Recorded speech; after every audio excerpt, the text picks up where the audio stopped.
So we are jumping straight into the match here, and hopefully we're going to see some level 1 fights. We've seen CLG pretty much bringing it every single time. Will they do it this time? Let's give you a quick rundown just to refresh your minds. For CLG, it's going to be Hotshot on Jax, Saintvicious on Nocturne, Salce is going to be on Brand, the new AP man for them for this tournament. Elementz is on Soraka and Bigfatlp. I will keep calling him Bigfatlp as he's forever known as that, despite the fact it means something very rude in a different language. He's going to be on Caitlyn. ShLaYa is on Amumu. Linak is on Zilean, so I'm really interested to see how that one's going to work out. He's got teleport, so I'm guessing he's going to be the top. Kujaa on Alistar.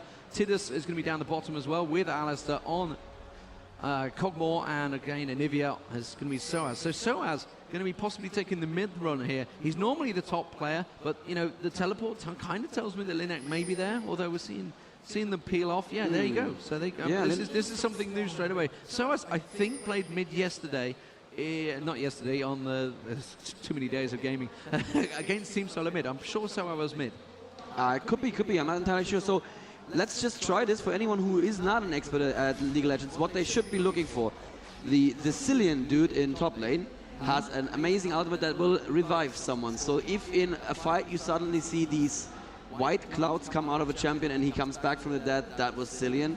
And at the same time, the reason that the bird in middle is so important is the walls. Once we're going to hit level 6 or 7, we're going to see these walls, and they don't do anything except for stopping enemies from walking through them, and that is actually a pretty big deal. If you can split up a team in a team fight, that can win you the fight right there. And people always say, yeah, Tryndamere is so OP because he does so much damage, but it actually turns out champions tend to be OP because of the utility they bring to the table, not just because of pure damage numbers. Yeah, you can see Hotshot just waiting to pounce onto Linak there.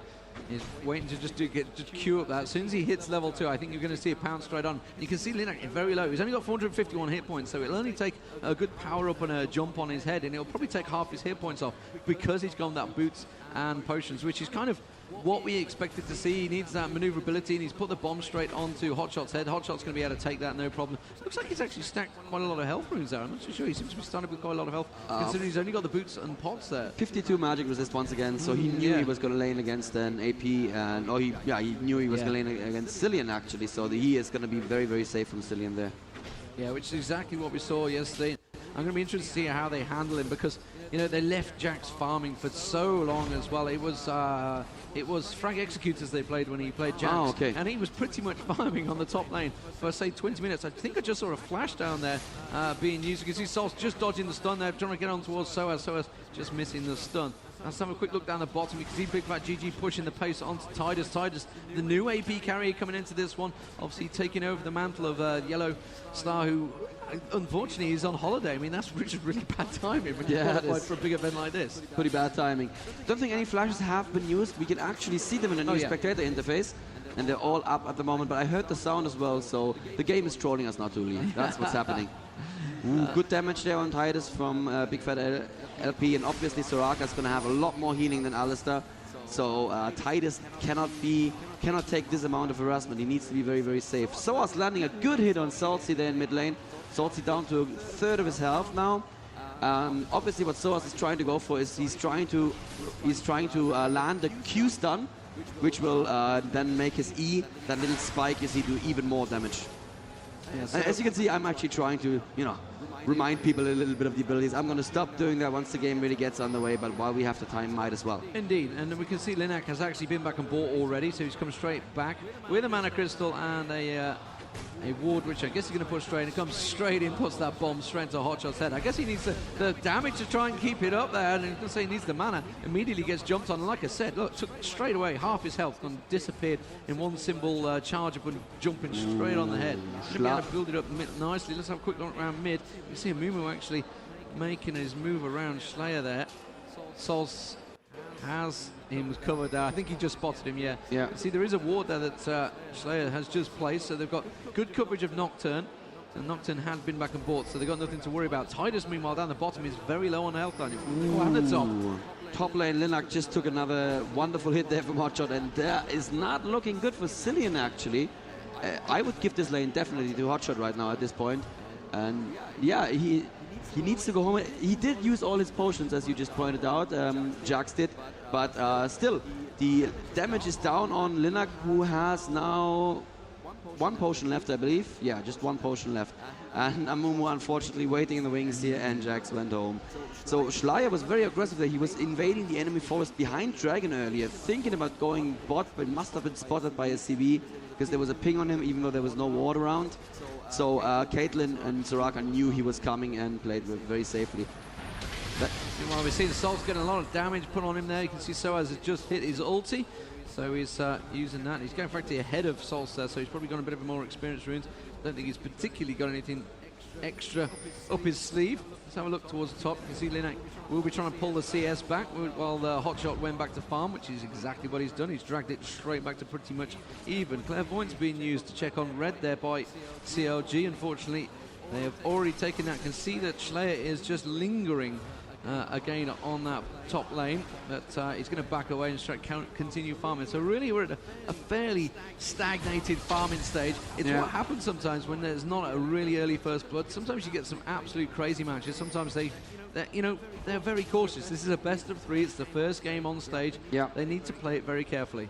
Bottom lane is going to CLG though. The farm advantage is just massive right now for Caitlyn. 48. Well, it was massive a moment ago. He went back to buy early. That was yes, that's why he just. But the last time I checked was something like 47 to 30. But Tidus doing a very good job catching up. I'm not sure if I want to call him Tidus or Tidus. I'm gonna go for Tidus because the other thing sounds like a bad word. ShLaYa now in the top position. He's coming in with a bandage toss. There's the bomb on Hotshot as well, but just not enough damage. Hotshot uses his ultimate and the bomb hardly does any damage at all. That's just very unfortunate there. And I think Hotshot can win this lane very, very handily. Yeah, he's definitely putting the pressure on though. And Linak's now making a move. Looks like he may be going down towards mid. So, you know, you've got to be careful. He's just going to ward up the blue. Okay. You've got to be careful that you can't let Hotshot just carry on farming because that's exactly what he'll do. Yeah. We've seen him do it with Nidalee. We've seen him do it with Jax. He just sits in that lane. In fact, he did it with Cho'Gath as well. He'll just sit in that lane and get farmed so much that he will be able to 1v5 you. Yeah, pretty much.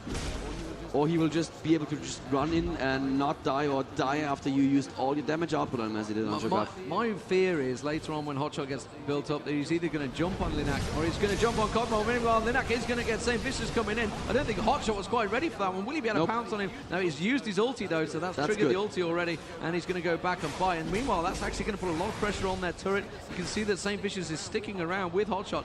Will they push for the tower? And Linak has sort of like realized that, hold on a minute, I need to kind of deal with this, otherwise I'm going to lose the tower. I think Hotshot is going to go back and buy, so that's continually putting pressure on him and keeping Linak now 11 CS behind, so he's going to have to go back and buy. And I guess Hotshot's going to come up with something quite nice. He's actually gone double Doran's Blade. Yeah. Very safe opening. sOAZ was gifted the blue buff in mid lane right now by their jungler. That means Brand is not going to have any fun in mid lane, and it's 67 to 42 the CS in mid lane already. That means sOAZ way ahead of Brand, and that was probably mostly down to a couple of really good hits that he landed early. sOAZ started with a Catalyst, so that tells me he's going to go for a Rod of Ages very early, which just makes sense. You need that large mana pool on Olivia to stay in a fight for a long time, stay with your ulti up as well. Lots of pings going down around the tri-bush in bot lane. Not quite sure what's going to happen there right now. Tidus is level 6 now as well, so he can put a little bit more of a harassment on Bigfatlp, but nothing seems to be happening. Top lane, meanwhile, HotshotGG is a huge threat, especially when he has that little Counter-Strike shield up. I think that's what it's called. He can stun somebody around him with that, and that's exactly what he's looking for. He needs to be attacked by a minion, get the dodge, and then jump in on Cillian, get a stun and a couple of hits off. Yeah, and that's exactly why we said, like, when it comes to team fights, Cogmore cannot focus on Jax because it would just trigger that counter-strike so often, and if he jumps into a pack and does that counter-strike, it's effectively a Mumu jumping in there, really. He's just popping his ulti, he's going to get a stun on everyone that's around him. It's really quite a big radius as well that he does for, and you can see he's just building up. That's when the counter-strike is on. He can just walk in and go bong, stun a lot. That's also continuing to do the damage. And there you go. Looks like Salce is going to be picking up the blue just behind what sOAZ has done. sOAZ, meanwhile, is going to try and continue to put a bit of pressure. Oh, and a cheeky wall there just to keep him out, saying, no, I will have a few basic attacks on your tower and you'll like it. So, meanwhile, it looks like Saintvicious is going to try and close the gap on him, not going to bother using the ulti. Remember, he has got the egg. I don't think he's seen it pop there. Actually, just dodging around that stun as well. That stun didn't land. Let's have a quick look up top there. You can see Jackson dive in, put more damage on towards Linak. Linak doesn't seem that phased by it, though. He seems to be handling it quite well. Got that catalyst that you said early on, and you can see that the damage from Hotshot is not quite there yet because he hasn't gone for the blasting ward early on, so he's not building for the Ginsus or the Hex tech, which sometimes they will go for. Now, Millenium look like they're stacking up, to me, for Dragon here. It looks like it. Linak also with the catalyst, that means he's going to heal back between levels. They are actually in opening on Dragon, and I don't think that CLG have any vision at all. No, CLG have no idea this is going on.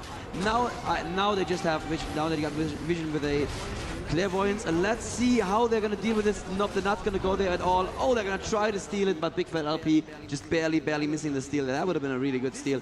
This is exactly what Millenium needed right now. They're finally ahead in gold again, but at the same time, Hotshot's doing good damage to top tower. No, there is the teleport from Cillian, and he's going to be keeping Hotshot off the tower.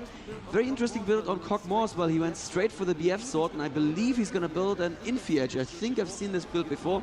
You'd normally build the Madrid's Blood Razor on, even on Kog'Maw. That's the American build for sure, but the European build seems to be Infi Edge no matter what. Yeah, and we saw Madrid's on Bigfatlp just yesterday. In fact, like you say, it's only the American build. So at the moment, the farm is actually not too bad at the top here. And he fell behind for that while when he had to go back. Yeah, I guess he's going to catch up because you can see that Jax is going back once again. HotshotGG on 90 CS. You can see 100 CS now on Caitlyn down the bottom there. Kog'Maw on 91, so he fell out a little bit behind. That's when he went back to buy very early on. Meanwhile, you can see in mid, 76 to 98. So the advantage with Linak there. sOAZ, sorry, should I say, on Nivea. But you kind of expect that because once sOAZ hits 6, if he's got blue buff, he can farm incredibly well. And again, we're seeing ShLaYa going up the top there. Jax is already gone. Oh, down the bottom. Meanwhile, you can see down the bottom there, they're going to go straight for his Kujaa. Actually, they're going to pop the ulti. He did get the fear trigger, but he's not going to have enough to finish him off because once that ulti goes on the cow, he becomes unstoppable. And they knew that. That's why they backed out of it. But again, another ulti's used left and right. But ShLaYa, again, wasting time going up and down this river. He's not being able to capture anything. However, we've got sOAZ making a move here, Daniel. sOAZ is probably just checking to see if he can catch Nocturne, but Nocturne took a very safe path back. So sOAZ will have to go back to his lane and go back to farming right now. Nothing happened yet. No first blood. We're 13 minutes into the game right now. It's a very, very cautious game. Millenium with a very slight gold advantage, I believe, mostly due to that dragon. Now Cillian is near mid lane, but I can't see what he could possibly do here. Jax going into top lane, trying to put some damage on Amumu, but Amumu is safe, and Jax is just going to go back to farming. Cillian's going back top as well, losing some time. A bit unfortunate, but not the end of the world. Mid lane, it looks like sOAZ is actually taking a good amount of damage from Brand now, who has built 2 Doran's rings, so he has less AP than the Bird, because the Bird went straight for the blasting one. I don't even know how the Bird can hold a wand. He doesn't have any hands or posable thumbs. In his peak. I know I have that picture in my mind. They need to worry about Hotshot. I've got to be honest, they've not been successful in getting any ganking opportunities. That bomb goes on him. I don't think it's going to do anything. He's going to walk away. Yeah, it's really it's not even touching the sides. It has to be said. So he's just, you know, and he's farming quite happily. He's getting free farm. He's now up to 101. He's keeping up with bottom lane CS, which is, you know, the AD range guys. So his CS is starting to go a little bit too crazy. I'm kind of fearing for them. They're going to try and do another gang. I don't think they've even got enough damage between them. I've got to be honest. You can see ShLaYa moving in there. ShLaYa is going to pop his ulti though. That's a little too early. And again, not much damage going down. Does get the rewind down on him. He has already used the bandage dots though, so he's not going to have anything to stun him. So he's just going to walk away. Counter-strike now triggered. He's going to walk into those mobs and just counter-strike the lot and say, thanks very much, I'll continue farming. It doesn't even look like he was phased by this. He didn't even care. He's like, yeah, sure, okay, I guess I have to step 2 steps back and go back to farming. One thing that I'm noticing right now about the build, though, is Deman, can you point out the dedicated tank on Team CLG? Yeah, well, that's exactly what I said earlier. Yeah, I was a little bit worried, but I can see... Ooh, was it Wriggles already on too? Oh, okay, so I'm just having a look at what Saintvicious is building. Yeah, there is, I mean, there's not really a dedicated tank unless Jax is going to go that way, which I don't think so. Yeah. But we kind of mentioned this at the start, that, you know, I was a little worried about the tankiness. However, it's the same reversal for Millenium. I'm a little bit worried about the damage because Amumu and Alistair are not going to point anything out, so it's heavily reliant on Tidus or Linak. Well, Jax can take one of them out of the picture pretty much straight away, as well as Nocturne diving in. I'm not too sure how this one's going to roll out between either teams, really. They have to deal with Hotshot at the top. That's the problem, I think, so far. Yeah, and the ganks that we've seen, like you said, you can only gank if you have enough damage to actually kill the guy. And look at that. Did he go back? No, he didn't go back. He just healed back from hitting people. Wow. That is, yeah, that is a completely unstoppable farm shot GG. And he's jumping straight on him again. You can see the damage he's putting down on him. Oh, he's going to go rewind, put another bomb down. Again, he's not really phased, but he just continues farming. It's just like, yeah, whatever. Carry on. And I'm just going to jump straight on. He gets a counter-strike as well. He's not going to dive. It hasn't got enough. Remember, Linak could obviously just ulti up and heal himself. It's one of those things you see in solo lane. Dragon is, it's not up yet. I believe they're starting to posture up for it, though. You see the wards all starting to go down. The trap being put down as well. Ooh, it looks like they're just wanting to, yeah, push bottom lane. And with those walls, they can actually do a good amount of damage. Brand now coming down. Probably not going to be there in time. At the same time, though, Jax is doing a lot of damage to top tower. Let's see if Millenium can take this bot tower. There is Saintvicious now on Nocturne. They're doing a lot of damage to that tower. Wow, that I did not expect that would work this well. But you know what? Jax takes the top tower in the same time. Yeah, so and that means that they just missed out on a lot of experience because they were with 4 people in the lane. And Hotshot just says, you know what? I'll keep farming. I'll keep farming. I'll keep taking your towers. And I'm just happy doing that. He is a farming monster, it has to be said. Alistair's just been caught with the clairvoyance, so he's just going to back away from that because he's Salce there.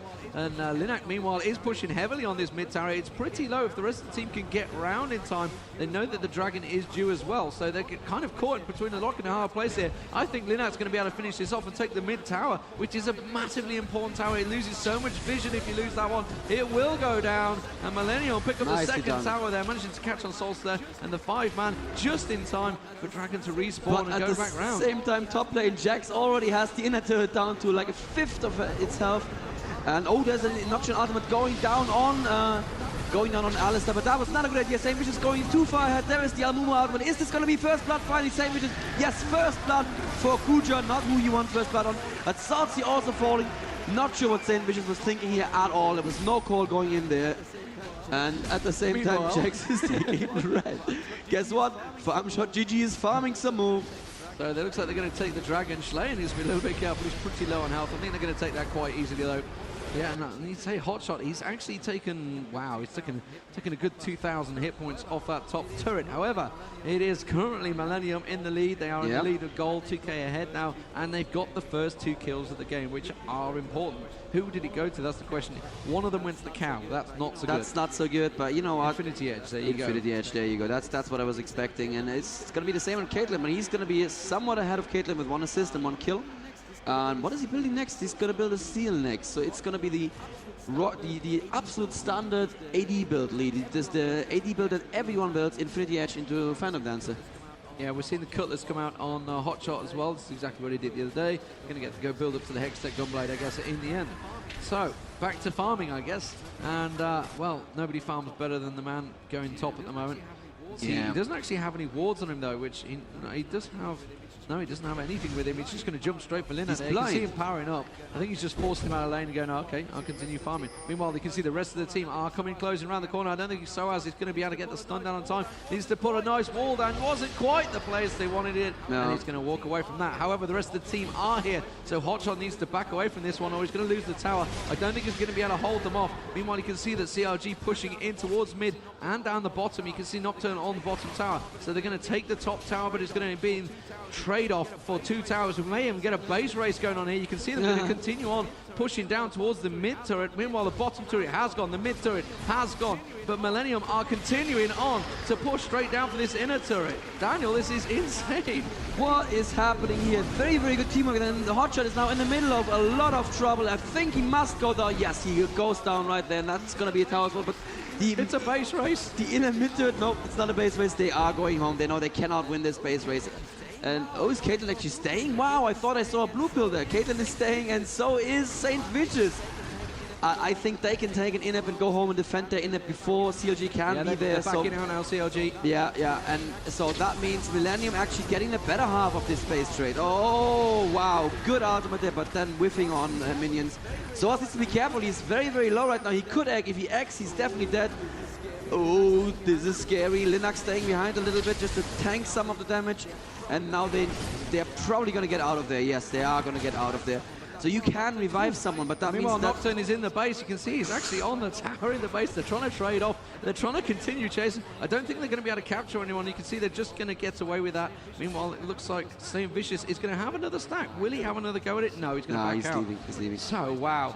Pretty fast-paced action there, and that's all just led straight away. And now you can see that inhibitor. It will regenerate health ever so slowly. But again...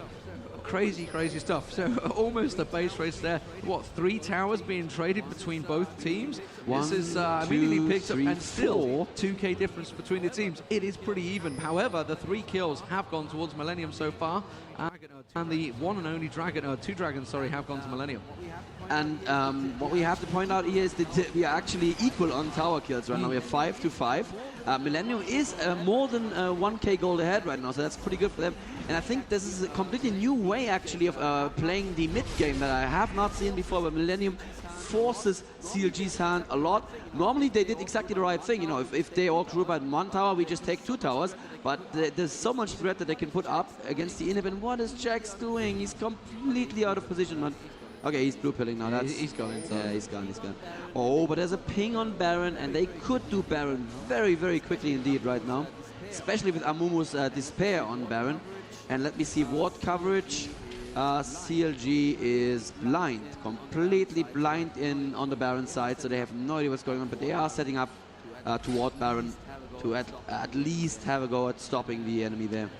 And CLG, I have to say, not a single kill so far. That's what I wanted. That's the one I was after. See what CLG could find. It's easy for you to do. I'm flicking through left, right, and center. So, there we go. That's the one we wanted. So we're getting the full reveal. We don't want the full reveal. We want to see exactly what they can see. So you can see the ward placement is actually pretty good for Millenium at the moment. They've got a pretty strange dotted pattern going on in mid there. In fact, they've got a double ward there. Yeah, double ward in the sky. Yeah, you never know when you need 2 wards.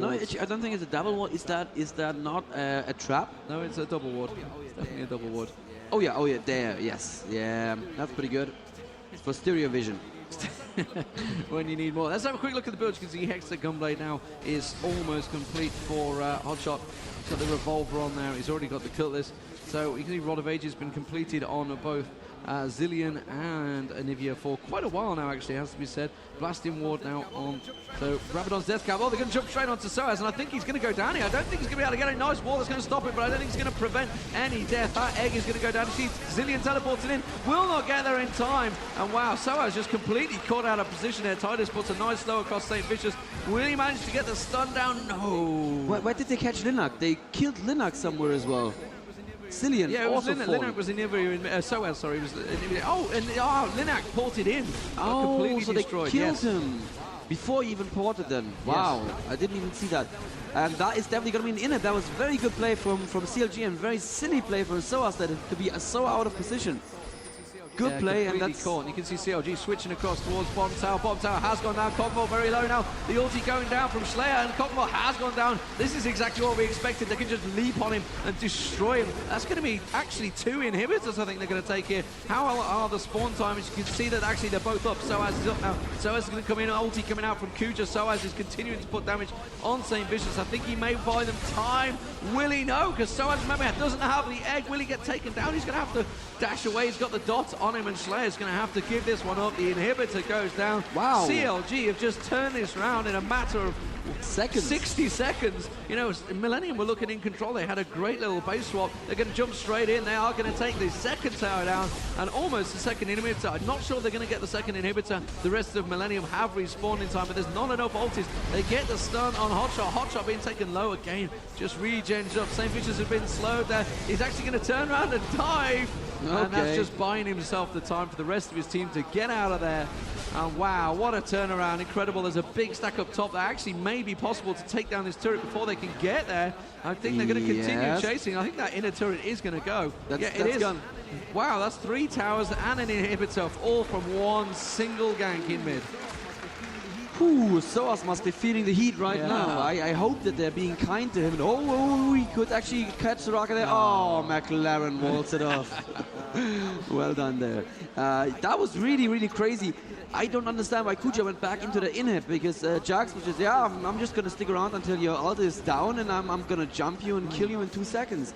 And right now, CLG just have the crazy, crazy damage. And what Millenium need to do is they need to keep that battle formation. It's so important for them. The front line of Amumu and Alistar, and have everything behind that. If that battle formation is ever broken by a gank like it just was, they are picking up a dragon, that's good.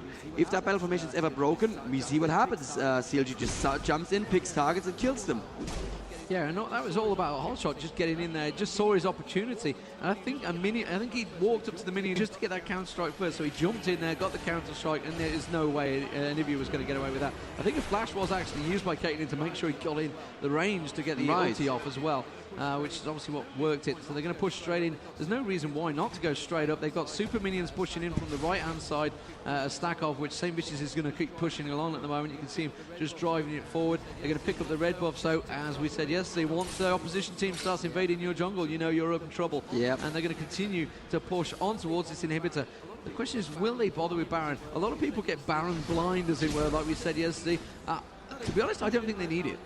No, they can just push in right now and take a fight. The only problem is if Amumu goes in and holds them in place with the ultimate for long enough for Carmac to blow them up, then it could be trouble. Oh, look at that damage from Kujaa on Kujaa there. And oh, he has to pop his ulti. Why? He was safe there in the end. Oh no, the same time CLG finds sOAZ. Oh, sOAZ with the second mistake of the game. Opens himself up to Jax, and that is a dead bird, and that means that's definitely going to be one more inhib, if not 2 inhibs, if not game. Deman, how did this happen so quickly? Yeah, exactly. And Millenium are going to be asking themselves that same question, so it looks like it's inevitable that first game will go to Counterlogic Gaming. The American team, they're actually going to back away from that one, despite the fact they've got that dead bird lying there. Now they're going to switch it up to the top turret. You know, they could do what the hell they like at the moment, really. They could go towards Baron, they could whatever they want, but, you know, Millenium are going to be looking at this. They actually were in a reasonable position. They'd had a really good base push. They managed to get the first base turret down, and then it's just snowballed in 2-3 minutes. They were 2,000 gold ahead. Now they're 2,000 behind. They've got all the kills. Now they're behind in kills. They're behind in towers. They're behind in inhibitors. They're just going to be sort of scratching their heads, thinking, how did this go wrong? How did it all go wrong so very, very quickly? And I hope that the captain is going to step up to Kujaa after this game and just say, dude, don't worry, it happens. Just focus on the next game. And I know that Kujaa is a very, very good captain like that. He knows how to motivate and inspire his team. And the whole time, Saintvicious was in the base here helping the minions push forward. But now he's going to be stopped by sOAZ and he's going to leave. And that could be a free dragon if they wanted. They could do pretty much whatever they wanted to. At this point, it doesn't even matter. A cloak and dagger actually built on Caitlyn. I like that for the tenacity. And yeah, they just gonna, with Jax, you pick up Baron so very quickly. I don't think that sOAZ can steal that Baron. If he could, he would definitely redeem himself, but he needs to be careful because there is the jump onto him. And that is not a redeem. That is another mistake. That's so unfortunate. Oh, says Anivia too. It says it all, really, doesn't it? And yeah, you can't get that close. I mean, the point was Hotshot was just sat ready waiting. He was waiting for it. He was like, yeah, come here. Yeah, to me. He was actually staying outside of leap strike range, which was good. But you know what? Hotshot had a flash, and why not? He just flashed and then leap strike. Yeah. Leap struck, I guess. Yeah, that's going to be another inhib. I don't think there's anything Millenium can do to come back into this one. This was just brutal decimation here. 0-3-4 right now on Anivia. That must not feel good.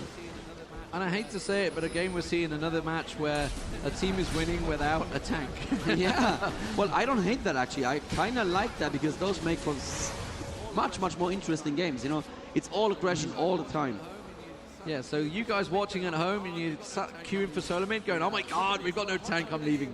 Yeah, look at this. Well, Hotshot is AFK in base. Hotshot is tanky, 3,000 health with only aggressive items. That's the power of Jax right there. Jax's passive, of course, giving extra health for AP and for damage. And there is an inhib down again, and now they can take any fight anywhere on the map.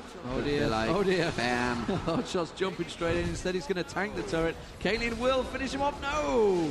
Didn't actually get blocked, just didn't have the damage to take him down. HotshotG's going to finish off the tower. And well, you can see that actually Salce is being pinned off there. Linak was trying to draw him back. Wow, did you see that single shot from Bigfatlp there? Trying to wing clip on towards Tidus there. Tidus is being jumped on there. HotshotGG's in all sorts of trouble, but he's just causing himself problems. Oh, and a random ulti there. He's got the res on him. That's why he's going to try and go in, try and do the damage. He does trigger the ulti. It's not going to be enough. Coming around the side, you can see the Elementz taking very low. Hotshot taking very low. The ulti has come from Kujaa there, and still they're not going to pick up a single kill. Linak is there. Tidus is in all sorts of trouble. Saintvicious is going to die on him. And wow! They just come straight back. The top teams know when they can win and when they can back out, and they just baited them out to pull them away from the towers, and then just turn around and say thanks. We'll now take the rest of your base. Inhibitors down. Saintvicious continues to push the bottom. Daniel, we're going to have the first win here for CLG. It is a best of 3, so don't go anywhere, ladies and gentlemen. But what have you seen? What are your thoughts here? What are your thoughts on the second maps? Could Millenium pull themselves together and have a good discussion? Millenium, they're going to want a little break. Millenium just need to pick some damage. They need to have some damage in fights next time around. And wow, HotshotGG does so much damage right now. Yeah, that just, even though they didn't have a tank, they couldn't be killed because they just always found the squishies like sOAZ, like Kog'Maw. And yep, I believe it's now GG here. CLG wins the first game.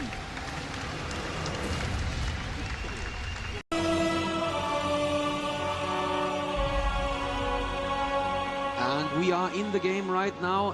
It looks like CLG are positioning themselves very, very aggressively, while Millenium do not want any trouble at all. They're like, we're gonna be here in our forest. Please don't come anywhere near us, don't hurt us. Interesting position right there, Lee, by CLG. Annie, as we can see, already charged up a stun, ready to go and do some damage. I don't know if that's CV. No, that CV probably did not reveal them. I'm not even sure whose CV that was. That was probably, yeah, that must have revealed them. That must have been the other party CV.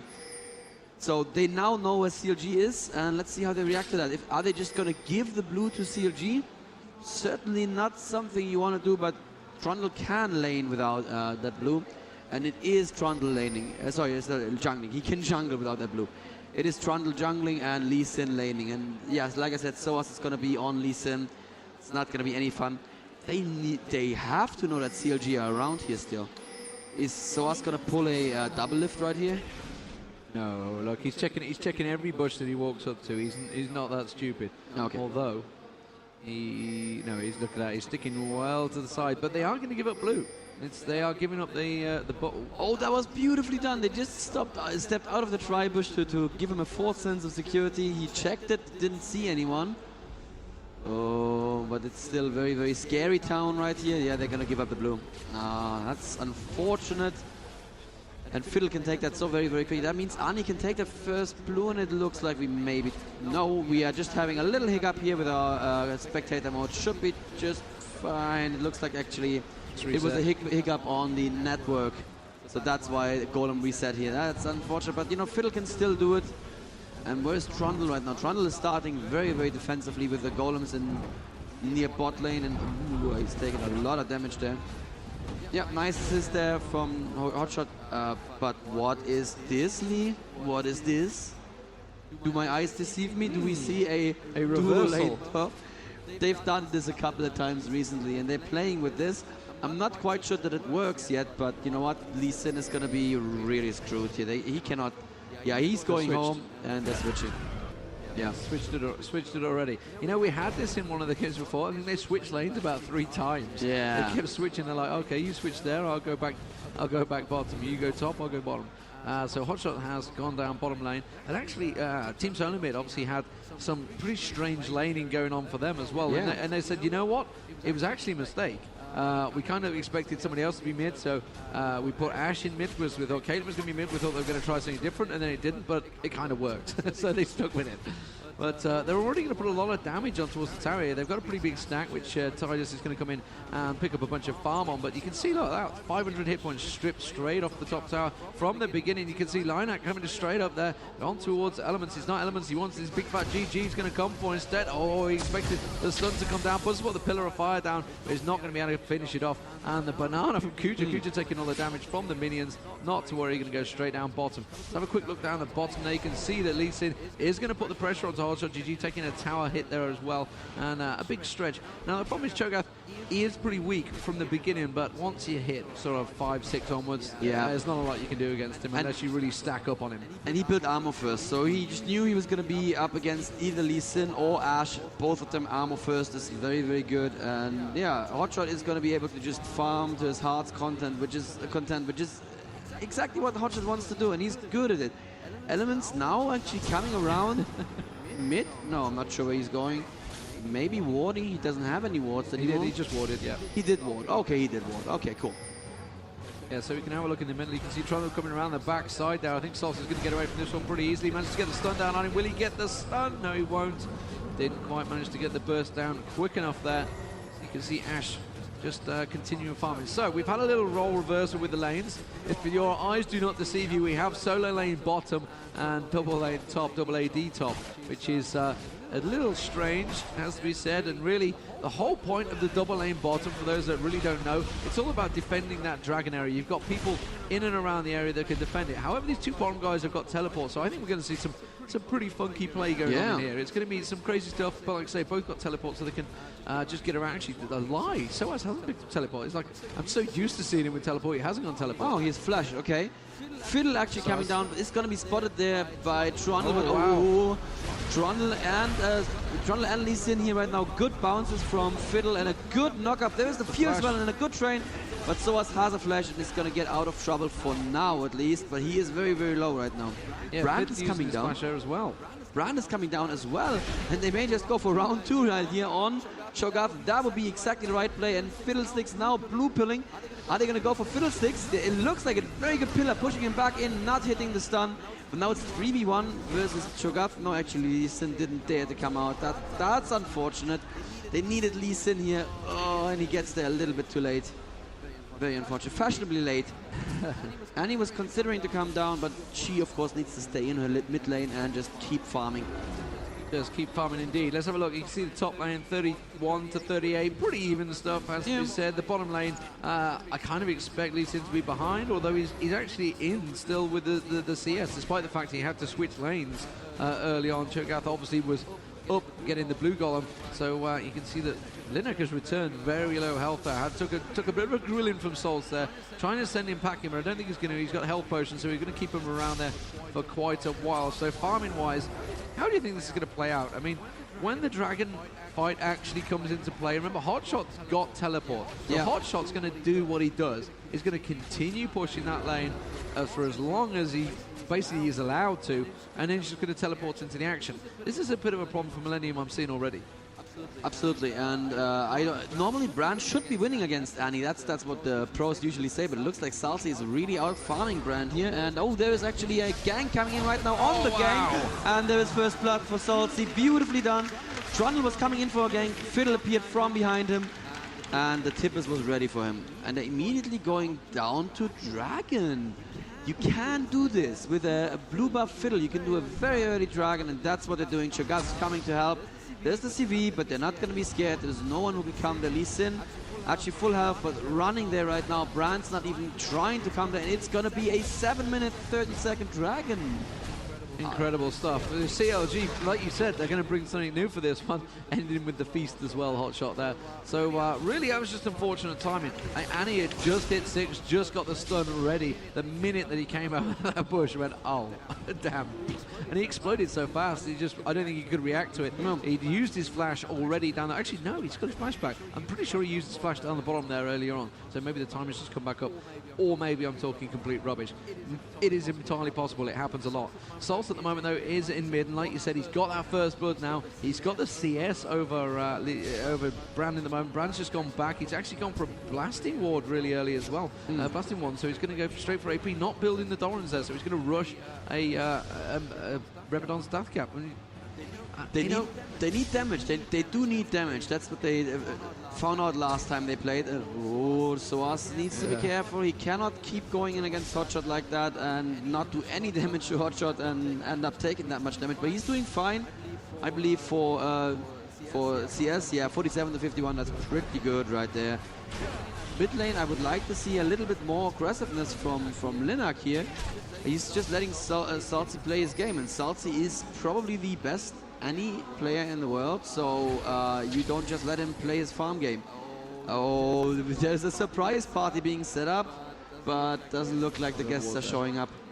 Yeah, they got the ward there. They knew it was coming. So, Cho'Gath has gone back to buy. What is he building on Cho'Gath? He's gone Philosopher's Stone, Heart of Gold. It's exactly what he did yesterday. He becomes very tanky, building a lot of gold up, and eventually the arrow going. Oh, Salce just flashing out the way out of that one. Meanwhile, it is going to be Saintvicious coming straight in. Linak did just get the flash off in time.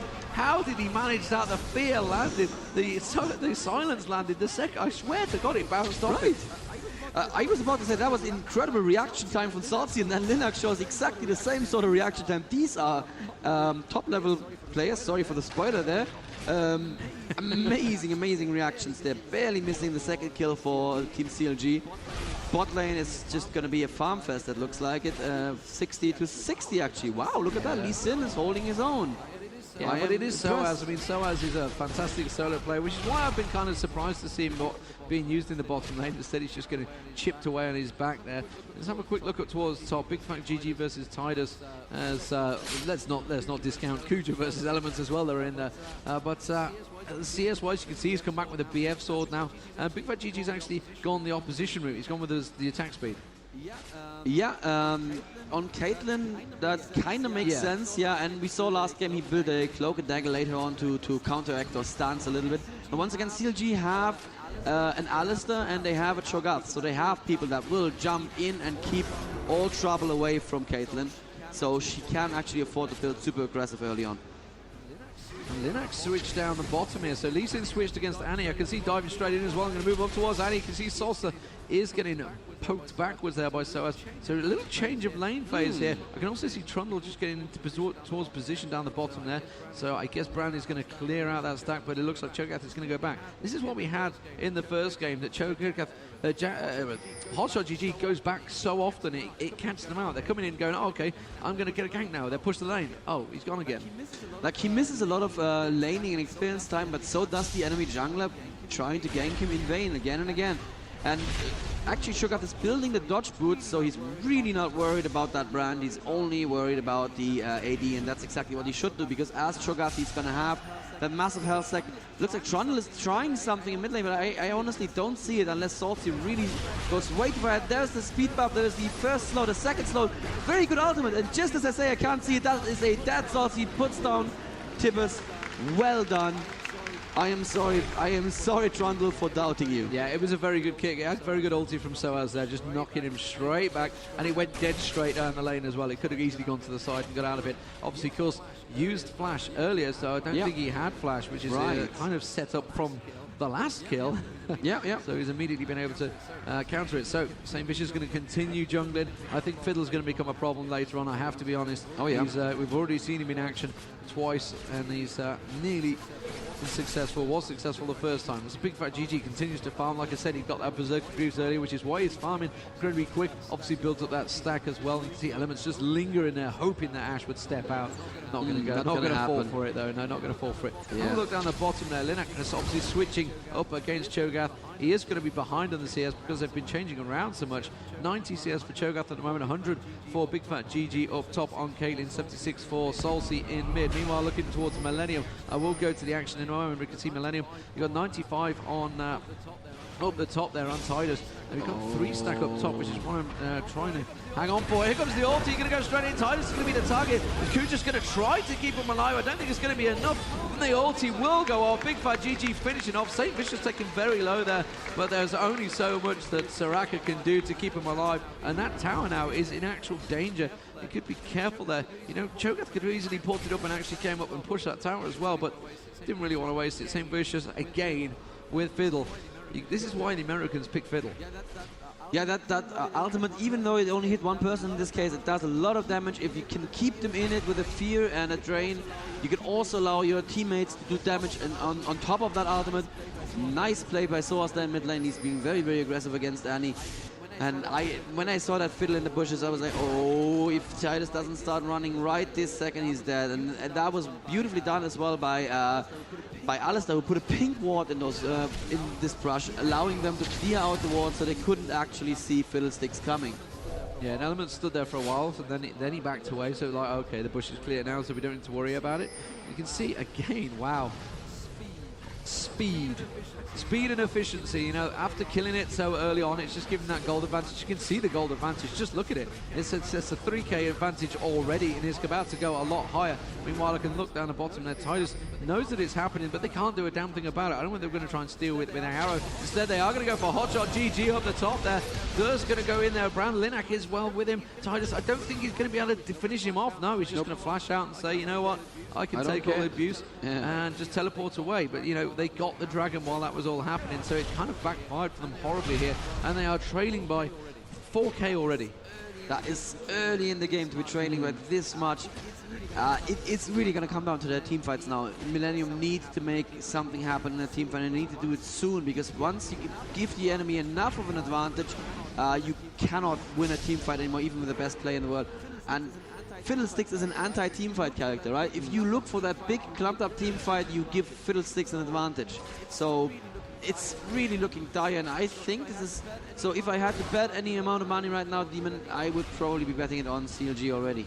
So we're going to look back towards middle. You can see Saintvicious just thinking, you know, could I do it? No, he's going to back away. Oh, and Linak needs to be very careful at the top there as well. He's got a big, feisty HotshotGG right in front of him, and he's got Saintvicious coming up behind, who is just going to...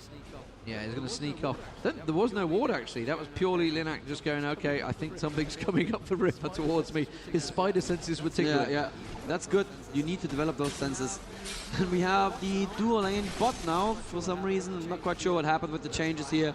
But that's fine. Yeah, Trundle gets spotted by a ward there. But sOAZ seems to be doing pretty well against Salce here in mid lane.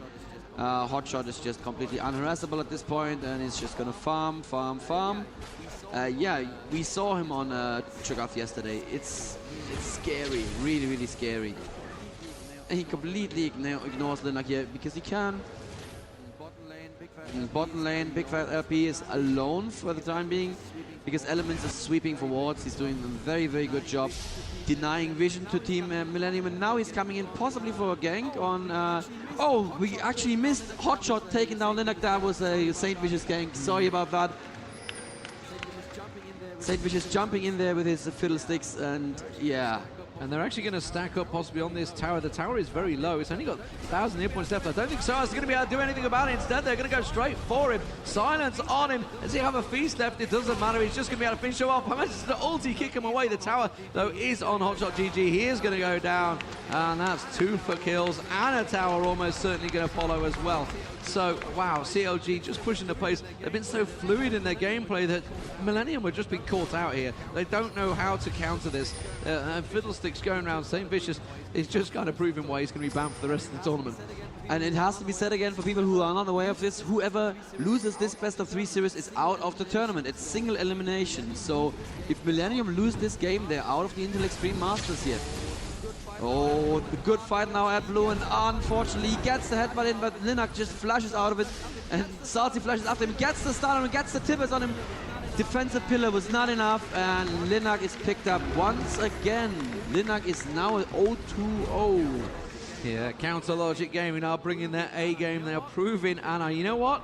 I think they're going to go Baron. Oh yeah, they are. Why wouldn't they? Why wouldn't they? Why would they not indeed? Saintvicious is going to take a pounding. He's getting the lifesteal on there. HotshotGG's now taking the aggro, so it's going to be entirely possible. Remember, the Baron actually gains health over time, so it's fairly weak. It's still got 10k health, but it's still fairly weak early on. The longer the game goes, the stronger it gets. Meanwhile, I think Millenium are oblivious to this, or the fact they realize they can't do anything about it. They've got no vision whatsoever here, and I don't think they're quite expecting it. They know that they're not there. You can see they're just pushing the pace down the bottom there. They've actually both ported back. Nevertheless, it's going to be a Baron. And once again, nomming the Baron. Cho'Gath has an appetite for Baron this weekend, it seems. Oh wow, Leeson, you're in trouble. Yep, that's probably a deadly sin, unless he has a flash. Let me see, he does not have his flash up. Oh, nice play there, he's actually going for Salce. Linak is coming in as well. It's going to be a couple of good bounces, and that could be a dead Annie. Yes, well played, well played. I thought that was definitely a deadly sin, and I have been wrong so many times today. More to the point, there's a Baron buff Annie as well going down there. Yeah. And a tower following. Fiddlesticks just off to the side. Fiddlesticks does not have his ulti. Yes, he does. He's going to come straight in. And Cho'Gath's going to get in there. The arrow actually goes in. Saintvicious is going to go down very quickly there. Wow. Well played to Tidus. Ready and waiting for that one. ShLaYa just hanging on there. And wow, what a quick turnaround. Millennium, could they do the same to what CLG did to them in the first game? Could they be able to quickly turn it around? Meanwhile, down the bottom, Bigfatlp pounding away on the tower. He's already taken the one bottom, and he's going to try and take the second. He realizes they're going to back away, but they're going to keep pushing. HotshotGG porting away. Is he going to get interrupted? No, he's not. And I think Tidus is going to take a good chunk of health off this. If only he'd stay and hit it. Yeah. So I don't think they can turn around because CLG are that much more ahead than Millennium were last game. But this was brilliant play, and they definitely haven't really counted themselves out of this tournament yet. They are trying their very best. What CLG need to do right now, what they realize is they can't keep getting caught with so few people together, and oh, there is a force of nature on Cho'Gath. I mean, you just stop attacking Cho'Gath completely, totally. And you know what? He's going to build a Wit's End again. I can see that coming as well. And that just means that he will also do lots of damage. Fiddlesticks now picking up another blue. It looks like Annie doesn't want or need the blues. That's cool. And you can get that Crow Storm going that much earlier, as it were. It's all about the cooldown reduction, really, more than anything there for Fiddlesticks. And, well, the cow roaming around with that Oracle. Still got the ulti on, puts the ward down. And ShLaYa wasn't able to get a few hits on it before it disappeared. Bigfatlp coming down. Looks like the dragon has just spawned, I believe. Yeah, there it is. So they're going to go around for the third dragon. They are 7k ahead in gold now. That's a phenomenal amount just 20 minutes into this match. The question is, can they hold off this team fight? Millennium kind of have to bring it to them. Whether they're just going to force the play straight up mid, I think that would be wrong too, because Fiddlesticks, I can't see where the Crow Storm's up on that, you know. I can't make out a damn icon. It is actually up. Yeah, so it is up. They are going to continue pushing. They've got to be very careful. Fiddlesticks could easily just come around the side there and just get straight in there, which is exactly why they're backing straight out. Yeah, I thought it was a little strange that they did. They could probably be stacked up at the top there. At least someone could have gone and pushed the top, but in case they're going to back away. And now they're in trouble, I think. Now that the CLG have rested, they've been abort, they've got all their items, they've got the idol items as well. You can see Infinity Edge on Ashe. Actually, Bloodthirster went on and Zeal for Caitlyn, which is kind of expected, really. It's one of those items to go for. Rabadon's Death Cap as well for Annie.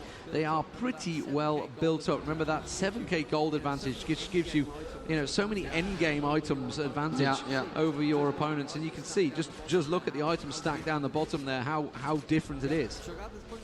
Yep, Cho'Gath is pushing top lane right now. Oh, there's the arrow initiating right now on Bigfatlp. Are they going to have enough damage? And no, there comes the Cloud Beautifully pushed out, but he flashes back into it. Does a lot of damage. There's a teleport, and actually, Caitlyn going down. Mellisan is going to pay for it with his life, though, and I don't think they can pick up any more kills right now. Tidus taking a lot of damage, has the flash out of it as well. Linak goes down. Well done by CLG. They do lose Caitlyn, but you know what? That's fine, because they're going to take a tower and 3 kills for it. But that's the team fight right there, and a great ulti from sOAZ, kicking Saintvicious straight out of that on Fiddlesticks, but he flashed straight back in. Yeah, which completely threw them. If it had stayed out of it, not been able to get that damage down from the Crow Storm, but it wasn't the case. And that was initiated by Millennium. They thought they could take it. HotshotGG teleported in, and 2 towers lost, 3 deaths as well, and possibly a second tower. I don't think they're going to get the 3rd tower. The 2nd tower has gone. Yeah, they're just going to back away. And they're just going to take all the jungle now. And possibly go down to the bottom. So there is a big stack down the bottom here of minions. So they may even go straight for the inner. They're definitely going to pick up the lizard buff. Yeah, and they're not going to go for the second inner. Oh, they're going to be evaded though. Meanwhile, you can see that ShLaYa is going to come down. Willie managed to get the pillar down. sOAZ does come through. Actually, they're going for HotshotGG. Why are they doing that? They do not want to go for HotshotGG. He's the last person you want. Actually used his flash to get out of there. sOAZ wants to get on towards Saintvicious. Wow! Headbutted straight away by Elementz. Really great defense. sOAZ is going to be the target now. sOAZ is the one they want to go for. They will take him down eventually. Elementz is also very low. Remember, he's not been built very tanky. The arrow going straight through for HotshotGG. Elementz is going to go down. HotshotGG will get away from that one. They don't have any Millenium stack, so that's more of a confidence-boosting exercise for Millenium there more than anything, because nothing's going to come from it. In fact, more to the point, they may even lose the bottom tower because of it. What they've proven, though, is that they now in this game actually have the damage that they need. And yeah, Ash picking up a seal and another Cloak of Agility. They have the damage that they need. Linak doing good amounts of damage, Brand doing good amounts of damage. And with the Trundle ultimate, they can just pick somebody out and kill them immediately. That was brilliant play there on Annie. Very, very good pillar. Oh, and at the same time, Caitlyn gets caught here by Trundle, but Trundle does not fancy his chances against her, at least not until Linak is there. But have to give the blue to Millenium, their own blue at least. Yeah. So, the big thing for that really was they couldn't get around this big dinosaur thing in the middle. Yeah. I mean, what do we call it? It's an alien, a dinosaur, it's a Cho'Gath. It's a Cho'Gath. It's a giant Cho'Gath. Imagine a Cho'Gath with the Storm Shield on Dominion. I actually saw it with the Orianna shield around it. It was huge. Yeah, it was filling the screen. So anyway, Millenium, they have cleared the bottom. They did manage to maintain that bottom tower, despite the fact it's only got 372 health. You can see COG stacking around. I think the Baron is probably due, actually, which is why they are... I expect to see some defensive wards going out here. They're just kind of stacking in and around it, clearing out the wards. You can see Elementz with that Oracle on, trying to clear it out. Millenium needs to be careful, though. They know that they're just around there. The Oracle, the ward has got another clairvoyance. They're going to come through. Oh, Saintvicious wastes the ulti there. And maybe they're going to try and follow in there. Will the arrow catch him? Yes, he will. Saintvicious is in all sorts of trouble now. They're going to try and get in. Elementz needs to get a pulverized down. Saintvicious uses his Sonya's hourglass. Very nicely done. Oh, but the ulti bouncing around a Pyromancer there. HotshotGG is actually ignited. Why are they going for HotshotGG? Ignore him. Just ignore the big thing on the screen. But it's so big, It's so big. It's so easy to click on. It's Salce and Bigfatlp need to be the targets, but wow. Saintvicious wasting the ulti. You know, to be fair, if it had been caught, it would have been brilliant. But it can backfire easily. Yeah, and the moment that they realized that Saintvicious had wasted his ulti, as you said, Millenium just turned around, put that arrow on him, and just decided, well, he's not a threat anymore. We can just go for him right now. And I don't know how they're going to deal with Hotshot. They just literally need to kill everybody else first and then slowly work on Hotshot. And I believe that even though they're still 10k gold behind, Millenium is slowly clawing their way back into this game with a couple of really nice team fights here that are really going in their favor. So Baron is back up. I think we're going to see some posturing happening here. I think they're going to be just getting ready for it. They need to not go too far away from here, though, because COG, they took it very early on, which means they can take it even quicker now. Yeah. What hit points is it up to? It's up to 11.2, so it's not too bad, really. So let's have a look at the items while we're having a little lull, as it were. Look at that. I love to see the perfect support. 8 CS and 13 CS. It's brilliant. That's just perfectly done. Nice. You can see they built up their GP5 items, etc. Not even gone for the level 2 boots yet on Soraka. You just don't need them. If you get caught, you're dead. Yeah. No matter what level of boots you have. And Alistar, for some reason, not spotting the wards behind Baron. That is strange. He just walked around Baron and ignored the 2 wards from the enemy team there. Mid lane, Millenium are now pushing up, and Cho'Gath is actually in bot lane. They haven't seen him yet, but as soon as they see him, they can certainly engage a fight here. Tower. Ash Arrow is back. They can catch any one of those dudes, and it'll be a kill, basically. They have not seen Cho'Gath, I believe. That's unfortunate, because one Ash Arrow followed up by an ultimate from Trundle or ultimate from Linak would have been a definite kill here. But Cho'Gath could have teleported in. Yes, teleport, of course. He was continuing to push lane. Yeah, the teleport definitely was up. So sOAZ is almost the bait here. HotshotGG is going to try and initiate. He comes around the side. Actually takes a pillar in the face. It's a pretty big pillar for a pretty big Cho'Gath. And wow, Linak is actually peeled off to go towards top there. That's got to be, they've got to be careful with that, because they are splitting each way. And now I tell you what, as soon as they see Ash down the bottom, they're going to go for Baron. Yep. As soon as they see Tidus now, they've got to go for Baron, and they have done. Yeah, they're surely. They just have to go for it. They're just standing there. Now they spotted the wards. And now okay, now Millenium are blind. That took a long while for them to spot those wards, and they're not going for Baron, Lee. I don't understand. I don't understand. The moment I'd have seen Tidus down there, I would have gone straight for it because they could take it very quickly at the moment. They have a lot of damage in there, a lot of AP. Bigfatlp obviously already built up. Now they go for it. They wait for them to come near and go for it. That's fair play. That's what you call fair play. Wait for your enemy to be ready before you go into Baron. Oh, and there is a beautiful initiate, but there is an arrow hitting Baron. An arrow actually hit Fiddlestick's body. He was channeling his ulti. That's his ulti gun, and that is Saintvicious dead right there. sOAZ is almost dead, like you were pointing out. He walks into the pillar of flame and dies as well. Elementz is super low right now. And the exhaust going down on Caitlyn as well. She fail flashes into the wall. Oh, but she has a net. And oh, there's a flash from sOAZ following her. Hotshot actually goes down, and Caitlyn barely escapes with her life. I don't believe this. What am I seeing? That could not have gone any better. Everybody from COG peeled out. And sOAZ stayed in there, and Baron hit him 3 times before he went, oh, hang on a minute, and it just took him to absolutely no help. What I saw in that fight was that everybody from CLG stepped aside and made room for the arrow to hit Saintvicious while he was channeling. Oh, that fight could not have gone any worse for CLG. I think they're trying to put on a good show for us. Millennium really, you know, and it has to be said, they delayed. We saw Tidus down the bottom there. We wondered why they didn't go for it, and well, that just proved the point because that arrow caught him square in the mush. In the bush, indeed. To coin a British phrase. Linak's going to continue pushing on there. Needs to be careful. Bigfatlp is very, very strong, and Linak does not have much mana. Has that Baron buff, doesn't want to lose it, so he's going to cleverly go back and buy. Item-wise, we're getting pretty much towards the stacking time. Yeah. That's really, we want to see how much AP these guys have. 311 at the moment, obviously has the Baron buff on, is going to go buy, so I'll see what that bounce is up to in a second, if he eventually buys anything. Oh, he goes for a giant spell, okay, just to catch me out. Saintvicious 250 is taking that dragon, and that pretty much every single dragon has gone. Meanwhile, Millennium are pushing straight up mid, and CLG needs to be careful here. They're going to lose that inner turret before they even be able to get back. You can see HotshotGG is down the bottom here. It does have teleport. Fiddlesticks does not have teleport. That's going to be the main two. Bigfatlp now teleporting back from top. They're all being caught out here, but what were they thinking? There we go. HotshotGG does come in, is going to be able to defend it. Inner turret gone though. They did manage to get one of the base turrets, which is what they really wanted. Not much damage on their own towers though, so you can see that bottom tower was taken pretty, 32 health left on it. But meanwhile, we're going to go straight towards the fight in mid. HotshotGG again being focused, only has the 3 stack I think, or maybe a 4 stack of these ultimate that he builds up, which obviously makes him much bigger, much more tanky, much more healthier. And well, they're going to cleverly back away from this one. They do need to take that outer turret. It has to be said, both outer turrets. It needs to take the vision away from CLG. Exactly. I just want to point out Ashe still on level 1 boots. Just throwing it out there. She doesn't seem to need anything else. Dancer, so. Yeah, fundamental helps a little bit for sure. And I don't know what's been probably going straight for the last Whisper there. So they are looking to Ashe really for a lot of the damage output. Where Brand with the death cap is now building a Crystal Scepter next. It seems. Yeah, he wants to have some utility on him as well.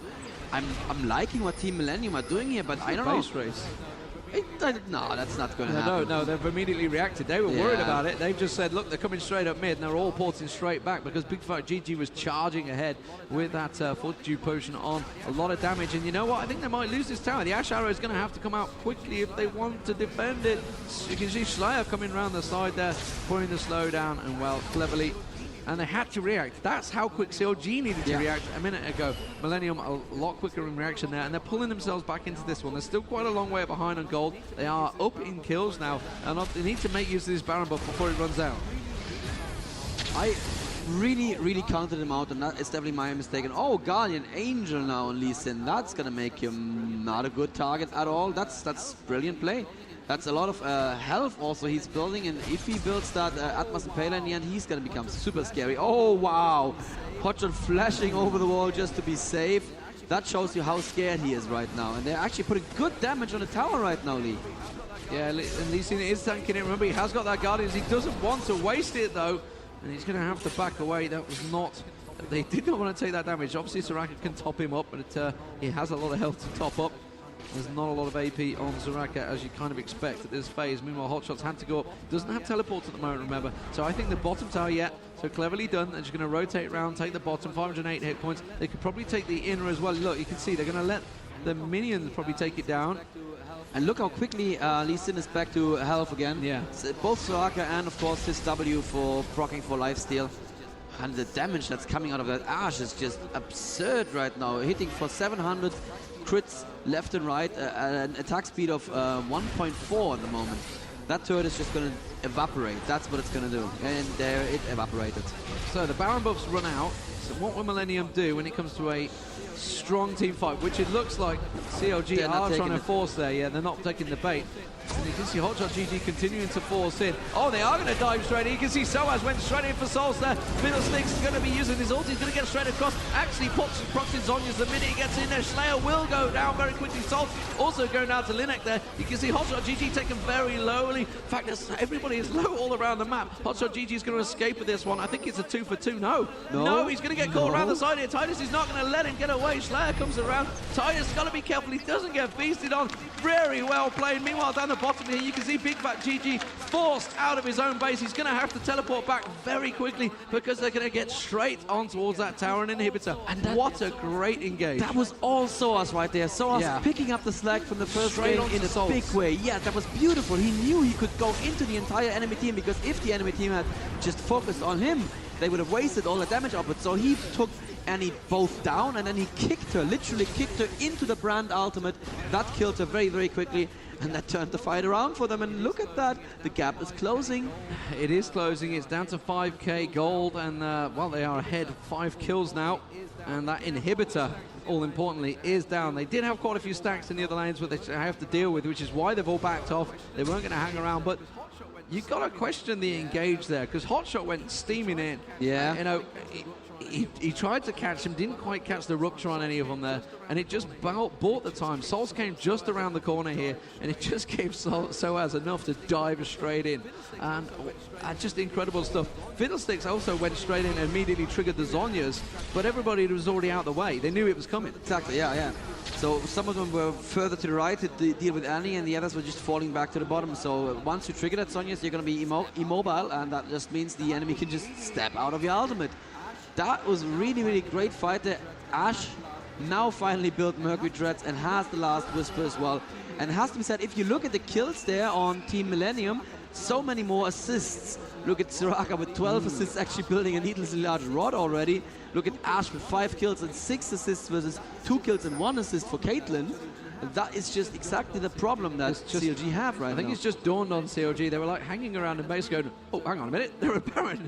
Damn it, let's move. So Baron, Clairvoyance goes down, and it is due, which means the timing is right. I guess Millenium are going to have the timer because they're the ones that picked it up last. CLG now realize that they have to push this mid lane up. Remember, they are going to have super minions coming along the bottom, but they've got it pushed pretty well, so they don't need to worry about them just yet. So it's really a case of whether Millenium just draw them out and hold them up while their super minions push the bottom lane. Another question for Cho'Gath right now. He's not back at full stacks of his ultimate. Is he going to use them on his ultimate on minions just to get stacks up, or is he going to keep it around in case there's going to be a team fight in the next 40 seconds? That's actually a rather tough decision, because if you feast on the minion just for a bit of extra health, then a team fight breaks out, and it's like, herp, I would have liked to eat someone in this fight. Trying to see whether there was a ward there. They were pinging straight on, so they knew exactly where they were, Millenium there. Is why they've backed out. ShLaYa's just hiding around the corner there. Clairvoyance goes down, they get full vision. So now they have it pushed. You can see top lane pushed, bottom lane, super minions pushed up there. So now Millenium are in a great position to really force the fight on Baron, because CLG will lose quite a bit. sOAZ is going to go in. It's actually HotshotGG. Oh, the arrow went on to Elementz. That's probably the worst person. Salce has come in, flashed straight down there. Oh, absolutely obliterated by the Linak there, but instead CLG are coming out quite well in this. Why are they targeting sOAZ? He's got Guardian's Angels. Meanwhile, Saintvicious goes down. Oh, wow, Millenium have turned this one around so well. HotshotGG is going to go down, and BigFatGG will finally go. Why on earth were they going for sOAZ? Because he was there. That is always the answer I get when I play with a team. And they're just racing straight for the Nexus, dude. That is going to be game for Millenium. Deman, I don't believe my eyes. I did not think they could turn this one around. Brilliant, brilliant team play. And sOAZ just making up for everything he did in game 1. Ladies and gentlemen, GG, we're going to go into the third game. Millenium takes game 2.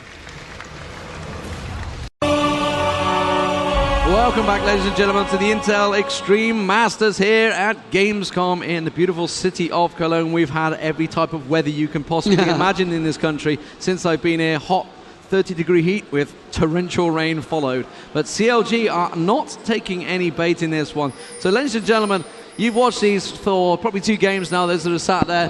Who wants CLG to win? 30 seconds No one. Well, there's a couple of hands. Let's have a round of applause for CLG. Come on. That worked. Okay. And how about Millenium?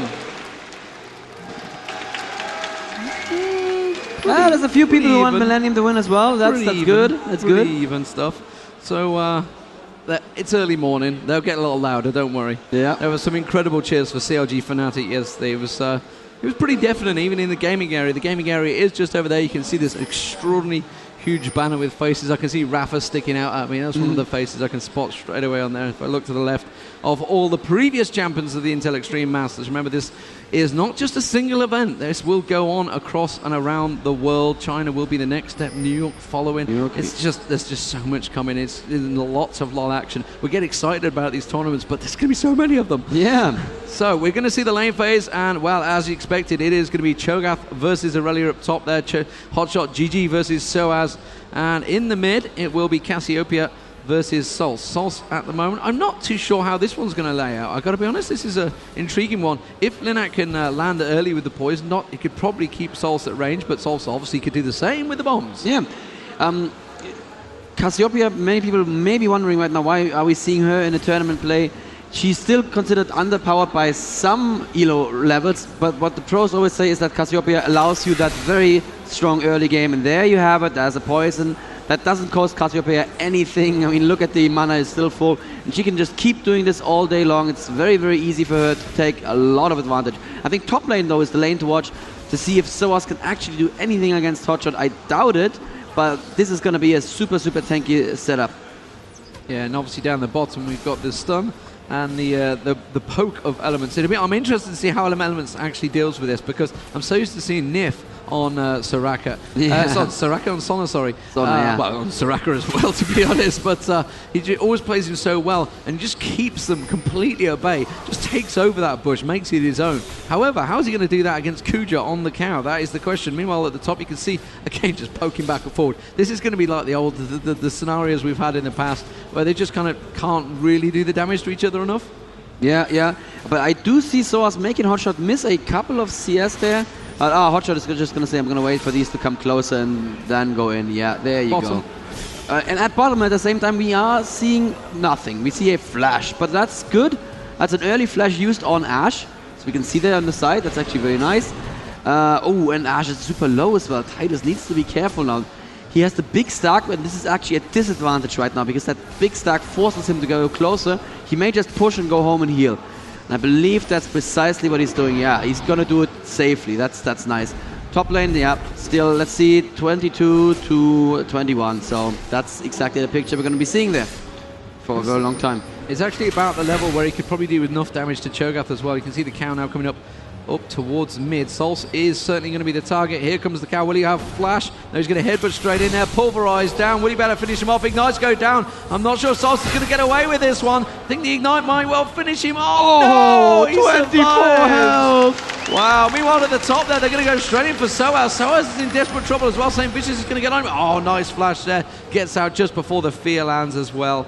And wow, pretty close stuff, but no first blood yet, Daniel. And this is going to be a close game, a tense game. Remember, both these teams, they've picked up a victory apiece. This is really for staying in the tournament and a place in the final. It's like a double pressure situation on the main stage in front of, well, it has to be said, a lot of people. I don't know the numbers, but it's a lot of you guys out here, a lot of people watching this, and that makes me very, very happy indeed.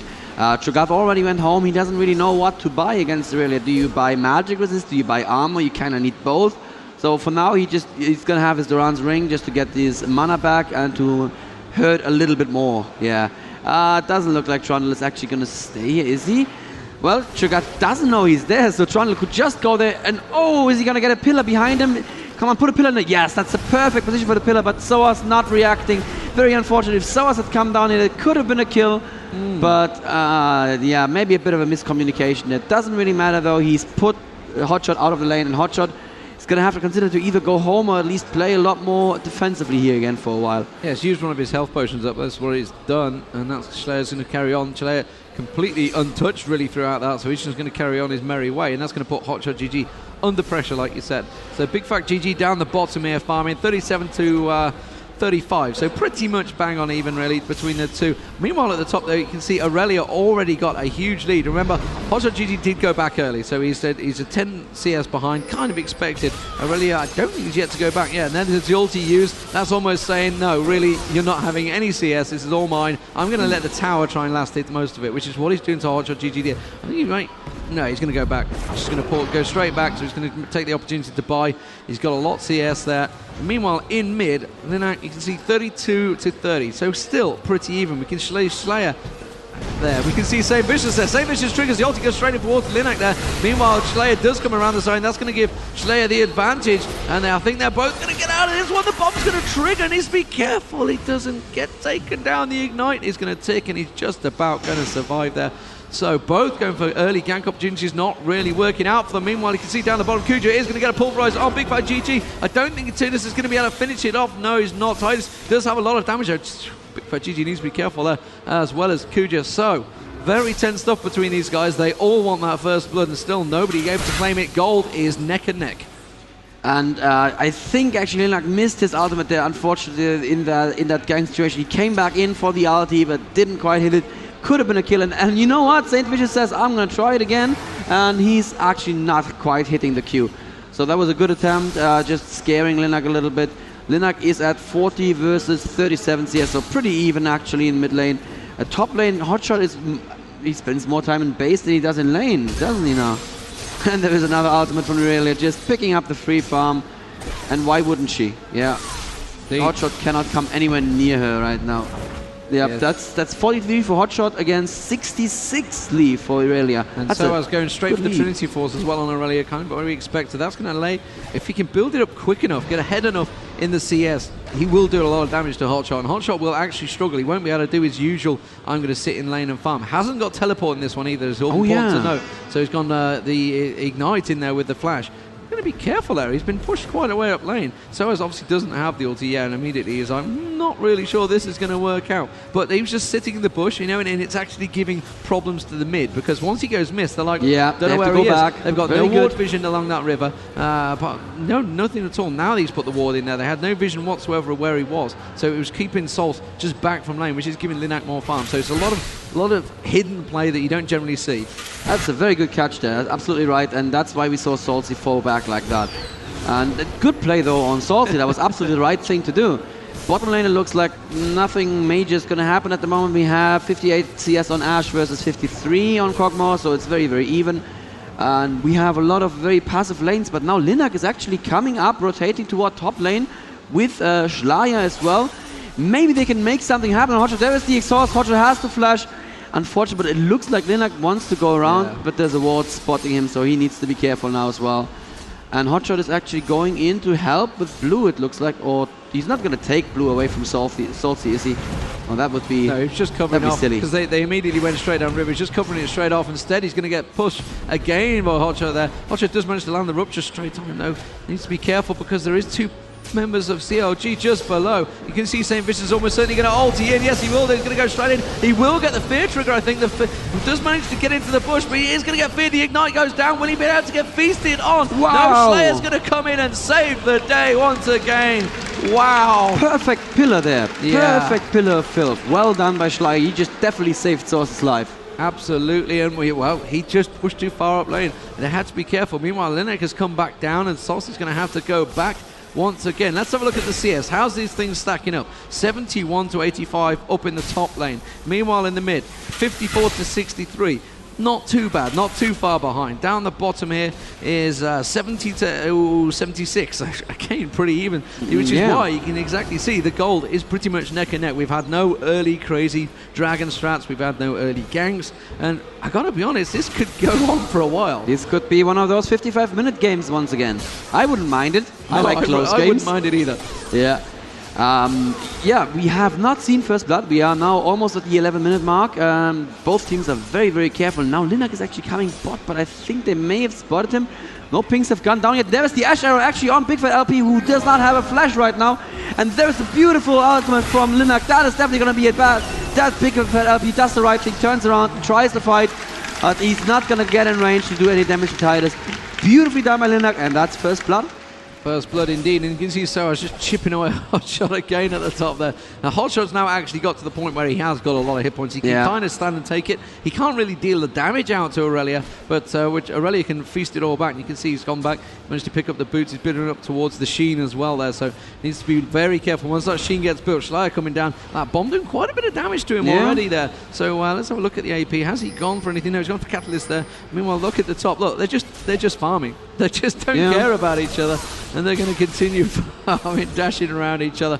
So, as First Blood has gone to Cassiopeia, has come back with a blasting ward there. Nice. Needlessly large rod, so they say, not a blasting ward. Needlessly large rod. That's going to put a lot of AP, and that's going to put a lot of pressure on Salce. Yeah, that means now he needs to dodge those poisons. If he gets hit by a poison and 1 or 2 fangs, that is going to be half his health right there, gun. And Linak is going to have his ulti back very soon. He has his flash up. He can flash in. But now it looks like CLG are actually setting up for Dragon. Does sOAZ have a teleport? He does not have a teleport. Now they need to make something. They need to stop them from taking the free Dragon. It doesn't look like Cassiopeia is going to come in. Nope. Okay, actually, this is probably good. They did not go Dragon blind, like we like to say. And they just give the Dragon to CLG. That's what they had to do. That was the lowest risk for them. Yeah, because they could have easily backfired for them there. I think they were in the situation where, especially with Zilean there with his ulti as well, you know, whoever you went for was really going to get res straight up, so you weren't going to be able to pick anyone up. You weren't being able to get any steals. None of them had an ulti either. There was no arrow up. Cassiopeia had used it. They just got that gank attempt down the bottom. So despite the fact they got the gank, they're now behind in gold to CLG. Only just. Yeah, only just. It's not really much, yeah. So it's looking very, very good right now for them. They are definitely not falling behind like they did in the second game. They showed in the second game that they can come back from something like this, but they're not even falling behind right now. And CLG, once again, with the early game setup, with the Zilean and the Cho'Gath, those are all champions that need to make something happen in the early game, and they're not doing that right now. They're going to get a push along top there as, again, HotshotGG has teleported back. This time he's gone back with a Catalyst and Mercury Shred, so he's going for the magic resist and the health, really, against sOAZ, and it's kind of all he can do at the moment. He's like you say, it's a bit of a mix between both. What really do you build to defend against? Do you defend against Tidus, who was fantastic in the last game? Meanwhile, looking down towards HotshotGG is farming away. I'm not sure if he spotted Trundle. Trundle came out of the bushes there for just a second. Down the bottom. And the same thing is happening there in bottom. We're going to have to keep our eye on this. Cassiopeia has gone back and see which way the minions are going to push. Saintvicious is ready and waiting. And really, it's down to Kujaa. Kujaa needs to make sure that he doesn't waste his pulverize. Have a look at it towards the top. It is going to be HotshotGG. He's going to be the first target. I can see it's also happening down the bottom, but I don't think they're going to get either kill. No, it's not. It's going to get away, but they will be able to push the pace with that minion stack. Although I think Hotshot could probably wipe the minion stack straight out. Because see down the bottom, they are pushing the pace. They're just hitting the tower. They're ignoring HotshotGG. Yeah. Oh dear. Oh. Oh dear. Dear. Oh dear. Yep, applause for what looks like a crash. It could just be that the spectator mode failed. So let's just try to see if we can. Okay. So the game actually crashed on the server. Very sorry about that. We're gonna have to remake that game. All right, that's not so good, is it? It's not so good. You are quite correct in that. That is not so good. I feel your pain. Trust me, I'm feeling most pain in this room right now. Hey, look. All I can say is we've got the spectator mode. Hey, you know, we've had some great games with it. I'm going to try and reconnect, but I think it's Gamescom. It is kaput. Yeah, it is kaput. So, unfortunately, this happens sometimes. Fortunately, it happened in a very, very even game, right? There were no advantages for either side at this point. Yeah, so nobody could say we had that dominated. I guess they're going to have to go straight with the same picks. I think so. I do think so. I'm going to wait for the ESL admins to decide. It doesn't look like anything's happening. We reconnected. Is the game actually still running? Yeah! Oh. Let's get it on! Yeah! I don't actually have a game running anymore. Reconnect. I can't. It won't let me. I'll just look at your screen. That is very unlucky for me indeed. So let's have a look. What actually happened when it all happened? Well, the gold is exactly the same. The timers are exactly the same. Nobody died. It's all good. We'll just carry on like nothing happened. Guys, just, don't mention it on the forums. Nope. Don't nobody say a word. Nobody say a word. Nobody saw that. And I'm sure nobody at home was watching either. No, who'd be watching this? Yeah. So let's have a quick look at towards the top. There you can see sOAZ. We don't actually have games down at the moment. That's one thing that does need to come back. Hopefully that will come in here. But looking down towards the bottom, you can see Tidus has he actually had to go for the pickaxe because he got pushed out fairly early, so didn't manage to farm long enough to get a BF sword, but he did get the triple Doran. So he's not doing too badly down the bottom there. He obviously got the assist with the first blood.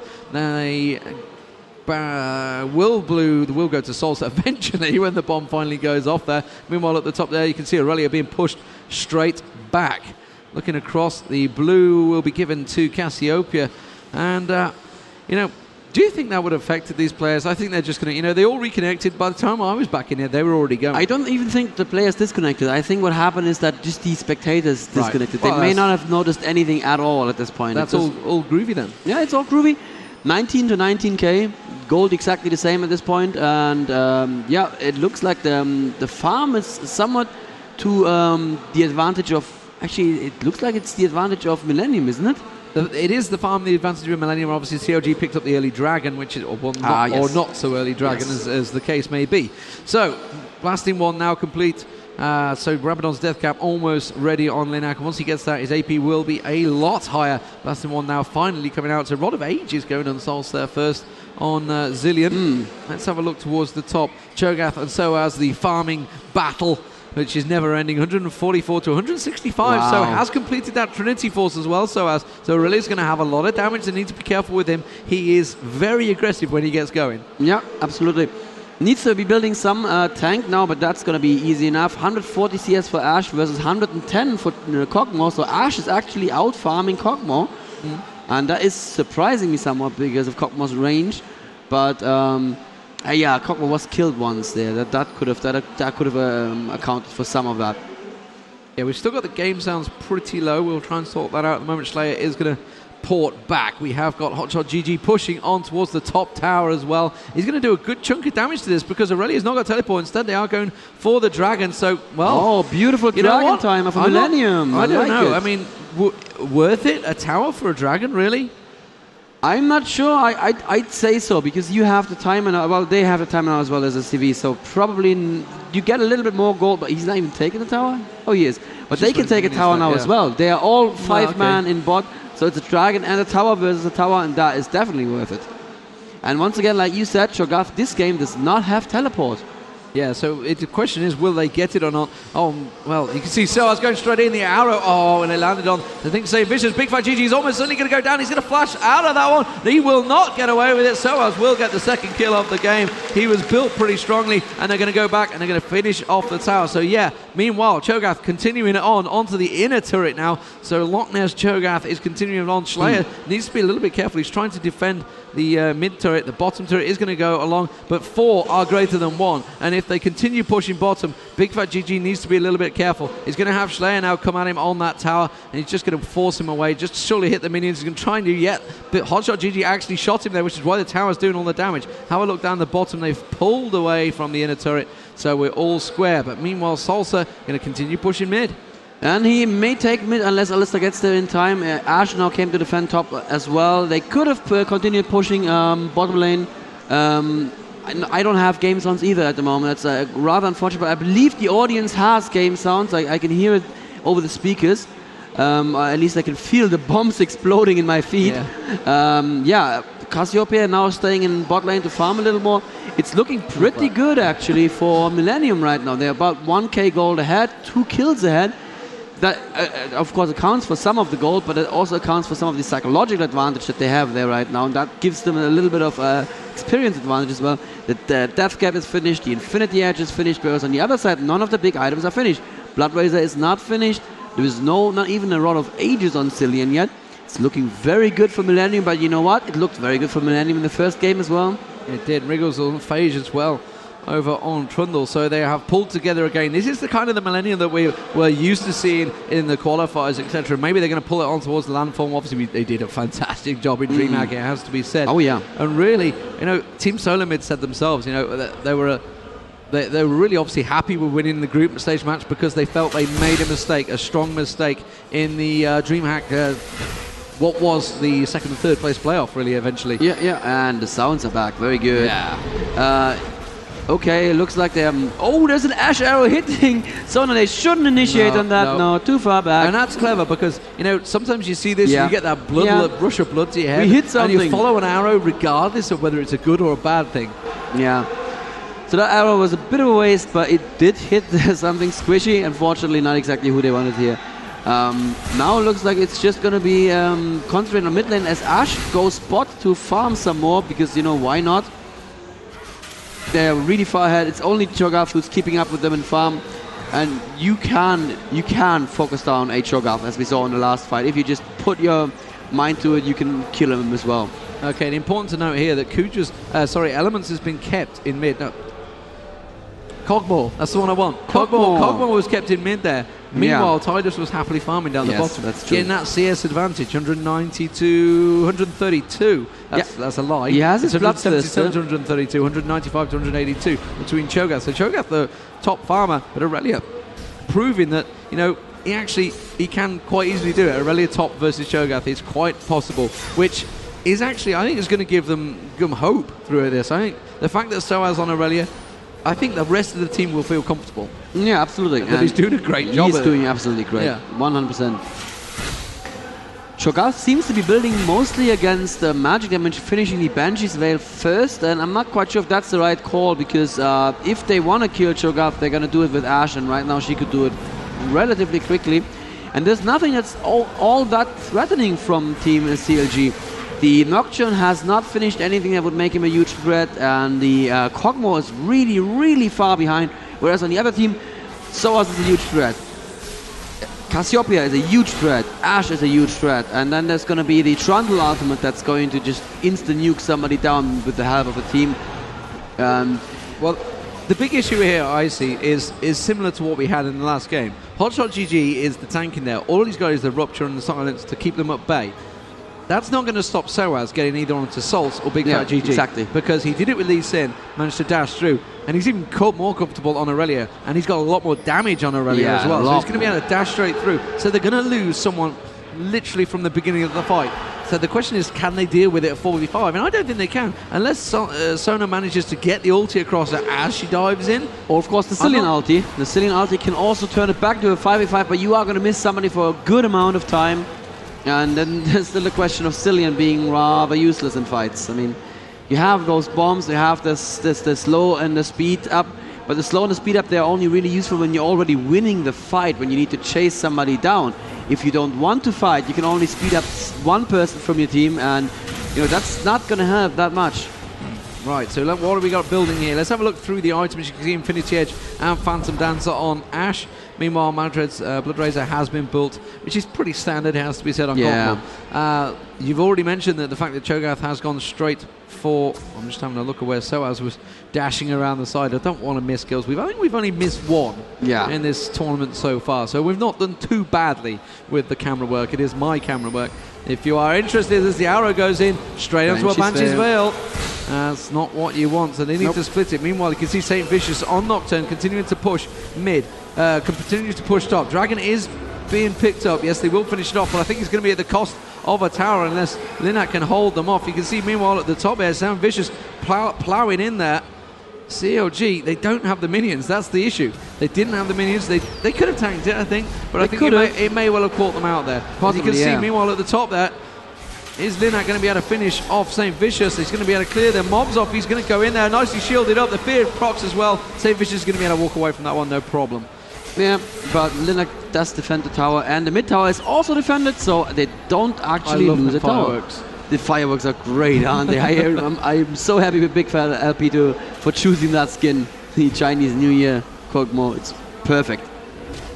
So, meanwhile, they're going to keep pushing. Again, we've only got the basic boots on Trundle, on Ashe, on Cassiopeia, and on Alistar. Oh, wow.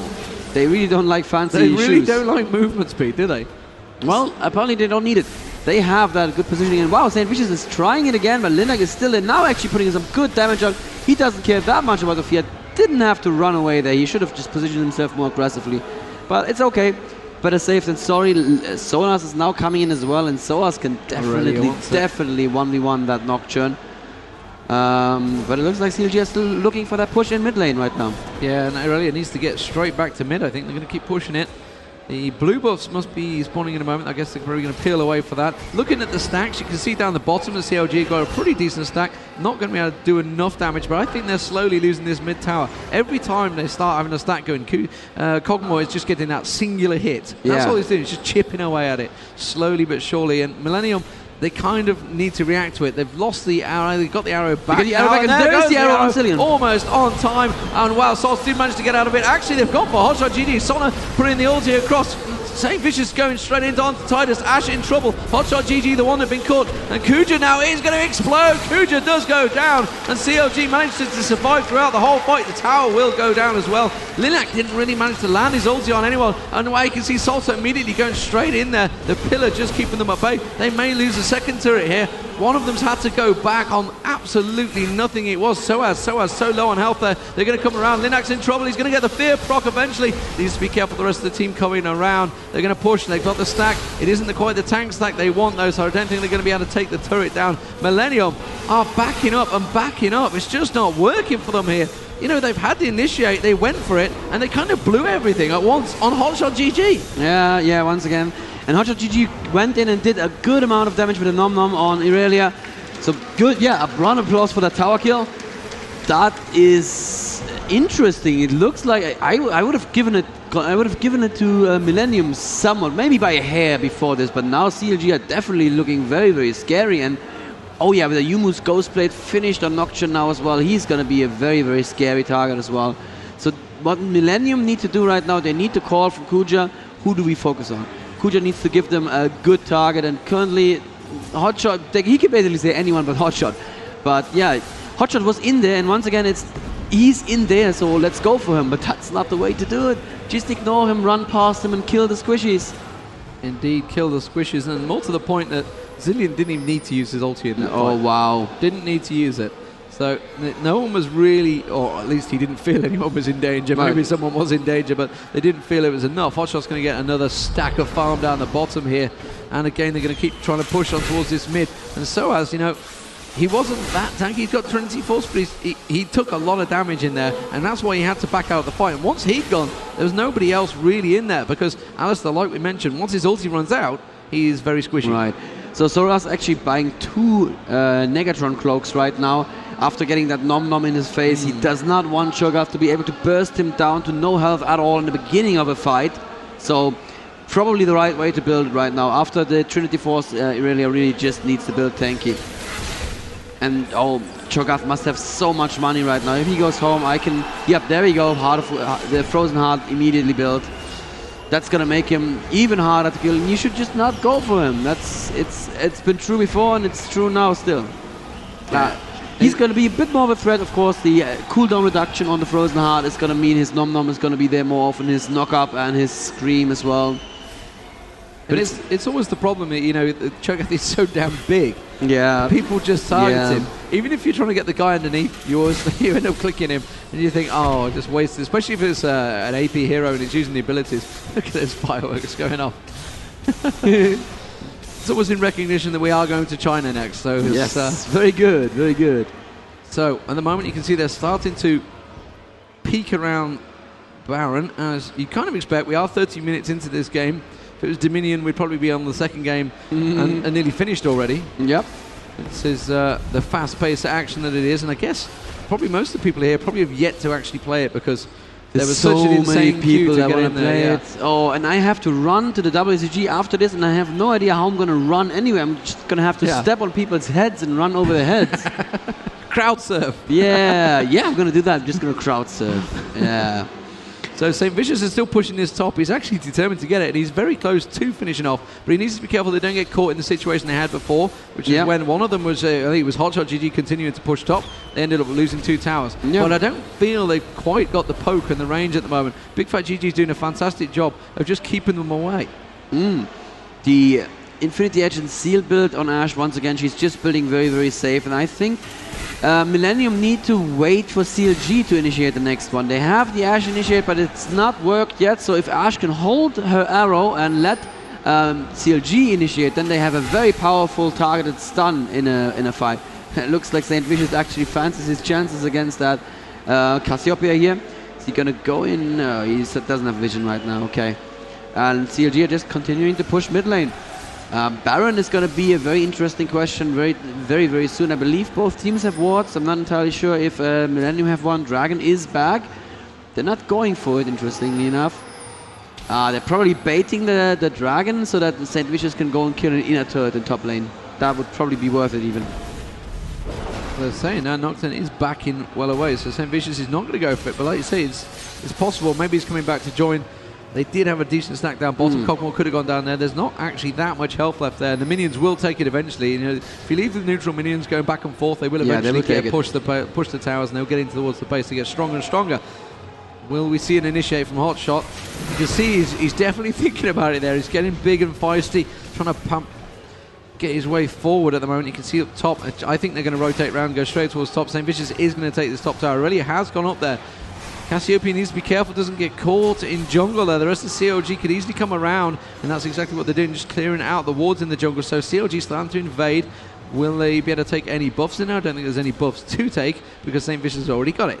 So that top tower, I think that's going to go down, and it could easily go down in a couple of hits, I think, as soon as Bigfatlp gets on it, which is what he's going to do. They'll take a couple of hits. HotshotGG like, yes, fine, I'll take the couple of tower hits for you, and that is easily another tower for CLG. So they have them backed against the wall, but we saw this in the last game. Oh yeah. Can they turn it around as much? That's the question. It is going to be all about the Baron at the moment, and Millennium are pretty scarce on the wards. Yeah, especially because CLG just went through their forest and cleaned them all out. That is another thing you can do. Even if you can't steal buffs, you can go into the enemy's forest and make sure that they're blind. And that just feels so bad. If your forest is blind, you're completely blind, you don't know what's going on. Big minion stack in bottom lane is going to damage the tower some. I don't think it's going to take it quite yet. They could go there and push, but oh, actually Saintvicious is already there cleaning it out, so he's going to be just fine. They're going back for Dragon right now. Kujaa not in range quite yet, but I think they can take this Dragon very quickly. CLG are actually coming in. They want to have a fight right here, and yeah, very good. Well done by Cassiopeia. She positions herself out of the fight. There is Nocturne going in right now, jumping onto Ashe. She's flashing out of range. Hotshot is in the front. They should not be attacking. Very good arrow into the back, keeping Sona away from them right now. That's so much damage being put out on Hotshot, who is just going to revive and going to be fine. Irelia dying at the same time. Don't know why they're going for Hotshot. Kujaa in trouble right now. His ultimate is down. He's also going to go down. Hotshot actually dies.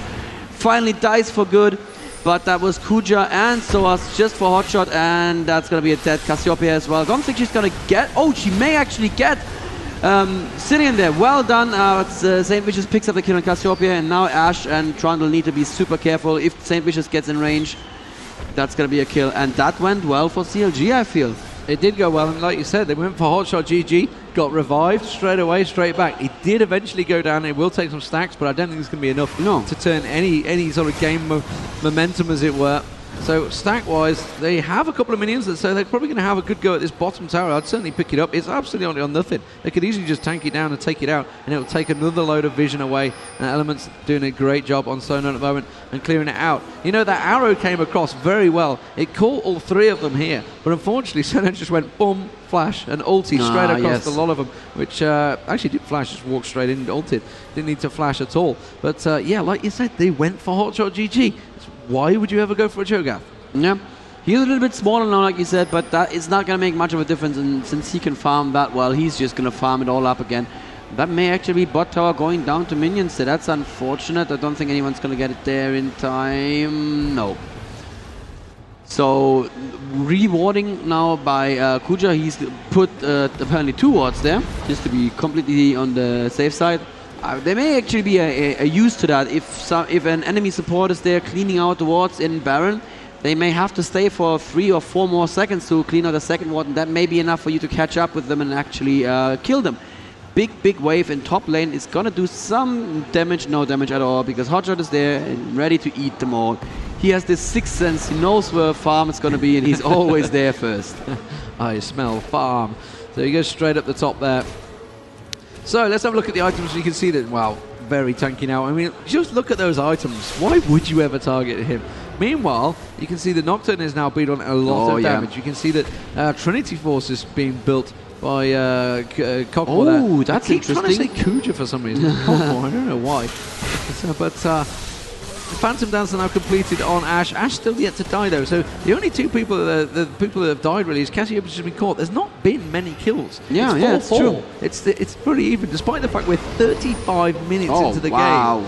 And there's only been 7 towers, COG really on the tower stomp, and Millennium kind of need to catch up, which is why they fell behind in this gold stack. You can see they're about 3k behind at the moment. They kind of need to pull that back. They need to be careful here. They don't pull away too far because COG are going to go straight up mid. You can see they've sensed it. They're going as quick as possible straight up towards mid here. Millennium caught out of position. They're going to try and get it towards base. Will they be able to cut them off midway through? They get a great clairvoyance through. Ward just about going down in time.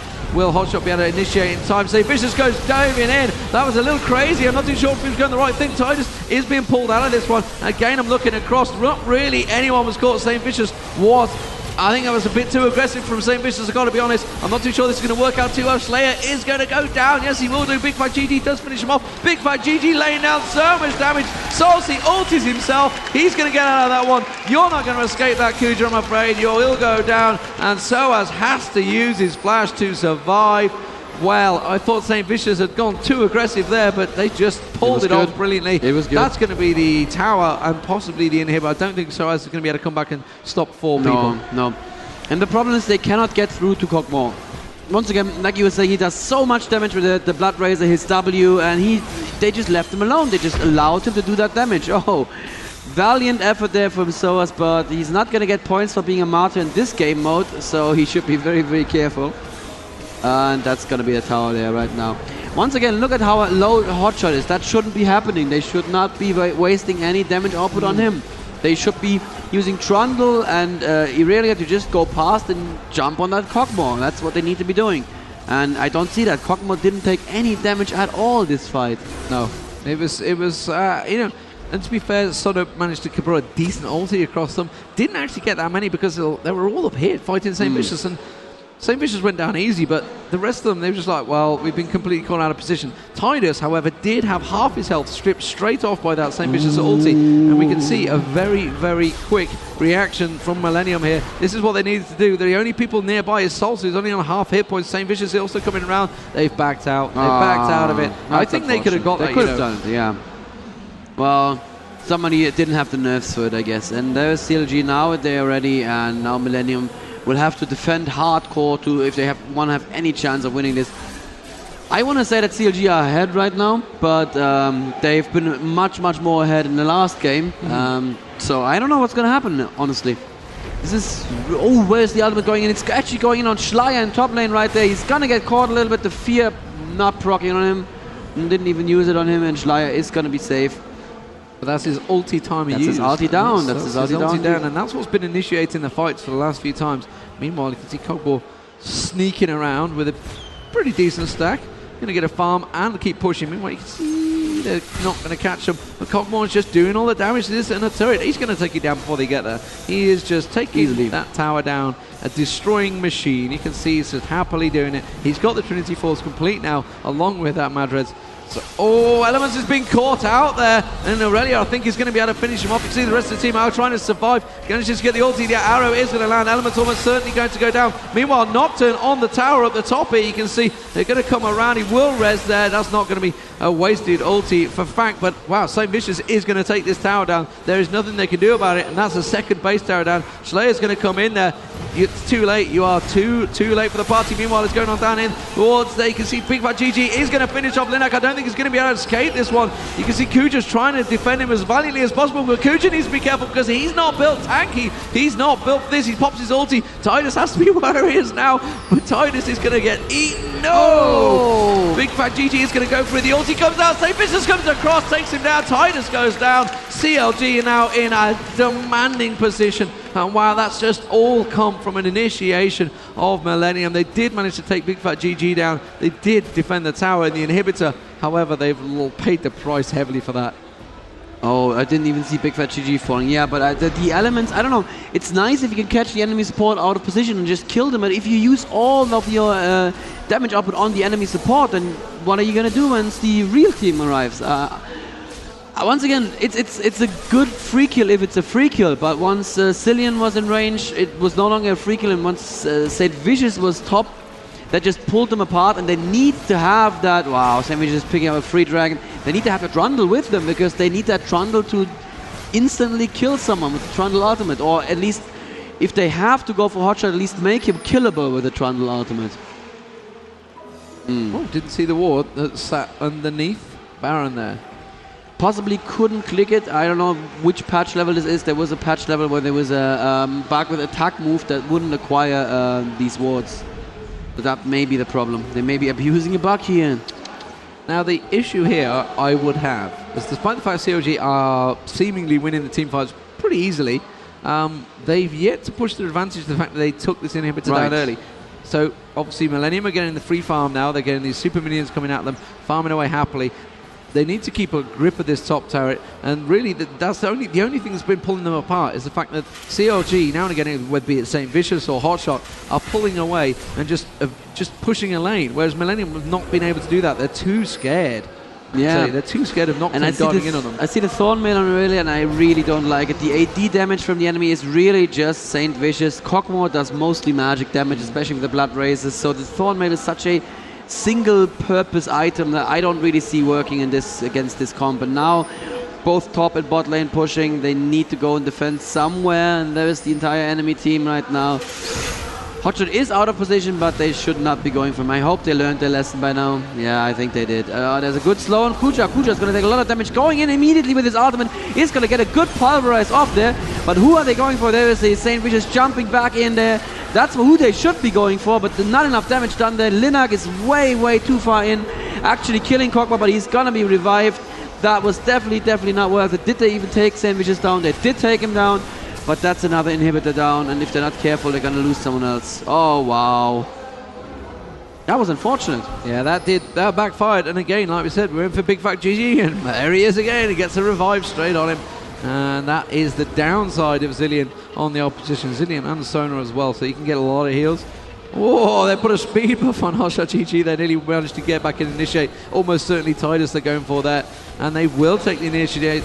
The inhibitors just respawn. They need to be careful because Aurelia is coming back down. Could almost certainly dive on towards Elementz. Bigfatlp, they're going straight for though. Bigfatlp has been exhausted. He's trying his best to take down Tidus. Tidus will go down. Bigfatlp is going to follow. Kujaa is going to get feasted upon by HotshotGG. And the Cillian ultimate was back. ShLaYa, is still in it. And that is going to be GG, I feel. I don't think they're going to be able to pull out of this one. sOAZ is going to survive. The base towers will follow.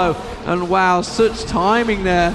He got the blue buff on, which obviously he put the cooldown on. He's got the cooldown reduction. That's just bad luck. That's just bad luck. Bigfatlp will go down this time. Finally, this time he will die. But sOAZ will pay the price with his life. Linak is going to suffer as well. ShLaYa is going to follow. And I think CLG are going to be our first finalists. Well, who will they face? And who wants to face them? It has to be said. Millenium came out fantastic in this, but overall, CLG have been dominant. They have turned up to play this tournament with such confidence, and really, it has to be said, they are one of the popular teams here. They are, and deservedly so. I mean, they had a little bit of a slump at DreamHack, but they are showing right now what you can do, and you put your mind to it. Hotshot walking in the fountain there in the end of the game, you didn't see that anymore. That was a dominant performance, and I think every game was turned around. Every game was won by a team that seemed to be falling back at first. Even the third game, it looked like CLG were actually falling behind, and beautiful play there, it has to be said. Millenium never found that great initiate again that they had in the second game so many times, and CLG deservedly our first finalist. The problem seemed to be for me was when they were in the mid, you know, they had that standoff moment, and they didn't seem to know who was going to initiate. Ashura went in, didn't really work. And then they sort of like stood there looking around. Anyone going to go in? So the flash pulverize could have possibly come out. Again, I don't think Alistair's been utilised very well by a European team. There. I have to say, compare it to say when Elementz plays it. It's a huge difference. Getting the headbutt pulverize combo going. Saintvicious often jumped in way too early. What they should have done is just hold back, wait for that Saintvicious to jump in, just focus him down, get him out. Linak was all the way in, trying to kill Kog'Maw in that fight when Saintvicious jumped in. Linak was literally running past that turret to get Kog'Maw, and guess what? Kog'Maw got revived. So you died for nothing there. Yeah, I mean, his initiate, Saintvicious, I thought it was a little too aggressive, but it worked. Obviously, the comms going out there, going, I'm going in now. HotshotGG, you could see him starting to move. You knew the ulti was coming because HotshotGG started to make his way straight in there. And wow, just incredible stuff. We talked about Zilean at the start, Salce with Zilean. 1-1-10, I can't say any fairer than that. 2-1-12 Elementz. These are great support stats, really, it has to be said. So overall, CLG are looking great for the final. So the first team is there. Who will be meeting? That's the question. It's going to be Fnatic versus Team Solo Mid. That's going to be coming up this afternoon. That will be the next semi-final. However, next match will be SK Gaming versus Team Solo Mid on stream 2. However, we're going to have an interview with the players right now. Hey guys, we have a really good game over here. First gonna ask Millenium about, what happened during the game. Was it because, your draft was really good? Some people even say that your draft was better than CLG's. What happened? Because early game you did seem like you were ahead in game 3. Well, they played well and we did a lot of mistakes. And those mistakes cost us 2 games. Well, you did really well in this tournament so far. You still have the 3rd and 4th placing game that you have to play. I hope you do really well later on. And just want to ask HotshotGG, you are actually pretty popular on the forums. Tell us a little bit more about Game 3, what happened, how do you actually come back from the game, and also what happened in Game 2. Game 2, you guys were so ahead early game. I think Game 2 we played just really bad all around. We made huge mistakes and we lost a huge lead. Game 3, we just had a awesome team comp. We played very well. We zoned them well with our heroes, and we had Zilean. So it was great. Well, do you want to give a quick shout out? Yeah, quick shout out to our sponsors, Razer, Own3D, and Fractal. Thanks, you guys are awesome. And fans too. Fans too. Fans too. All right, and they're gonna just give out some stuff to the fans over there. So just go ahead. Oh, we need to no, just give it. Yeah.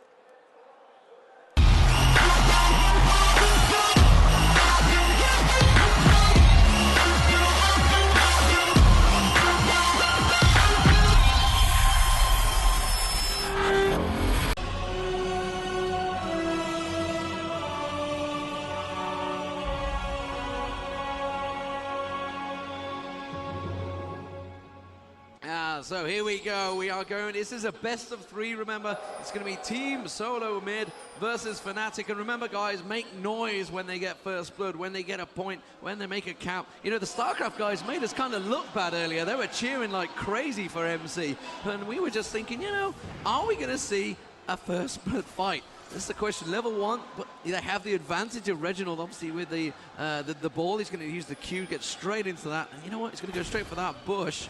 Oh, PK trails them away. The stun goes straight down on towards the TheRainMan. And Shushei is going to pull them away. PK is going to draw fire. And, see, I think he's trying to bait them into using flashes there. Yeah. No need for a flash quite yet. There was enough distance there from PK. And nothing really happened here. And they're splitting up right now. TSM, that means they're not looking for further fight. I'm not quite sure what the purpose was behind this. Probably just showing up and saying, oh, and hiding a Singe there. Wow, Fnatic did that in the game against SK. I wonder if they're going to do a Fnatic. That would be so good. Clairvoyance in their own bushes. That'd be great. And yeah, Singe does have the teleport, so he's not even going to lose that much time. Yeah, so Reginald's going to help over in the jungle. So meanwhile, TSM have gone about their business. And Fnatic just not really sure. They're a little bit blind as to what's happening at the moment. Shushei replacing himself in mid. We're going to see TheOddOne is going to pull off, and he's just going to go straight back. But still, they're not baiting, are they? Yeah. They're not taking it. So Clairvoyance goes down on blue. You know that blue is not spawned yet. It will spawn in 2 seconds. But look at that, beautifully started off, and they're going to go straight for it. Unfortunately, they're going to realize that TheRainMan is not there. Now, TheRainMan, I kind of feel he needs the early farm, but the question is, will they bait them the same way Fnatic did? Yeah, and will Fnatic actually fall for their own trick? That's the next question. And right now they should CV the bushes. That would be the ideal play right now. They still don't see the enemy. There could be a toss from Singed, of course, and that would be a kill. He has Ghost, not Flash, so he has to run out. CV up now. There's there we the CV, and bye-bye. Yep, that was a lot of time wasted there for TheRainMan, who is now going to go and teleport top lane. It was a good attempt, but you're not going to trick Fnatic with their own trick. Yeah, exactly. And if for those that missed it, what Fnatic actually did, they had 3-man stacked in that bush and then CV'd their own bush that they were in, just to bait Candy Panda in. TheOddOne actually finding Cyanide in the forest here at Raves. He's going to go and take the fight to him. Cyanide wasn't quite sure if he wants to fight or not. Not that much damage. Cyanide could pick up all the Raves, and TheOddOne is going to go top lane now. Very early invasion here from Gangplank, and xPeke should be aware of a pirate coming from behind right now. Yeah, he certainly should be. He doesn't seem to be, though. TheOddOne is going to come straight around behind, and TheRainMan's going to get straight on him. Will manage to get the flip. He's just going to, oh, nicely flashed just before he managed to get the flip down. Nice. TheOddOne just walks away from that one. Very well played there, but flash used, someone a spell used, so not too bad, really, for TheRainMan. And it's buying him time to just lay that poison down and start getting a bit of free farm going. And once again, don't be shy to clap over us, even if we're talking, just clap. We're going to hear ourselves, so don't worry about that. Gangplank now still setting up for that gank. And Amumu just went home, so there cannot be any help right now. And xPeke does not know in how much trouble this is. Is this gonna be first blood right now? There is the slow right now going. Beautiful exhaust, keeping TheRainMan at distance. Beautifully played by xPeke. Yeah, well played. So they hang on for a little bit longer. Reginald at the moment getting a nice bit of farm. Let's have a look to see if anyone's getting any catastrophic. No, he's exactly the same, pretty much the same, and that's going to be very hard for them. Actually, both of them are very strong farmers. I'm going to keep my eye on it. I can see that Xpecial is there, and meanwhile I can see TheOddOne is also stacking up, getting ready. They do manage to get the Q on him. Destinus going down as well. TheOddOne will manage to get a parley. They're trying to pop that egg early. Don't think it's going to happen. No, he's going to dodge out the way of it. He is low, and he's made him forced to use a health potion, though, so kind of worth it. Just gonna remark right now that Pirate is level 2, just think level 3, while Amumu was level 4, even while Pirate was still level 2. So that is the downside of trying so very, very hard to get a gank. I don't think he did too much. He kind of hampered Karthus a little bit in top lane, but this is xPeke. Bottom. Oh, in bottom right now, Lamia has to jump out. It's going down to, wow, 49 health. I saw there. Very well done. Just barely in time. Just barely in time, and of course that's going to keep him away from the CS. He was pretty much even there, 20 to 22. That's going to give Caitlyn that little bit of a chance. Chaox playing Caitlyn, of course, and wow, what a fantastic AD. Oh, I mean, all these guys really are top AD players. Yes. It's quite scary how good they are, really. It has to be said. And, you know, Mellisan had to use Flash as well. Oh, unfortunate. Yeah, so Mellisan is the man that can escape. You know, Flash is never wasted if you live. If you flash and escape and you live, granted you've got yourself in that situation, but you know, if you survive, it's totally worth it using. You know, it's not going to waste anything. The fact it will respawn eventually, and you can see that Lamia has returned to lane, picked himself up a Doran's blade, now obviously going along with them boots and the health pots he had from the start. Let's have a quick peek around, see if we got any action going on. PK is struggling at the moment. You can see TheRainMan, he is getting the free reign already, you know, which is a little worrying for when he actually hits the point where you just can't kill him. Yeah, and xPeke saw the pirate. I believe he saw the pirate. He must have seen the pirate. I don't know if he did, actually. And now Amumu's coming in. Amumu's going to go into the brush, and TheOddOne is going back right now. This could be a fling on xPeke, though. And now they're going to go for xPeke, who has no summoners up. And this could be first blood right now here for Team Solomon. First blood goes to TheOddOne, who flashes out. Maybe safe, but no, Amumu is actually onto him, and this could be a revenge kill. Yeah. Well done from Cyanide. So the kill, unfortunately, well, you know, the problem is Gangplank getting the kill is great. Actually, both junglers got the kill, but there was the assist from both teams as well. So it's pretty even stuff, but First Blood, obviously, you have that small bonus as well from the First Blood. So very much worth it for the top lane. TheRainMan has gone back. What's TheRainMan come back with? He's got himself Catalyst already. Wow, he's been getting some good farm at the top there. 34 farm, that's going to cause problems immediately. You can see Reginald and Shushei both low. Shushei with no mana, Reginald with no mana. And well, it's really a case of will anyone come and support them. You can see that Xpecial is making his way around. Reginald is actually baiting him in there. You see drawing him in, and Karthus is returned to top. Xpecial is going to go back down, which means Lamia is solo versus Chaox at the moment. Both players are going to pick up as much experience as they can, which is kind of how the supports really work. Don't want to pick up any CS. Having a look at the top there, you can see TheRainMan. No, they're not going to get him. But the thing is, he's already becoming unkillable. Yeah, it's very, very early in the game. And that Catalyst just means that even if you do harass him, he's just going to ding another level and he's going to be fine.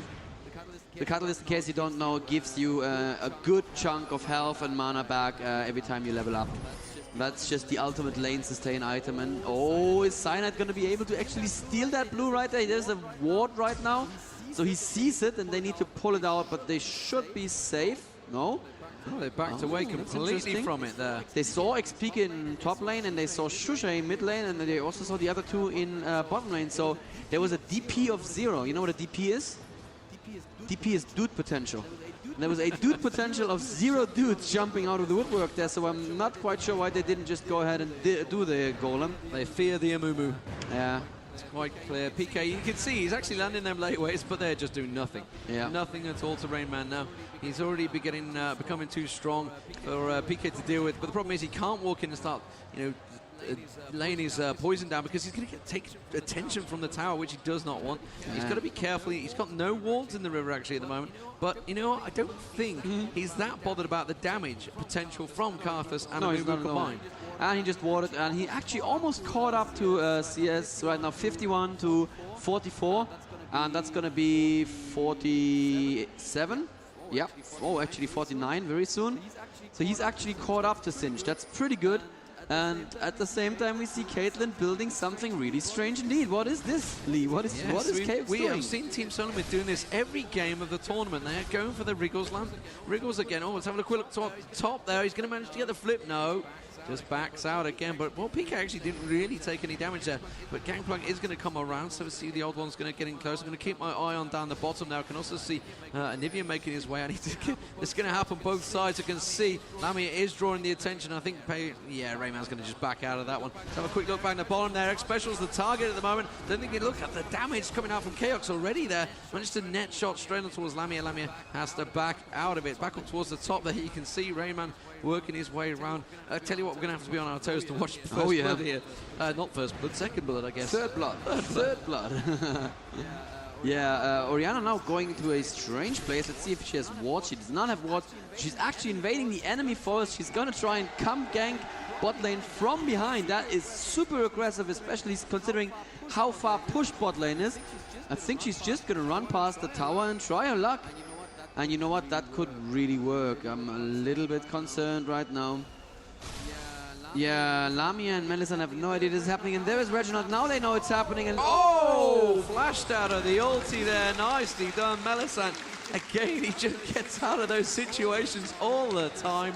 The second the ulti was triggered, he got out of it. Well played by Mellisan. You know, the support role is often the rewarded role, I guess. Yeah. You got players like Nif, Mellisan, etc. They just do a fantastic They're job. Exceptional, absolutely, yeah. And I think we should pay more attention to them in casts as well. Kujaa was saying the same thing. I like your casts a lot, he said, but you should pay more attention to support. Yeah, I'll do that.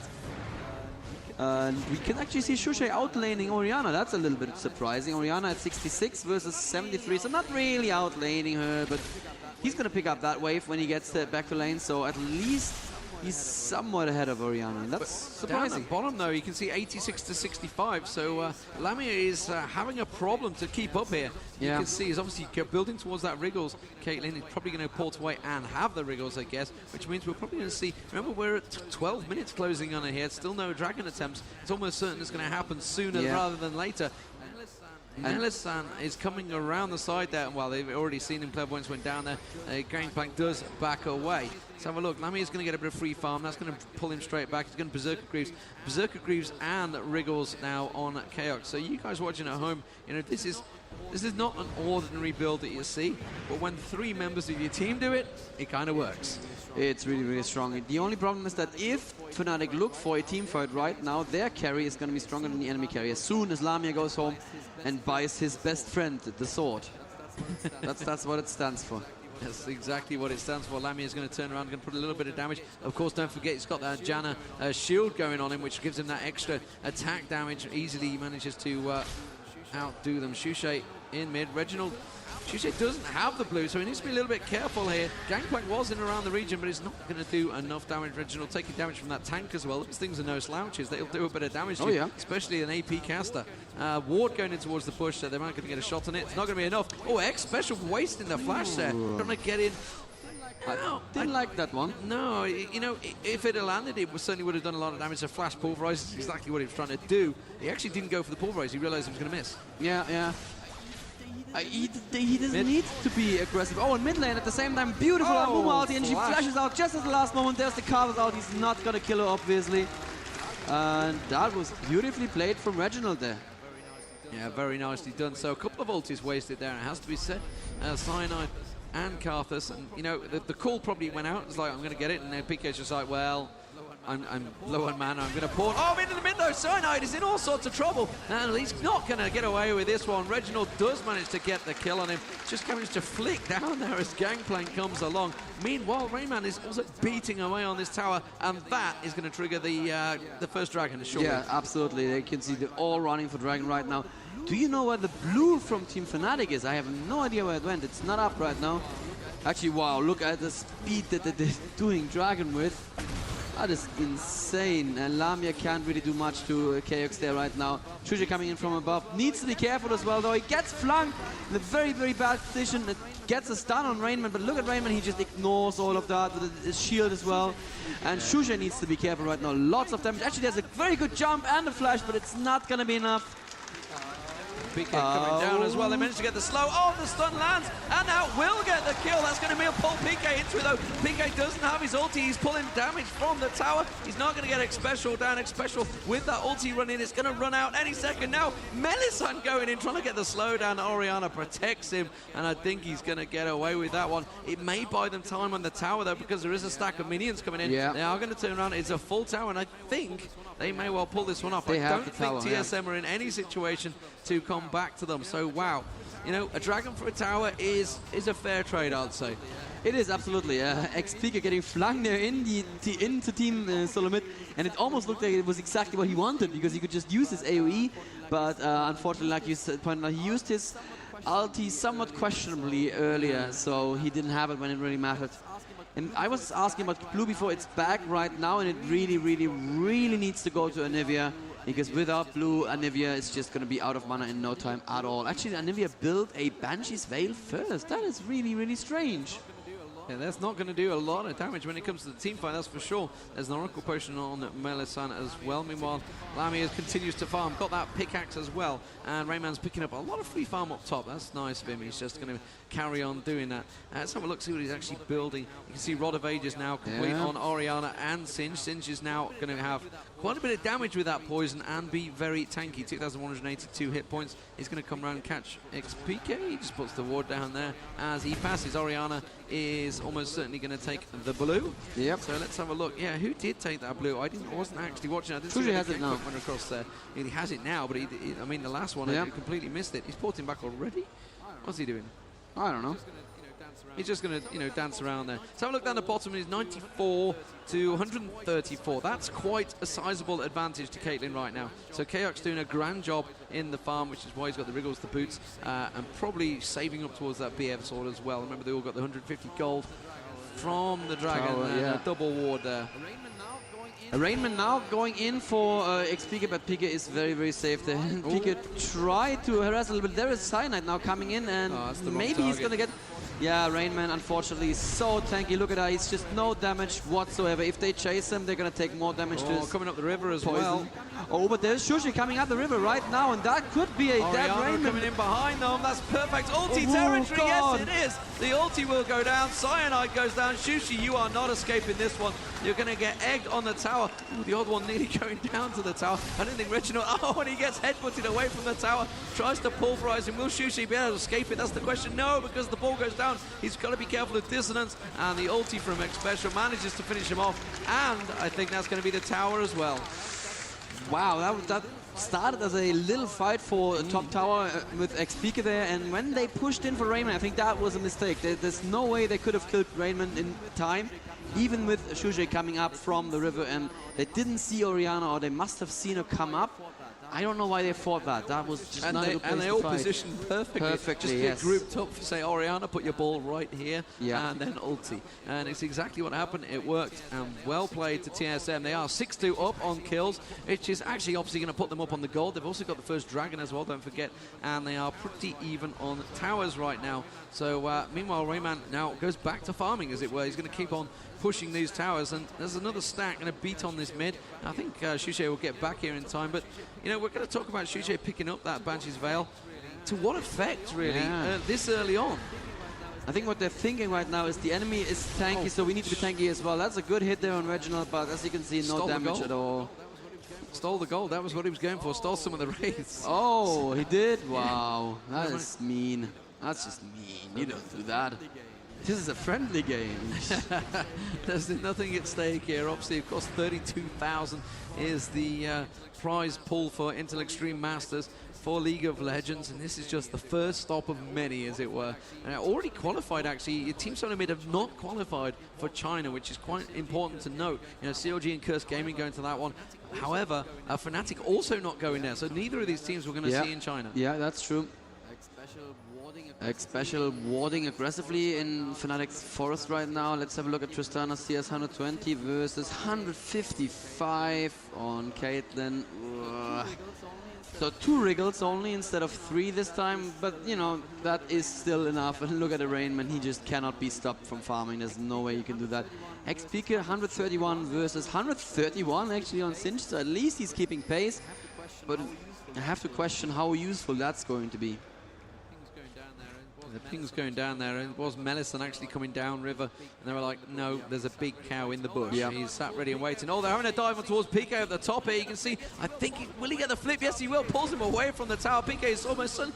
Will he go down? No, he will not. And he managed to land a really good exhaust on TheRainMan there just by the tower, which actually kept him alive. He's gone Rod of Ages. Oh, Gangplank ulti. Will it finish him off? He's just about going to get out of it. 137. You can see them coming around the side there. Reginald fancied a piece of that. Meanwhile, they're going to keep pushing in the towards mid there. Look at that. Reginald really wanted to kill coming around. They've got to be careful though, because they could come around the back side, which is why Shushei and Cyanide both backing away. And you know what? They might even give this tower up the way they're moving here. Are they going to go for Dragon? Dragon is up, I believe.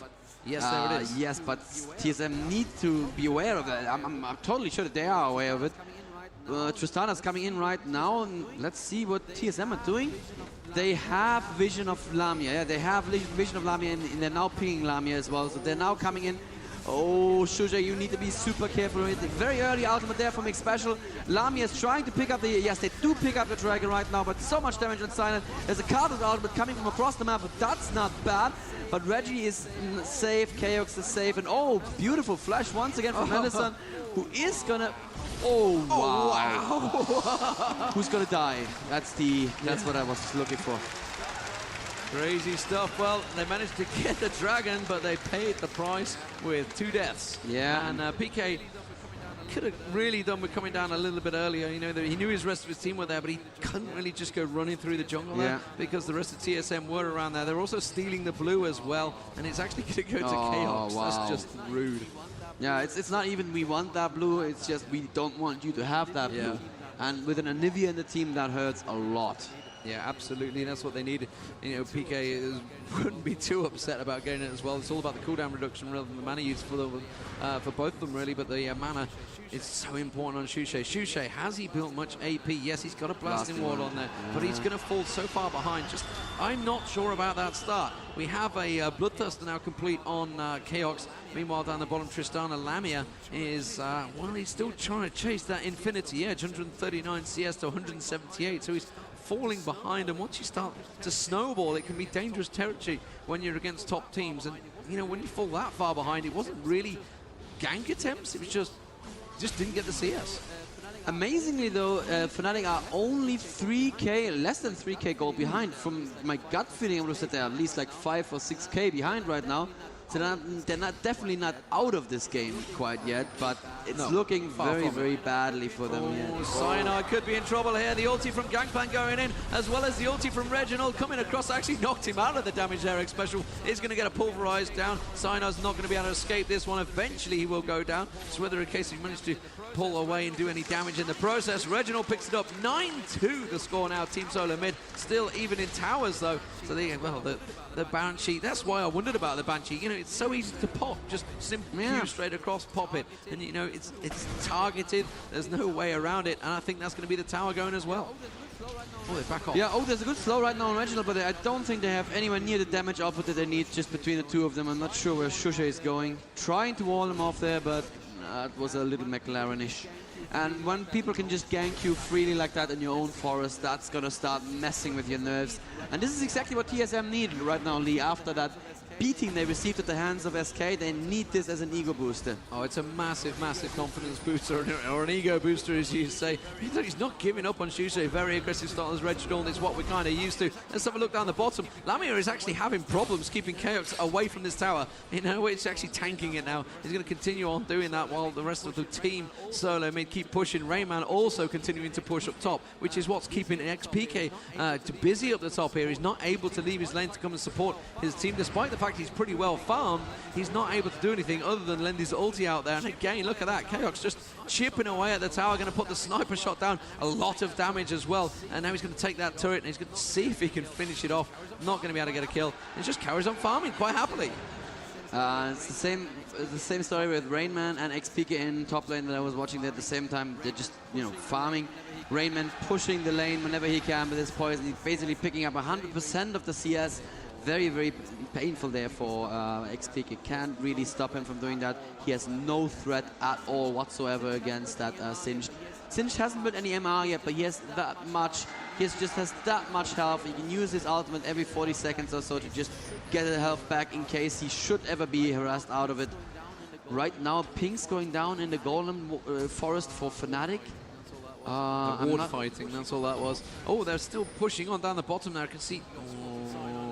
I think he got spotted Cyanide a little bit too early there, but look at the damage. He's already chipped away at that top turret, bottom turret, sorry. The top turret's had a little go at it. TheRainMan, just look at this, just waiting. Oh, he's going to come around. They knew he was in there, though. The three of them are going to come around. TheRainMan's in a little bit of trouble. Nice wall. Manages to block him off. Are they going to use too many ultis? That's the question. TheRainMan, look at it. He just runs away. 4 members of Fnatic there, and he could not do anything. And then he's ulti popped. So bring it on. I'm singed. What do you want from me? I'm just going to pop my ulti and I'll be just fine. Craziness. They're going to have problems stopping him. It has to be said. I don't think that Shushei going for that Banshee's Veil, it's just hampered them, I think. I know he needed it early against Reginald, but it gets popped so easily, and I think we're going to have an early Baron. That is a super early Baron, and you know, you have a Chaox there with a Wriggles Lantern, and you see what happens. Super fast, and I don't think the Fnatic have any idea this is going on. They're just going to see the Reginald just keeping them busy. Yeah, it's going to see the Baron particle around Orianna. Suddenly they're going to go like, oh, that happened. That's given them a big gold advantage, it has to be said. It's given them a buff advantage, so I expect to see them stack up. Will they return to base? I think a few of them are just like, no, let's keep going with the rest of the team. So, yeah, TheRainMan and Xpecial have both gone back. Xpecial 004 getting there. We got to bring the support guys into this. He is supporting very well. Yes, absolutely. Infinity Edge now complete on Tristana. We said it'd happen earlier. However, it's not, because despite the fact he built a Wriggles Lantern early, he's got the Bloodthirster and a Zeal now already. So the Chaox is very strong. Reginald in a little bit of trouble here. Shushei does manage to get the wall on, but it's not long enough. Coming around the backside. And look at Shushei's health. TheRainMan just getting straight aggressive. He's like, no, don't worry, just stay there. We'll get this. Look at Shushei's health. That was one combo from Orianna right there. That is just, oh man, he was full health before that. But he is building AP now. He's got that needlessly large rod in there, slowly building up that Rabidon's death cap, so he will catch up. It's a case of TSM need to kind of close it quicker. So, well, you know, they've got the Baron buff, Dragon being picked up. They need to start pushing towers with this buff before it runs out, really. Plenty of time still. They have plenty of time, and TheRainMan just very, very aggressively positioned once again. He just wants them to go for him. He wants to offer himself as a target and say, hey guys, look at me. I am silly cinched. I'm totally out of position. You can kill me in no time at all, I'm sure. Oh, going around the top there. We'll keep our eye on that. Are they going to come? No, they haven't really got the damage. And, well, you can see the AP now. Shushei has built up 149 AP. Obviously, that needs Large Rod helping, and suddenly he is doing quite a bit of burst damage when he catches them in a group. Orianna trying to throw out his ball to see if he can catch any bait. Nobody's going anywhere near it, though. Like, he's trying his best to bait them in. And xPecial, I think, wants to flash pulverize here. I think that's what he's waiting to do. Flash pulverize ulti, and that would be perfect initiate. I wonder why they're waiting so long. They probably want to poke them down a little bit more, but the time would have been perfect already. xPecial has his flash up, he has his ultimate up, so he could just go in and do that right now if he wanted to. Yeah, but the question is, would they have enough damage to do it? I think they're starting to get a little cautious. They're not actually managing to poke that much. SK versus TSM, there was a lot of poke. It was a long-range poke team, and it worked really well. But that's because they had Nidalee tossing the javelins, just like HotshotGG did the other day. You know, tossing those spears straight through there. It's pretty standard tactic, has to be said. But when it works well against top teams, you've got to take note of it. Oh, they actually caught xPecial in on I the know what wall. they're waiting for, and it's happened now. Reginald has his ulti, so I believe they're going to go in. There's the ulti, and where's the flash pulverize? xPecial is actually running around the top right now. The damage needs to go out on Reginald, but he is too safe. xPeke cannot get there. Cyanide's gonna fall probably. xPecial is all the way in there, and that is not gonna be enough to kill Cyanide, but still very well done. And look at TheRainMan, he's just fine. He didn't take any damage. Super, super tanky. No one died from TSM. Yeah, and they're going to switch straight over towards top tower. Top tower will go down, so they are going to pick up 2 towers. Reginald taking a small hit there, but immediately shields himself up, and top tower goes down. So Team soloMID looking very strong so far. That's 2 towers with the buff and making full use of it. And TheRainMan now actually, no, he's not taking tower, and he's going to push straight on it. Cyanide, they can't do anything about it. They do manage to get a good wall down. The stun didn't quite go down, and again, they are focusing on TheRainMan. Yeah. Do not focus on that crazy tank. Well, they were just using auto attacks, to be fair. Tristana had no one else in auto attack range, so she may as well pew him down a little bit, but it's never gonna happen, you know. It's just never gonna get him down anywhere, and that could be the first inhib of the game already at the 29-minute mark. That is very, very painful for Fnatic right here.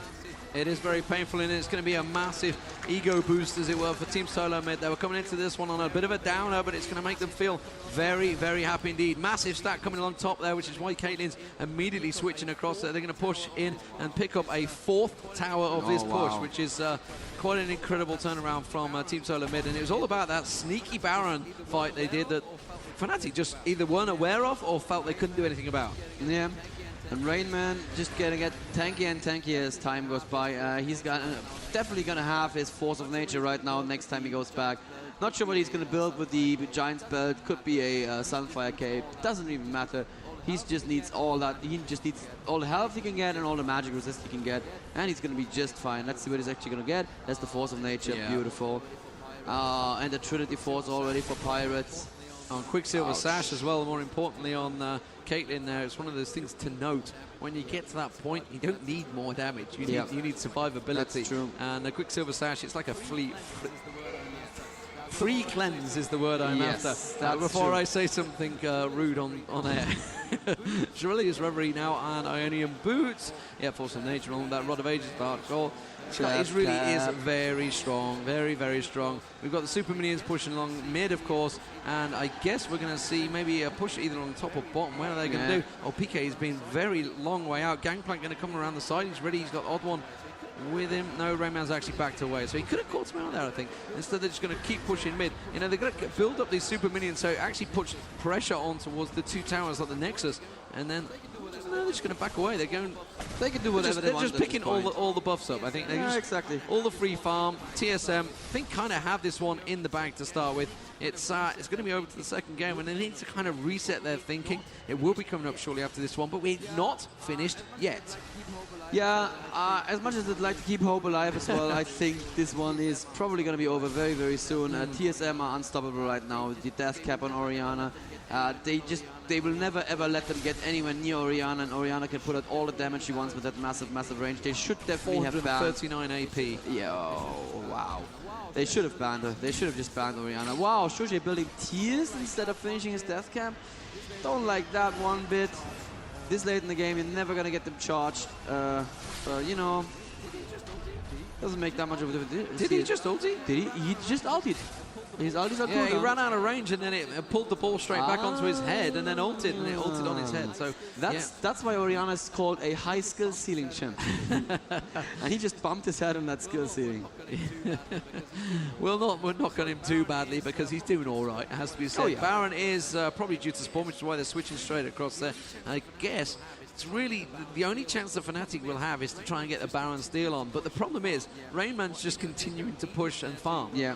Well, you know, they don't need him there to manage to take it down. Instead, they're just going to try and steal any Lizard buff is not there, which is why they're not going there. Look at that, TheRainMan just continuing to troll. Yep, and he can still teleport in if he is needed. They will have wards, and there they go for yet another Baron right now. And look how quickly this is going to go. Yeah, Orianna's damage is going to be helpful, but it's mostly Chaox with that Wriggles Lantern. It's just, and the odd one, of course, also with the Wriggles Lantern. And here's, oh, beautiful, beautiful ultimate on Mellisan right now. Ignite, but he's going to get away. But there's TheRainMan porting in right now, and he's going to pop the ultimate and going to try to fling Shushei. Good ultimate from Pyro. Shushei has to flash, but he's so low right now. Gets the stun off on TheRainMan. Gets the exhaust off on TheRainMan, but still gets flung. They're putting everything on TheRainMan there to keep him away, and it's not going to happen. That's xPeke going down as well. Pretty certain right now. Shushei is down. Oh, xPeke is going to get away, but they don't care. They can now do Baron, they can do top inhibitor, they can do whatever they want. And they're going to run straight towards top tower, and like you say, they can do whatever they want. And Mellisan kind of got caught in that bush, but it's a case of trying to get in there, put a ward down. It's the usual that we see. That's the only time you ever see supports getting caught out of position is when they're trying to get in there and get a ward. And there's no other free, easy way of doing it. PK trying to clear out as many of these super minions as possible. And look at the damage immediately just going on them. There's a lot of AP now on Reginald. In fact, they're just going to tank it. They're just going to put it on whoever needs the shield. Just going to keep them at bay with that Q. They remember he's got blue on as well, so that Q is almost freely available. Look at the damage he's just done onto Lamia. Lamia does manage to jump in and get the kill on Reginald, and that's going to force TSM away from this one. They need to try and pick up as much as possible so they can try and force a Baron straight afterwards, but it's not going to happen, I'm afraid. They only got the one. It was Reginald. It's the one that counts. The one you want. That's the one you want. That's a little bit of a death of killing streak money right there for Tristana. Let's see if it's going to be enough for a Zeal, actually. Building very... so she has the Seal. Building very strange. Not going straight for Phantom Dancer, actually building another Duran's Blade after the Zeal. But yeah, they're gonna pick up. They have picked up Dragon. It is now absolutely. It is still TSM's game to lose. They need to. They just need to play safe and straightforward, and they're gonna win this one. Shushei trying to farm as quickly as he can. Has a Brilliance Potion in his inventory. It's gonna come down to how quickly can he build that death cap, and can he actually make it work in a team fight. And we have on Amumu only the Banshee's Veil and a little bit of armor. It's just not going to be enough against people like Gangplank and Caitlyn. Caitlyn, who, by the way, now has the Bloodthirster, Phantom Dancer, and another best friend sword, and the Wriggles Lantern. Gonna hurt when he just gets anyone on you. And TheRainMan, if he manages to fling you away, eating a Howling Gale, and just clearing out the wards to build up for an almost inevitable Baron fight. Yeah, 11 to 3 kills. Chaox even just starts it on his own. Sure, why not? There you go. And I don't think Fnatic should even get anywhere near this. They are going to try to steal, it looks like, but, you know, it's really not worth it. And, oh, Reginald almost getting caught out of position here. xPeke is going to go in, but he's not going to have enough damage. And, oh, beautifully played by Reginald. Just completely flips him up like a light switch. Lamia has to use his ultimate to get TheRainMan away from him, but you know what? TheRainMan is going to come for you. Janna Tornado is going to keep him a little bit further away, and there's another stun. But you know what? TheRainMan keeps coming, and he keeps coming, and he's going to find Cyanide right there. The fling is actually just going to pop the Banshees. And there is another... Oh, actually misses the stun on TheRainMan. There's going to be a mid-inhib falling down again. And with xPeke down, there's nothing Fnatic can do. They can pretty much surrender. Yeah, massive stack of super minions coming in from top as well. They're just going to tank that bottom to it down.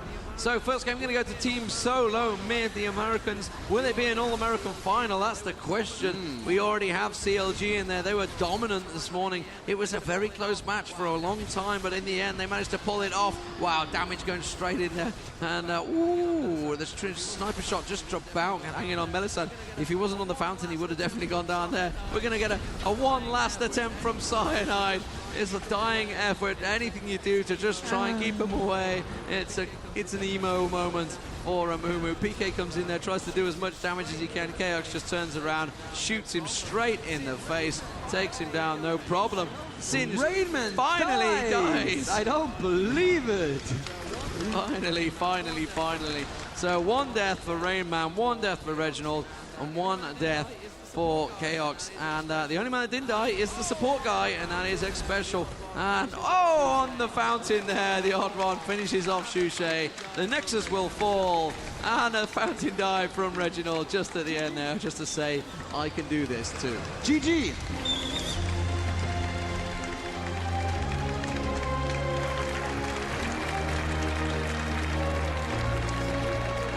Incredible stuff, Daniel, it has to be said. You know, so the first match going to go to Team SolarMid. They're coming out of this one. They lost a 2-0 clear, and it wasn't close the second game. The second game was absolutely one-sided. So Team SolarMid going to be so confident. Fnatic now just have to pick themselves up. But we will find out shortly. The players are going to have to sort themselves out. Had a little discussion. We're going to have a little discussion. So we'll be back straight after this.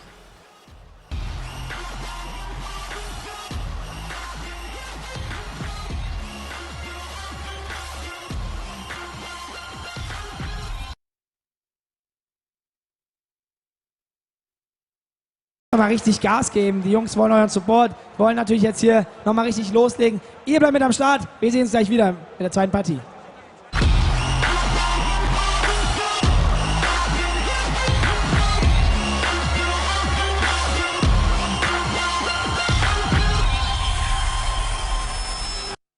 What a game. Lee, do you want to bet money on bans? Because I have a couple of ideas what Fnatic are going to do right now. Yeah, I think TheRainMan's going to be banned? targeted. Yeah, TheRainMan's going to be banned. Yes. Well, he's not in the game yet, so maybe he has been banned. Yes, very good. Well done, Fnatic. You just won IEM. I really would not be surprised by a Singed ban. Singed is so strong against anything that is AP heavy, and, you know, Fnatic...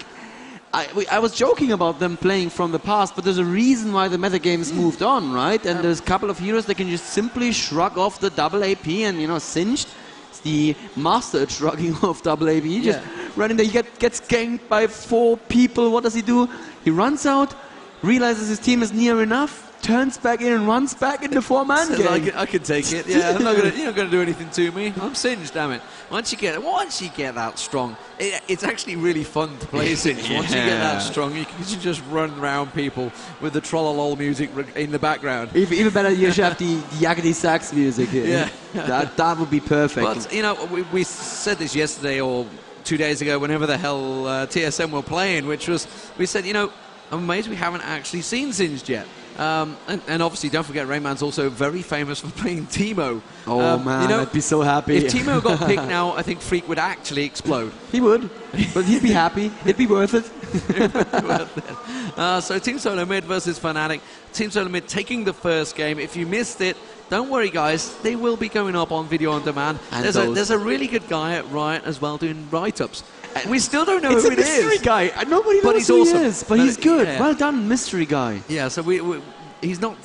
well, we don't think it's someone here, so I guess it's someone back in America. I guess they must have joined the My Revenge vs. Millenium game as a spectator and done the write-up like that, but I asked around here at everybody in the booth, and they were like, no, I didn't. I thought it was Ymir doing it. Ymir's like, no, I did it at DreamHack, I'm not doing it here. Yeah. And, you know, the fact that when he was, like, stood over here a minute ago, he's like, not me. But well, whoever did it, really good write-ups. I like it. So check them out at IEMGamescom.leagueoflegends.com, where we have a very shiny website where you can look at all the VODs that we've managed to upload. We're still uploading some of them. The My Revenge vs. Millennium is actually not going to be uploaded because it was not recorded, because it was not streamed.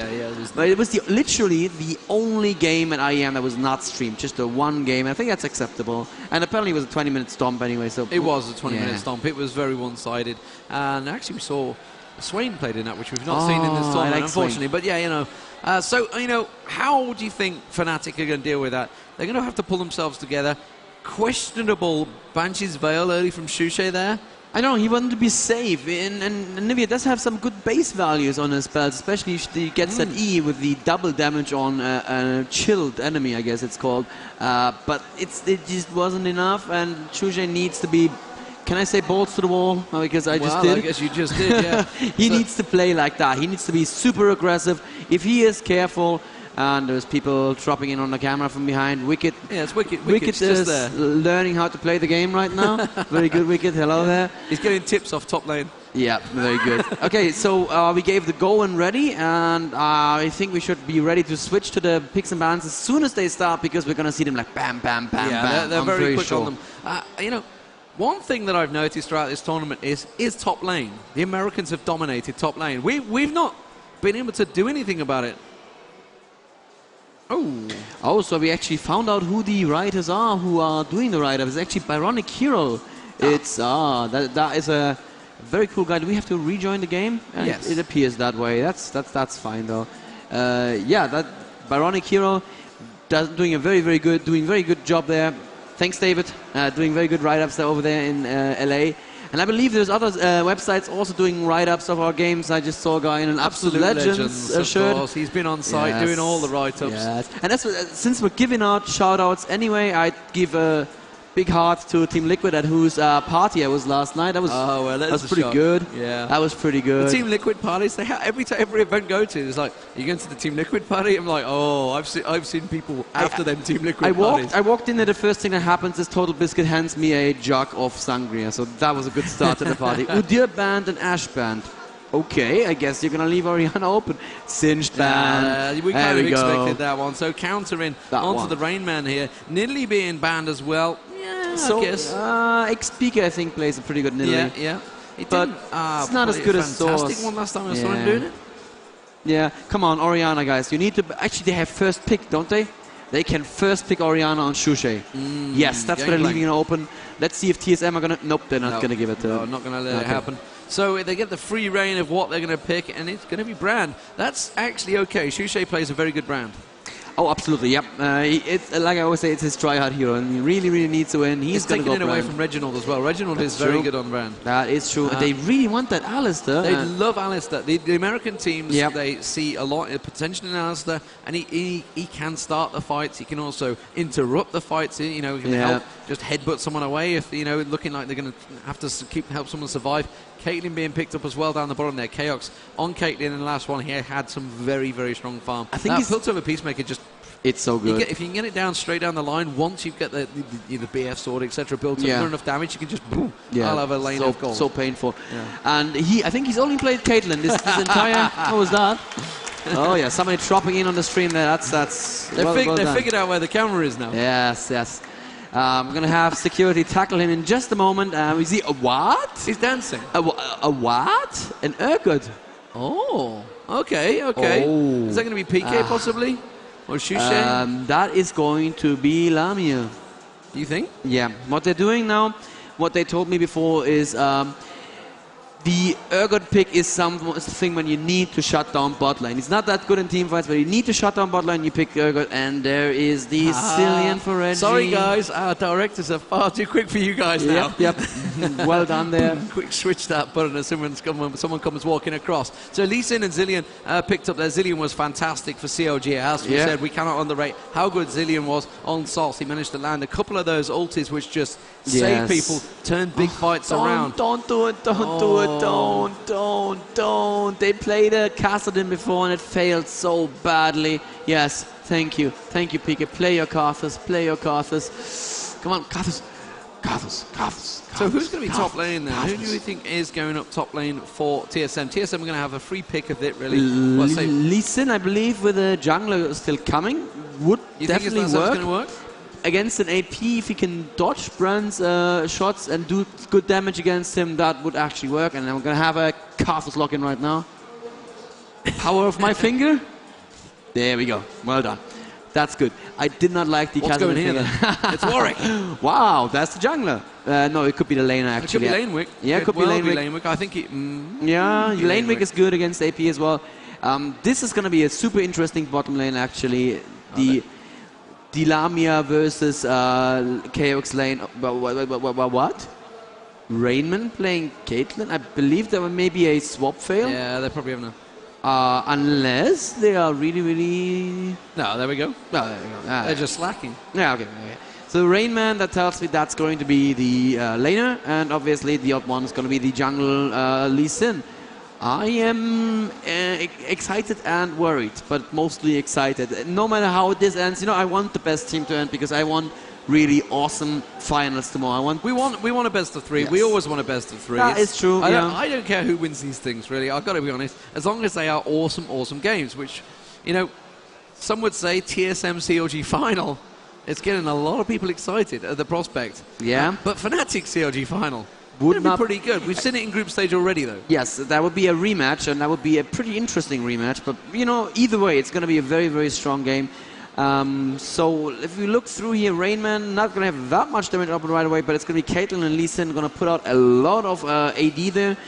Fnatic need to stack armor to deal with this, and I think they can actually do it. Lamia can build a Mana Mune and then just go a little bit tanky. Fnatic xPeke can definitely build that Sonya's Hourglass. Cyanide can build some armor. They can probably do this if they play smart, and Lee, I really, really hope they play smart. So who's your money on? I mean, we've got Fnatic trailing 1 behind. They've had the picks. They had the first pick. Yeah. They went with Brand. You know, they're going to be feeling confident. My money's on fire. Who do you think? My money is on TSM, but you know what? We're just going to have to find out right now as we go into this game. Game 2, Fnatic versus TSM.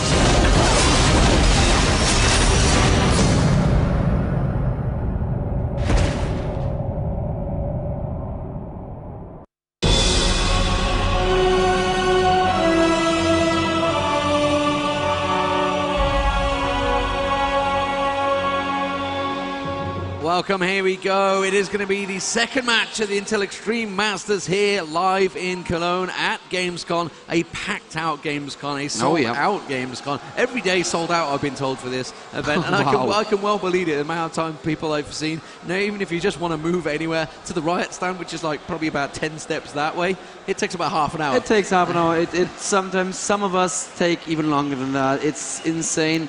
TSM now splitting up, actually. Not quite sure where they want to go in the enemy first. Shushei is doing the fire dance. Let's see some awesome brand ultimate, Shushei, please. I saw some comments on the Team Liquid forum saying, yeah, Shushei is just completely off his game, and I have to admit, I didn't see anything I liked from him so far. That was just weak sauce, Lee. I hate to say it about my own son, but that was weak sauce. My own son.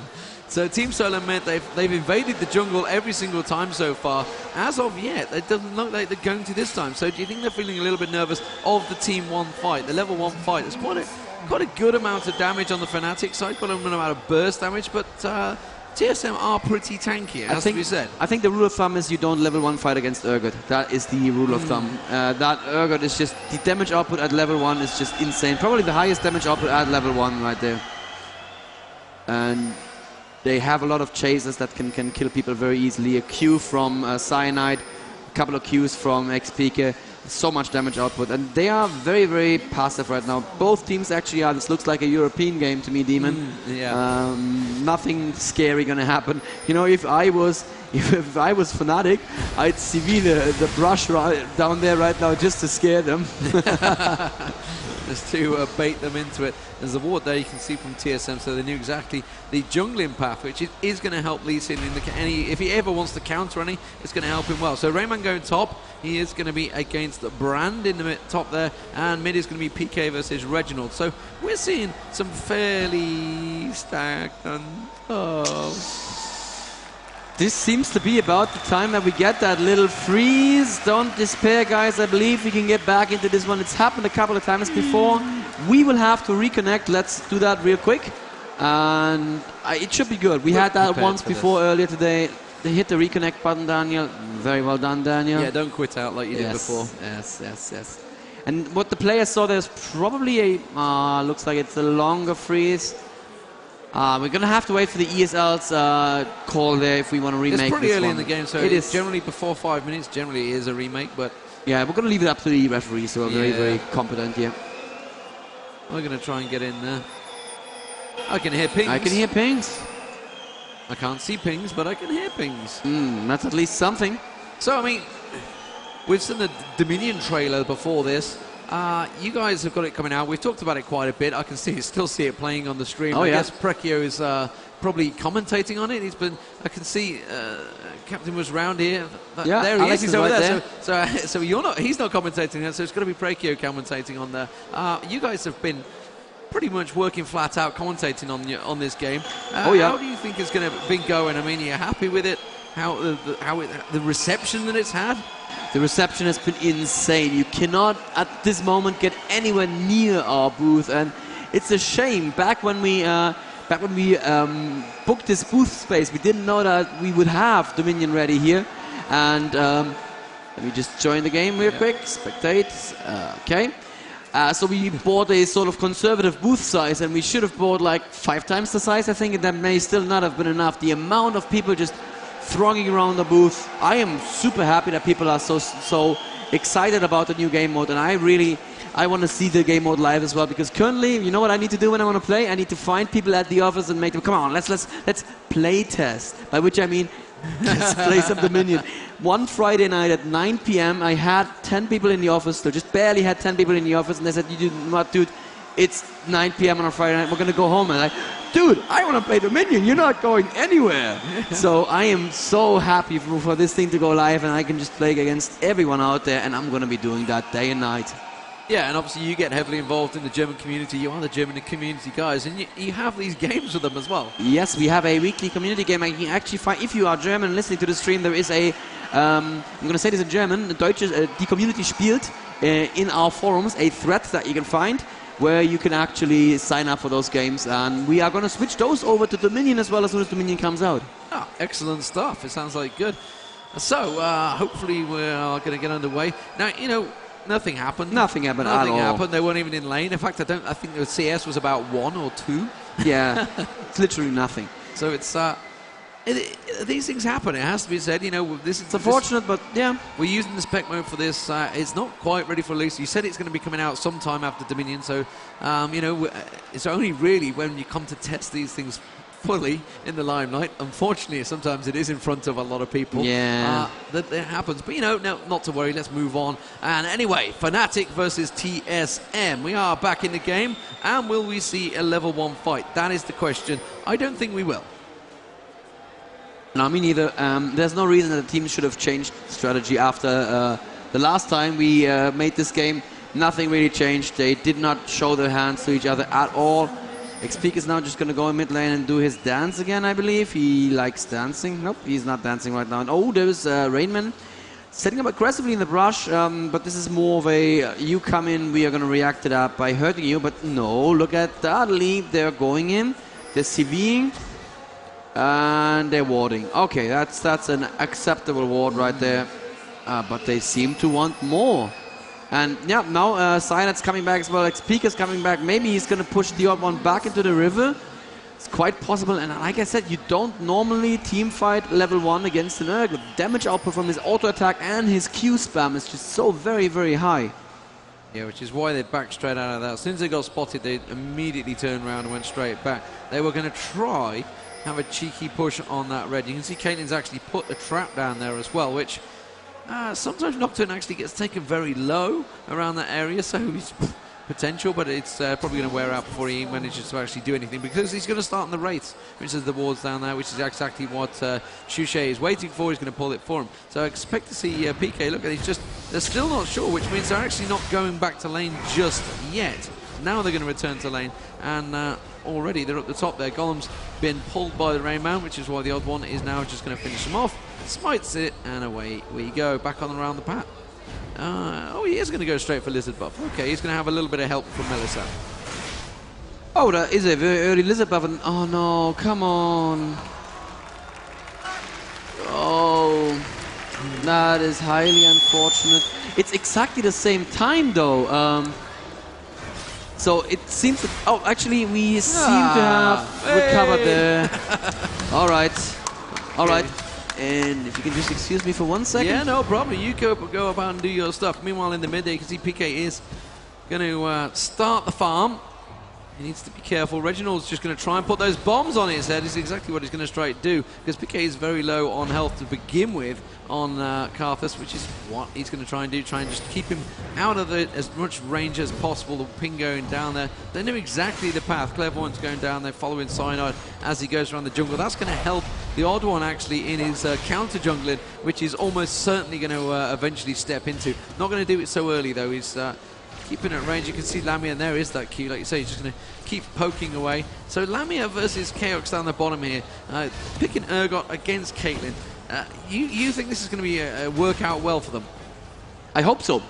That's the plan. If that doesn't work out well, then the game is going to be very short and very boring. Lamia on Urgot needs to land a couple of those E's and then follow up with 2 or 3 Qs. I think you can only hit 2 Qs right now. And that is just going to take him very long. Actually, TheOddOne wants to go into the brush there, but the creep wave is not pushed far enough right now. So he needs to be careful. But Mellisan is leaving right now, I think, for warding. Yep, and they're going to see TheOddOne come through the river right there. So that's good. xPeke and Reginald in middle don't... Oh, and actually there's a bump into Lamia in bottom lane there, right there. But he is actually going to do more damage to Xpecial than they could do to Lamia. And, you know, Soraka does heal a lot faster than Alistar does. Yeah, exactly. We're going to see Shushei pushing the pace on the TheRainMan, but you know he's not going to be able to do a fat lot because, as we see with lane making, he can just farm it all back. And you know, despite the fact he's going to use a lot of mana to keep getting that dot on him, you can see life steals it all back quite happily. So it's going to be all about whether they manage to get any ganks, which Nocturne will be able to help them with. PK is being pushed heavily on tower. You can see that bomb is going to go off, take him down to 2 health bars, which would be 270 hit points. Reginald, though, has no mana, so he's going to have to go back regardless. He was just trying to push the lane and force PK out of it himself, and PK is not going to have it. He's just going to buy a pot and continue farming. Yep, that is exactly the right thing to do right there. Yep, he has 1 pot left still. He's actually pushing very aggressively while Reginald is gone. That's exactly the right thing to do. You want your creeps to push up into the enemy tower so that the enemy loses some gold and, more importantly, some experience as well. Lamia in bot lane still not landing any good E's that I can see. I keep looking there. Top lane, Shushei, yeah, like you said, it's very hard to do anything to lane, especially lane, because 56 magic resist, that is a lot of magic resist in the runes and masteries. And I don't think that we're going to see a lot happening up there anytime soon unless there's going to be a good gank. Yeah, so we can see the CS starting to form up, as it were. They've been in lane. Meanwhile, xPecial is going to get another pulverized down onto Lamia. Immediately gets healed straight up by Mellisan. Managed to get a cheeky E and Q there onto xPecial. We have just a little engagement up towards the top there. Shushei is actually slowly grinding the TheRainMan down here, but he's got a stack of minions that he needs to just do, which is going to do a Pillar of Flame on and continue keeping him at bay. So it's kind of working at the moment for Shushei. What actually xPecial is doing, and this is very, very brilliant, this is why the Alistar is so great. Whenever Lamia, I just saw that, whenever Lamia, oh, Nocturne is actually coming in for a gang. Let me just finish it for, whenever Lamia hits an E, the bull immediately goes in and headbutts Urgot out of the way. But now TheRainMan is potentially in trouble. There is the fear. Is he going to flash out of it? Yes, he flashes out at the last second, and he is going to be fine. It's unfortunate for Cyanide, who spent some time getting there. TheOddOne's already level 5 going home. He's going to build. Not actually going to finish his Madreds. xPeke happily actually taking those bombs from Zilean. Doesn't look like he's too bothered there. And yeah, Urgot, like I said, he shuts down bottom lanes if you let him. But if that bull just headbutts and pulverizes every single time that he lands an E, he cannot follow up with those important Qs. And that means he's not going to be able to shut down the bottom lane. So let's have a quick look towards CS in mid. You can see 45 to 30. PK obviously has stuck it around while Reginald had to go back, which is why he's got that advantage in the farm. Mellisan is going around doing warding like a good little carry. TheOddOne is now behind Dragon. He's gonna set up for a gank there, and I don't think they can see him coming at all. They're way too far ahead, and now they're going in aggressively. There is a CV to see if there's anyone else, and there's a headbutt pulverized onto Mellisan. Mellisan is flashing out of this, but I don't think he can actually survive this. Very good silence, but he is going down, and that is first blood for TheOddOne. And Demacia as well. So first blood goes down to Team Solo Mid, and really well done again. Linak, we said it was going to be all about the jungler, whether they're going to get around the backside of them, and that is the first gank. Didn't quite work out at the top like they wanted, but I have to be honest, despite the fact it is the first blood, it went to Linak, and it was the support, so it's not the end of the world. They needed to take Lamia out of the lane, and that would be a much bigger impact. Yeah, Lamia is actually laning really well right now with Urgot, and mid lane, that could be very dangerous. Warwick is now coming down, he's gonna be behind xPeke, and he is level 7. There's the slow on xPeke and a flash as well, but he is still in range of Reginald, and he takes a lot of damage, and there is the kill on xPeke as well. Very, very unfortunate there. I'm not quite sure why he's ulting. Yo, he's ulting because he wanted Reginald, and he went down to 24 health. Might go health. down though. Cyanide's just taking him down, but he's going to walk away from that one. Another flash used, 132.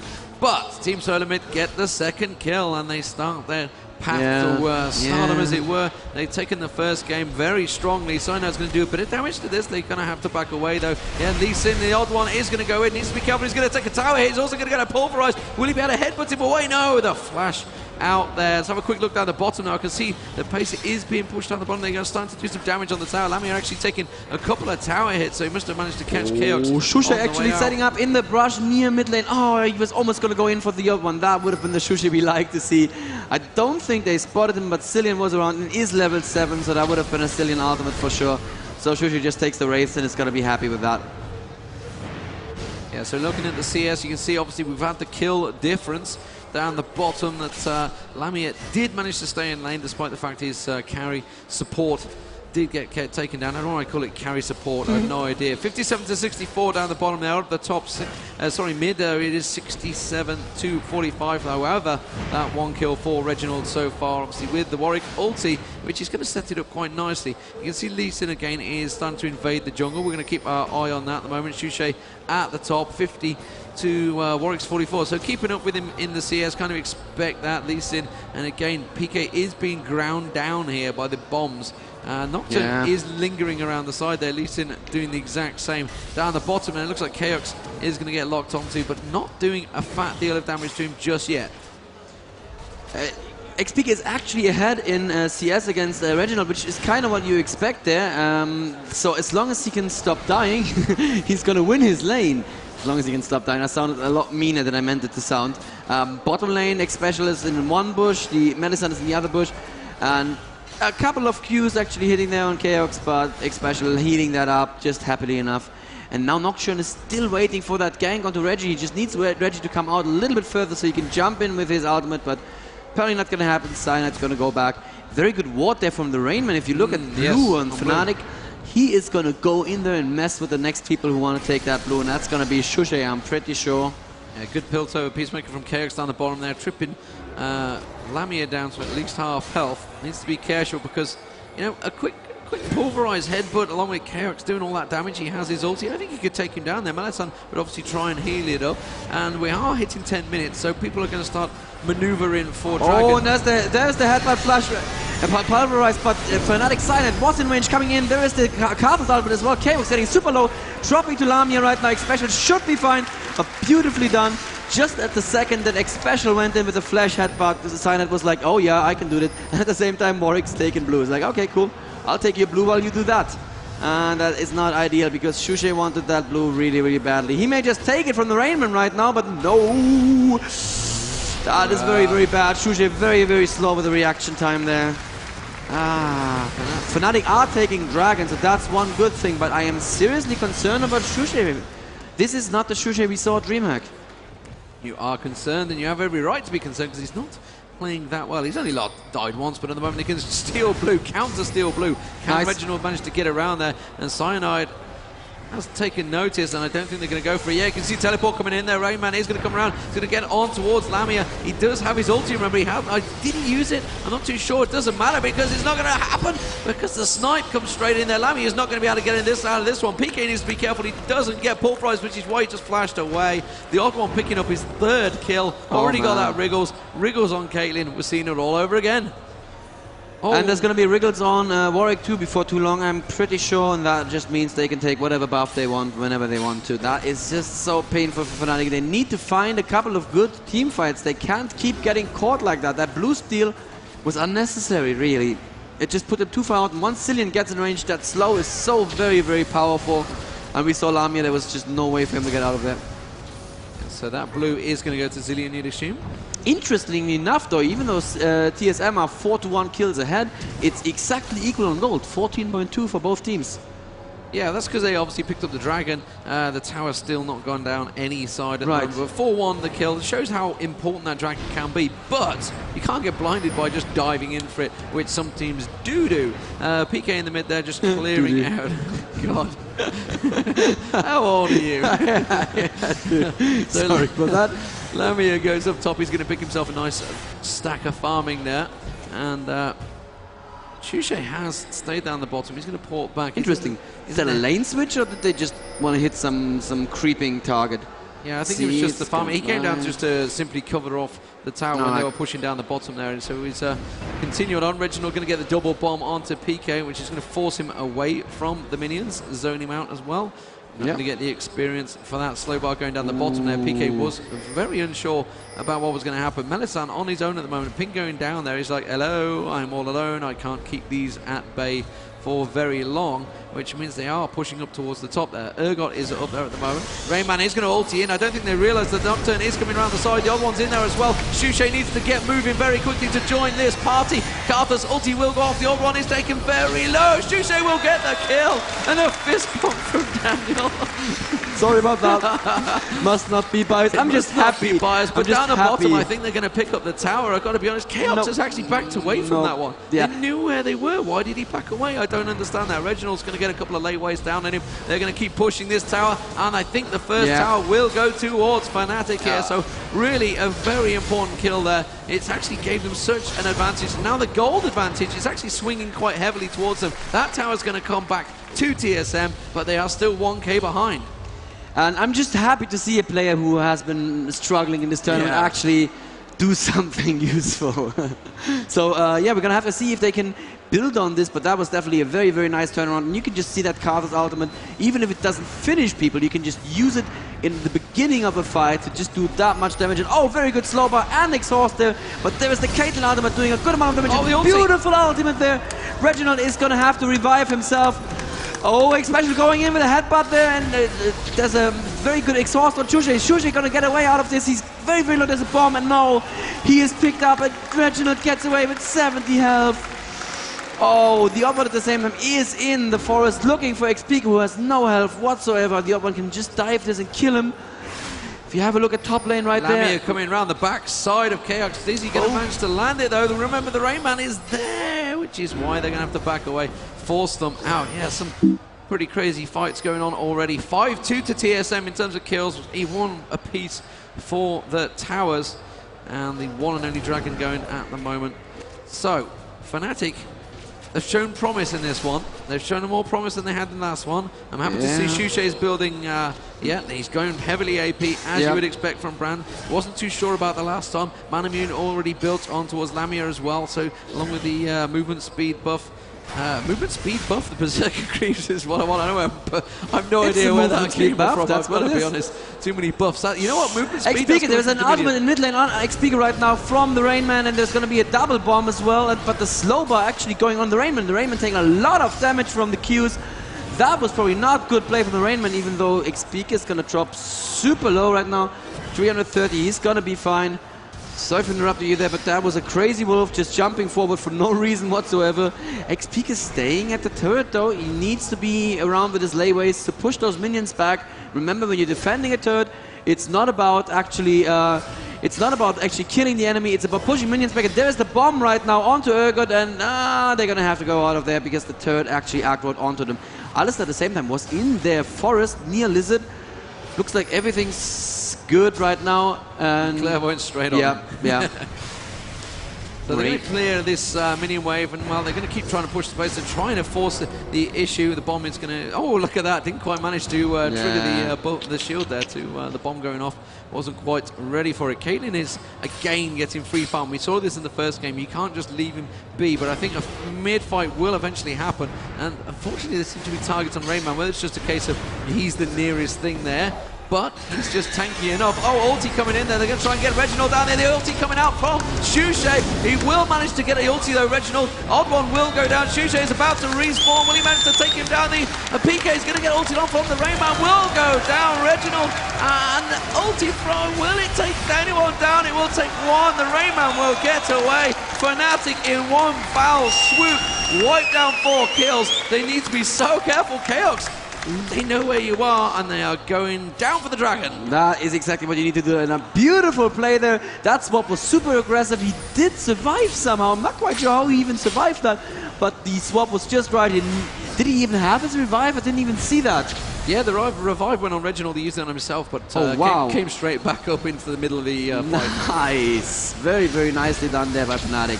And this is what they want to do. They want to make this game go long. The longer it goes, the less damage there's going to be from Reginald. And they're going to, nope, they're going to not leave the Lizard up. They're going to take that little bit of extra gold. And a blue for Shushei again. It looks like Shushei is finding back into his stride.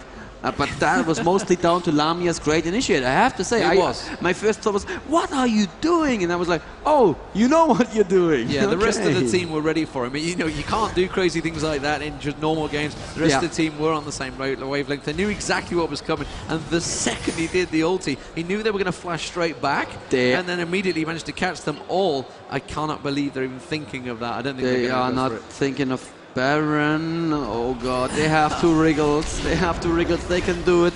Fnatic does not have even an inkling of this happening. It's gonna be another Ninja Baron for Team Solomid here. Oh, Fnatic, you should have learned. xPeke coming in, actually warning. Absolutely oblivious. I'm just walking past you. What are you guys up to? Oh, wait a second. And that is not good for xPeke, who is actually going to go in and suicide right now. Oh, that wasn't necessary. He doesn't even have his ultimate, does he? No, he doesn't. Oh, xPeke, you should have just run. Oh, this is just when I thought they were possibly back in the game.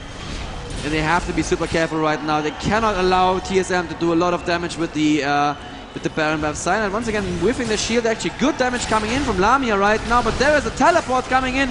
Cyanide in a very bad place. TheRainMan teleporting in as well. There's going to be a stun, but Cyanide going to get away from this. He looks like he may barely get away. There's a bomb on him. Please shield it, please shield it, please shield it. Just in time. He didn't shield it, but the heal was enough. He shielded just a minute too late, a second too late, but still. Good damage there from Lamia, actually putting enough threat out to them, forcing him to go back. Oh, Shushei's going to try and catch someone. He actually does. TheRainMan steps straight into that and just stops dead right in front of it. But wow, what an 18-minute Baron there. I think we saw something I've seen in early games of Go for LOL, but I don't think I've ever seen it in such a semi-final, high-level, high-profile tournament as the Intel Extreme Masters. And you can see they're just pushing ahead. But Lamia has taken down that tower. Well, the rest of his team have taken down that tower. Look at that. Fnatic are ahead in gold. They are 1.5k ahead.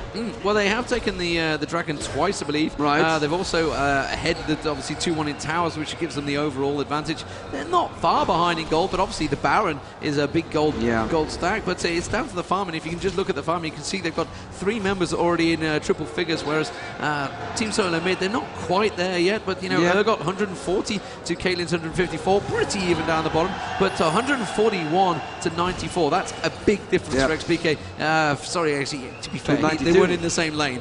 It was but still, 141 to 92. It's comparable roles. But that's a 50 CS difference. That's over 1,000. Yeah, absolutely.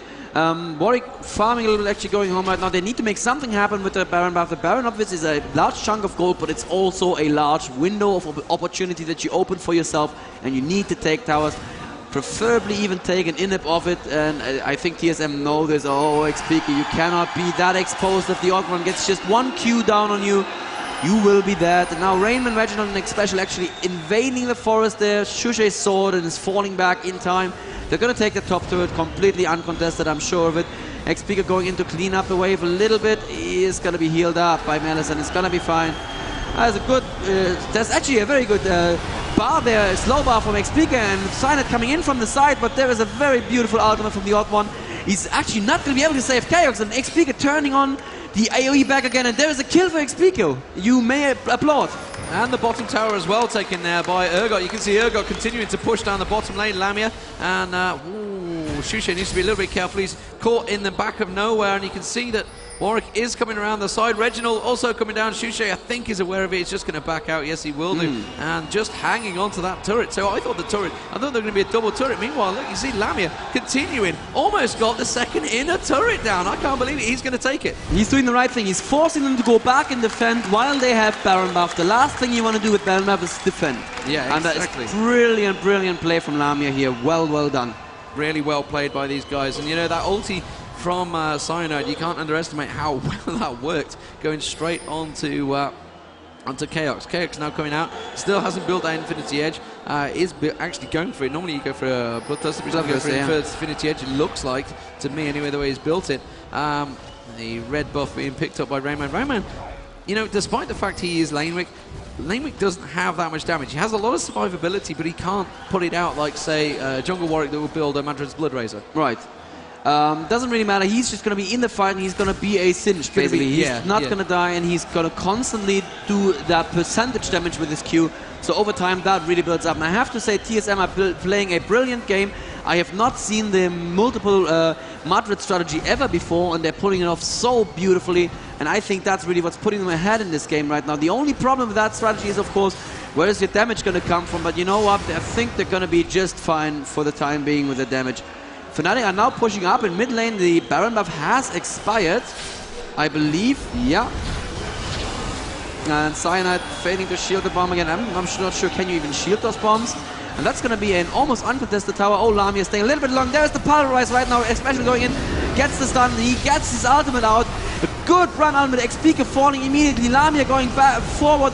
Gets suppressed by Warwick. And there is a good swap in as well. And Xpecial gets revived in the very last second. Shushei now in a bad place. Cyanide's got to get that fear on Alistair. He's got to get the kill on Alistair as well. Surviving barely there, and I'm not even sure who won that fight, Lee. It was Fnatic, clearly, because they took the tower as well. That's true. Kaylin got away with 19 hit points in that fight as well, with after that ulti went off, and Lamia continues to push. So Urgot so far is working very well. He's got that Bloodthirst to complete that mana immune he had early on. Now they're pinging the dragon, which is where Urgot's saying, go in. He's saying, come on, anyone going with me? No. He's going to go clear that stack down the bottom. Yeah. So, despite the fact we've had that 18-minute Baron, currently, I think Fnatic are in the driving seat here. They definitely look to be, and they are 3 point something K. I don't want to do math on the stream. They're ahead by more than 3k gold right now. And yeah, Lamia picking up that stack. That is going to feel very, very good for him right now. He is actually the second highest farm. Caitlyn, of course, out farming him, but that is exactly what you want. You want that threat at all. TheRainMan may get caught here in the river. Is he going to get the stun on him? He barely whiffs the stun. He should not waste all his stuff on him. There's the ultimate on xPeke and the slow on xPeke as well. And xPeke has turned around. He switched to suicide mode. He's going to go in. He's going to die, but he's not going to do enough damage to them. Beautiful, beautiful brand ultimate there. And the other one cannot walk back into xPeke there, and he actually dies. Lamia flashing in aggressive. He's not going to get an E down, but they can chase them down now if they want to. There's the ping on Reginald. Reginald has to juke the Pillar of Flame. TheRainMan still a huge threat. He can just tank that much, and his Q is going to wear people down over time. Cyanide has to fall back from that. I think that was not so bad. xPeke died, but he did a lot of damage to them. And they are pretty low. I think that Fnatic should go in and engage on this. Yeah, they're on the tower, and they're going to pick that tower down. No, Fnatic are going to give it up, and they're going to come around. So, you know, kind of caught out of position again there. Has to be said, every fight that seems to have happened has just been a case of caught out of position. When Fnatic actually came together as a fiver and pushed up mid, they were very successful, but they've just got to be wary of being caught. Yeah. The ward placement at the moment is very minimal. It's all very much placed all around that one single dragon point. They've got nothing anywhere near Baron, considering Baron is now up, and they've already had it down on 18 minutes. They need to be very careful of this and get it warded up, which I guess is exactly what Mellisan's about to do. Yeah, walks straight in and starts placing those wards. I think Cyanide just put them down as well, and maybe he's got the Wriggles ward that he can use. Yeah, the ward situation actually for the Team Solomon is really, really minimal. They're completely blind except for one dragon ward, whereas Fnatic have a lot of very good wards. They have very, very good river control right now, and they can go for a very quick dragon. Let's see if... Oh no, oh god no. TSM are going for the Baron while they do Dragon. That is the classic mistake. You go for Dragon. Actually, they are aborting Dragon because they're seeing this right now.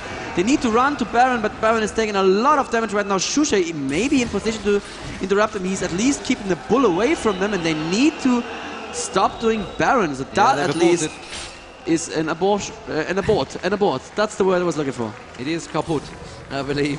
Kaput, yes. It's the phrase I picked up. Oh, we're seeing Fnatic do exactly what they did on SK, and they're saying, you know what, you want to fight, bring it to us. And I'm not too sure if it's going to work out quite so successful. TSM are going to come around, the ward goes down. They are ready and waiting for it. They need to be careful. They don't have a wave of minions come in. Yes, they do, just coming up behind them. They're going to put pressure on the tower. They either have to force them into the fight, and they will do. Xpecial going to take a lot of damage. He does put the ulti straight down. Pyro going straight out. Didn't actually catch as many as he wanted. Reginald's going to take a lot of damage. Going to get straight out of that one. The ulti coming out from PK. PK is not going to allow him to pick up any kills. Reginald is going to be low. He's used his ulti on himself, which means everybody else is fair game. Xpecial, it's support on support there, and they need to be careful. TheOddOne does manage to take down Lamia, and wow, TSM are going to come out on top of this. They are all very low, but they are going to survive this very quickly. Instead, Shushei's decided to switch across. There's an enormous stack of minions on the top turret, the bottom to lane turret. TheRainMan using cleverly the bomb going on towards Mellisan. That's actually going to pull aggro on Baron.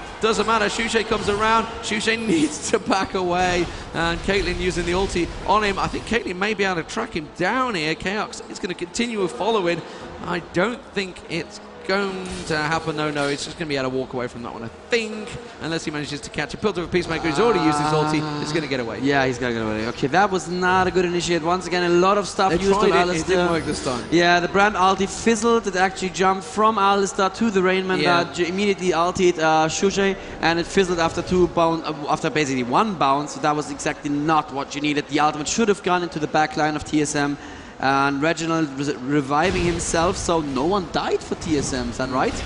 Yeah. That was beautifully played, and you have to give it to TSM in a situation like this that is absolutely nerve-wracking. You don't usually have that kind of fight where they force you to come to your mid lane. They played it very calmly, they knew exactly what to do. Warwick just jumped Shushei, and they were fine. They just forced the fight to go their way. Yeah, and they'd seen it before. They'd had the bonus of seeing Fnatic doing exactly the same thing against SK. They knew what was happening. They knew the situation as well. They knew, like, we can either lose the tower or an inhibitor, get the Baron, or we can try and win a fight. And they won the straight-up fight, as we said.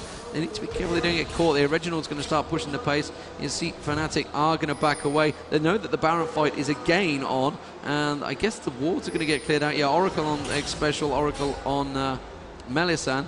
So, will they begin it? Both Carlos and Brand are in the base right now. I think that's going to be a Baron for TSM right here. No, they backed out of it though. They managed to hold them, just delay long enough. As long as they don't actually get caught, they seem to be very concerned about Lamia's damage. Well, they should be concerned about that, but they can just jump on Lamia in absolutely no time and kill him.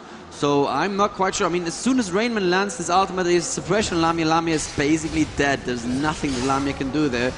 Caitlyn is going to take him apart. Lee Sin is also building at least, he's at 191 damage. You know, that's a good amount of damage right there. And as soon as a little bit of damage has been done to a person, Lee Sin with his Q, which of course scales with missing health of his target, is going to do a lot to finish someone off very, very quickly. Yeah, so you can look across the builds. We don't really need to cover the builds all the time because you see them straight there in the bottom. Beautiful. And Nocturne actually going with the Quicksilver Slash. We've seen it a good few times now, and I guess that's... TheRainMan but the thing is, TheRainMan's not really going to be the target, and if they actually use all their abilities, and then they can just basic attack him, but they don't want to waste all their abilities on TheRainMan. That's exactly what he's trying to get them to do. It's exactly what he did on Singed, exactly what he's doing, and there is a ward in that bush, so they know exactly that they're all stood there. They're not doing anything secretive, and they have a minion wave heading towards their tower that they're going to have to deal with. TSM are saying, are you going to go deal with it, or are we going to go Baron? Yeah, they've dealt with it, and they actually put a very nice ward there in the middle of the mid lane. That is the ward for when TSM's creeps have pushed past that point. They still need to know when Fnatic are going from one half of the river to the other. And it looks like TSM not going to go and take Baron. It's, you know, it's fine. They didn't have to, although they did have the chance to at least force a fight, but they said, you know what, this is getting boring. We're going to go ahead and take the stack on bot lane and just engage you in mid lane a little bit.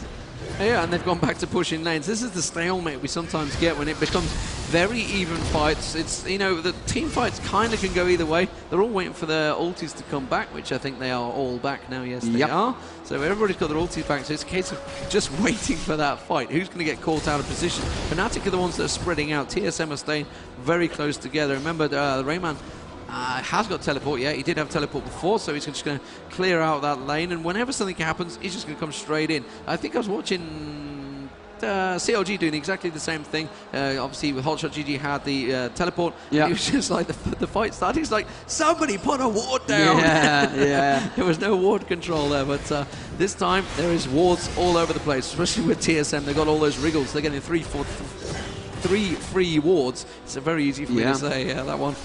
Every single time they need to do something. Cyanide has built a Quicksilver Sash. I like that a lot. That means he can go in, he can actually jump in and bait that Warwick ultimate. But I don't think Warwick is going to use his ultimate for anyone other than Shushei in this game right now.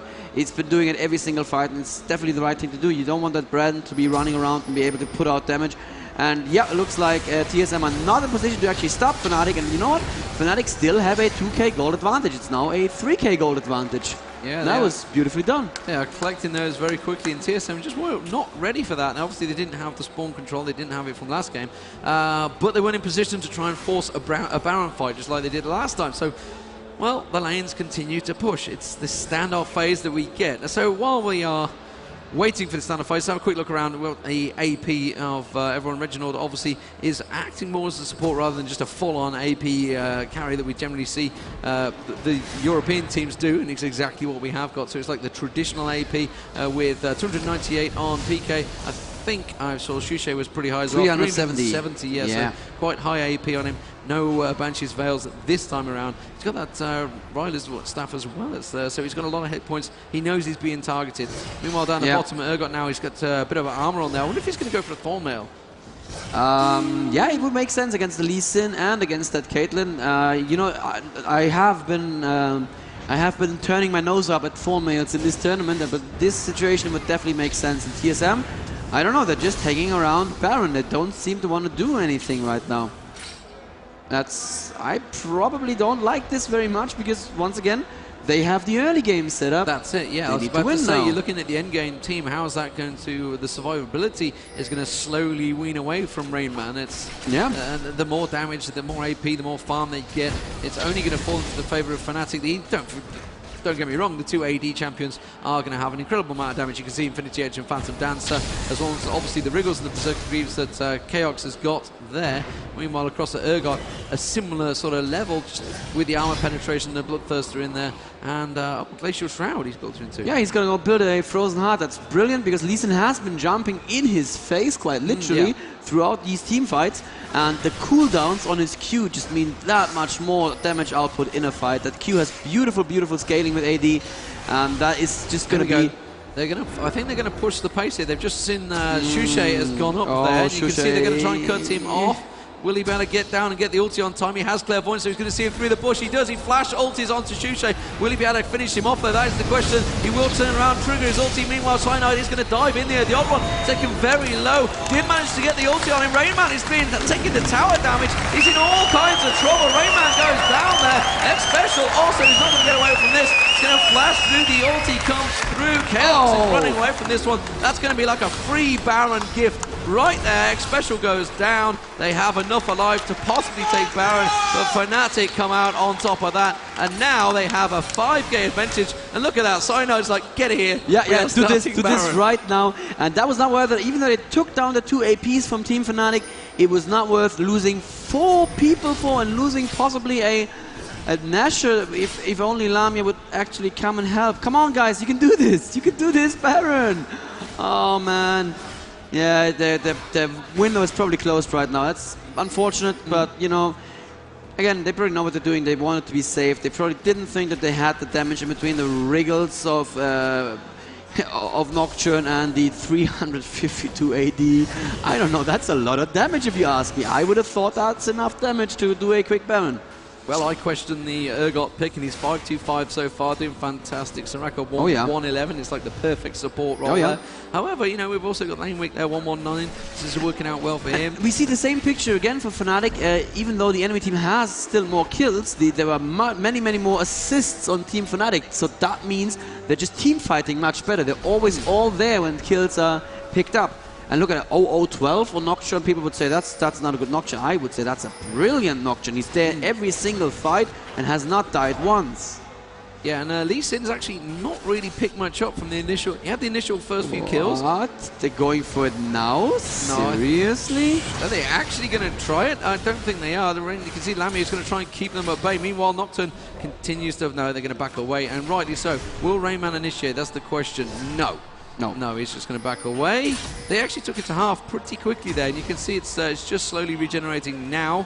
They're not going to go far, and it's just going to keep it low. But they're going to pick up their own blue and come around and clear out this stack that TSM now are building. They need to be careful that they don't get caught out away from the tower. You can see Reginald getting the usual aggressive self, picking up the speed, wants to get a couple of bombs and a rewind possibly on PK. No, it's not going to happen. And Cyanide gets in and clears it out. So beautifully done, beautifully done. Losing money on at this stage. I want to say Fnatic, but I don't want to jinx them. TSM have been playing a brilliant game, but once or twice they were just a little bit too greedy. If they do that one more time, I think Fnatic have a chance. I would say the advantage, even though all the stats, well, most of the stats are against them, I think the advantage is still with TSM.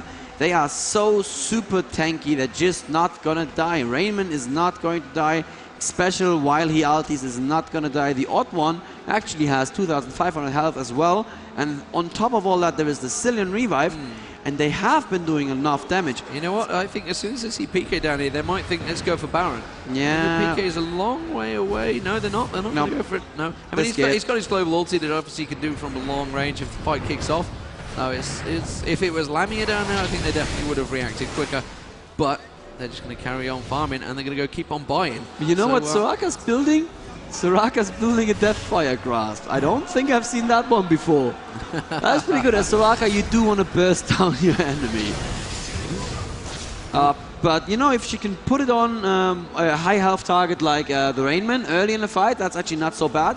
And the other stats are really good. Soraka wants the cooldown reduction, she wants the mana regen, and she definitely wants the AP as well. And a ward being cleaned out right now. Fnatic could be going for it, but at the very least they're forcing TSM to react once again. And it's such a close game. I really can't tell how this is going to go. I think Lamia might sneak off to the side in a minute and pick up the free dragon. You see the ward getting placed again. It's just a battle of wards. So the Oracles pay dividends at this stage. There you go, Mellisan comes back. A full-on Oracle fight. Look at the Warden's mail on Karthus. Like I said in the beginning of the game, they just need to stack armor, and they're doing that. And they're doing, I think, this is just the stage when Fnatic are going to get further and further ahead right now, because there aren't really many answers that TSM have there. There's a dragon pickup. And a couple of people want to applaud that. In future, let's applaud dragon pickups, because dragons are pretty scary beasts, and killing them should be applauded, I think. Meanwhile, the stacks, you can see top and bottom, it's pretty even between them. I don't think TSM kind of like, they're playing the waiting game, and I think they're losing the waiting game. You know, they had such a great advantage early on. They were starting to boss the fights, as it were, having full control of it. But slowly but surely, Shushei now 410 AP. Karthus' ulti is going to start hurting more and more, 352 AP, so even if you kill him early, it's going to do a lot of damage to him that dies. And that's what PK wants. He wants you to kill him early. Yeah, exactly. He has his Rod of Ages, it should be full by this time. And Brand has also built a Void Staff, meaning that Caitlyn is still fair game. She's built some MR there, but with the Void Staff he's going to do a lot of damage. And you know, there is a death cap on the other enemy team, but as I keep saying, that's a single target nuke he can use twice in a team fight. That's nothing. Brand has 3-4 abilities he can throw out that all benefit from the death cap, and Karthus has 3 abilities he can throw out that benefit from the death cap.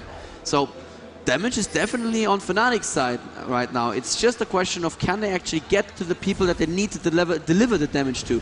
If they just keep using all the damage against an Alistar in his ultimate or TheRainMan, and you know, it's not going to end well for them. And actually TheRainMan now building a little bit aggressive with a Phage there. He has a lot of magic resist, and he has a good amount of armor as well. and he thinks he needs to be more of a threat right now. And it looks like mid lane it could be kicking off very soon. But they're so good at cleaning those waves. Yeah, I don't think that TSM can actually push that tower. No.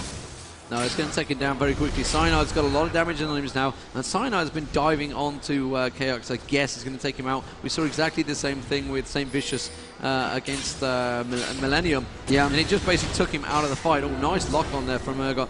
Just going to get a quick shot onto Reginald. Actually, took a good chunk of his health off. That was a single shot. 373 attack damage on Urgot. That is super scary. And that frozen heart as well, don't forget. So he's tanky as well as damaging. You know what? I think they might be able to get to this tower. TSM are going to have to come across and take them face to face because that tower will go down very quickly. Yeah, the slow bar goes in there. That tower is going to be taken. The first base tower to Fnatic. And they just caught them out of position. They were baiting them in there, in and around there. And so much. Xpecial is going to flash in. Here we go. The fight will go. Lamia has been taken very low already. You can see the bomb. Arnie manages to get the ulti off. And the Pyro will go across, bounces around, manages to take down Reginald. I saw Chaox taken very low there. PK's just saying, kill me, will you? Kill me. Yeah, wow, that's going to be an ace. Surely Reginald is going to be finished off. He's the one and only man that gets away. Wow, 4 for 1. That was incredible stuff from Fnatic. Will they turn around? Will they just push on and get the Nexus turret? Yeah, I'm not too sure. I think they should do. They should. They will, and they'll go straight in there. They've got Lamia, they've got Cyanide. They can rip these towers apart. They've still got Mellisan in there. I think this is going to be GG. It is going to be GG, and I was watching Lamia, and I have to say, Lamia won them that fight. He knew exactly when to stay, and he knew exactly how much his lifesteal could keep him alive, and it's GG. Game 2 goes to Fnatic. Man, that fight, they jumped onto Lamia and he knew exactly when to use his ultimate just to gain himself a couple of seconds, and then all the damage potential moved off towards Shushei, and that was the big mistake. Lamia stayed alive, he had his shield on, I think he had like 200 health and his shield, but the end of that he was full again, with his, because if you have a Bloodthirster and 373 attack damage, yes, you are gonna get full again, and that was just, I have to say, the stats may not actually say it, but Lamia single-handedly won them that game. That was beautiful, beautiful play there. He manhandled Chaox down the bottom there, and he just worked very well as a team. You know, it's just, it took a long while to build up, I have to be honest. There was a good 10 or 15 minute period where it was just like, is anything going to happen here? But you know, that's kind of often the best bit, and Fnatic played it brilliantly. They tried it the first time to go straight up mid, didn't quite work, came back, they farmed lots. I think TSM messed up when they stopped going aggressive. They were doing really well when they went aggressive. They had a clear advantage early on. They were catching them out left, right and center, but they allowed them to farm and get the AP, get the damage, and like you say, the frozen heart built from Lamia there. But we will be coming back. This is going to be a best of 3, ladies and gentlemen. Don't go anywhere. That's 1-1 or 1-1. I'll go with that way rather than stick my fingers up at the camera. Wouldn't want to go that way. But we'll be back in a short while. The players are going to take a quick break. We're going to take a quick break. Do not go anywhere. Keep hold of your seats. You will lose them. By Team Solo Mid, so we're in the screen there. Udyr and Singed banned by Fnatic. So Udyr banned, so that's going straight towards the top lane. Gragas banned. They've gone towards Shushei there, and Orianna banned. So the bans come out. Look at that. So Raka picked straight away by Team Solo Mid. So they are a little upset with Mellisan, I feel. I think they actually want to. They do want to force. They do want to force Shushei to play his Anivia again, which apparently was not that strong. And I'm very, very happy with the Gragas ban here. But Singed and Orianna, just like I said. And I was sorry for being absent there for a moment. I was actually talking to one of our platform guys who just gave me a quick update. There's a lot of packet loss we're seeing between disconnection and our service. Okay. We actually have our network operations center guys on it right now, trying to debug exactly what's going on. So there, we have a top man on it. And by the way, do not go away after this. There is going to be a Dominion live stream. I think it's going to be shoutcast by Freak and my heartthrob Rivington. Rivington, if you're watching this, I miss you, dude. Zenon thing, whatever it was. Zennington, or whatever it was called. Yes. Oh, there's no, another Zillion. Explain this to me, Demon. Well, Gangplank as well. Zillion Reginald is loving the Zillion right now. And it works. It's situational. We've seen it. Oh, Lamia straight away back on Nice. Urgot. Okay, that's- it worked in the bottom lane, so why not? It's the here we go. Rumble and Oh. Annie. So now I'm thinking Fnatic have got some pretty good picks. I have not seen Rumble in so long. We did nerf him heavily, but he needed it. So Yeah, his AP ratios were off the chart. Insane, As insane. Tree Eskimo kind of pointed out when you were at DreamHack. Oh, he baited us. He baited us. Boo. Maybe it's coming after all, because there is a second AP outstanding still. The Annie is most definitely going to go to xPeke, who just builds a beautiful Annie. It's going to build a lot of Aegis first and going to be super tanky and in the enemy's face. I like that there are basically 3 potential bans aimed at Shushei. It literally could have been aimed at Shushei as well, and that's even with Shushei underperforming. I don't know. Oh, Irelia. Oh man, TheRainMan is so good at the tanky bruises, and we're gonna see a Jax. Jax mid, is of that's course. going to be. So Jax mid versus Annie. Yeah. No, Come on, So- Rumble, Rumble, So Rumble. it's going to be Gangplank jungle. He's hoping for Rumble. Cyanide again on Nocturne. Cyanide did a good job on Nocturne, but this time there's no AD carry to dive on, as it were. Well, there is. You're but right, it's, there but isn't. It's, but it's not the long range. There's really lacking range heavily. This for is a TSM. super tanky. Oh yeah, super That's- tanky. There's the answer to super See, tanky. It's interesting because Malzahar we've not seen for a long time. Yeah. and It's an answer. It's an answer to Jax, who's going to automatically build health, Irelia, who's going to build health, Gangplank, who's going to build health, and that pool is just going to hurt so much. xPeke is going to play Malzahar, and Annie is going to go to Shushei then, unless they are trolling me. xPeke is always playing the Malzahar, but usually that's in the Malzahar Gragas lineup, so maybe this works differently as well. But these are, I am quite hopeful actually. That's a lot of damage output once again from Fnatic.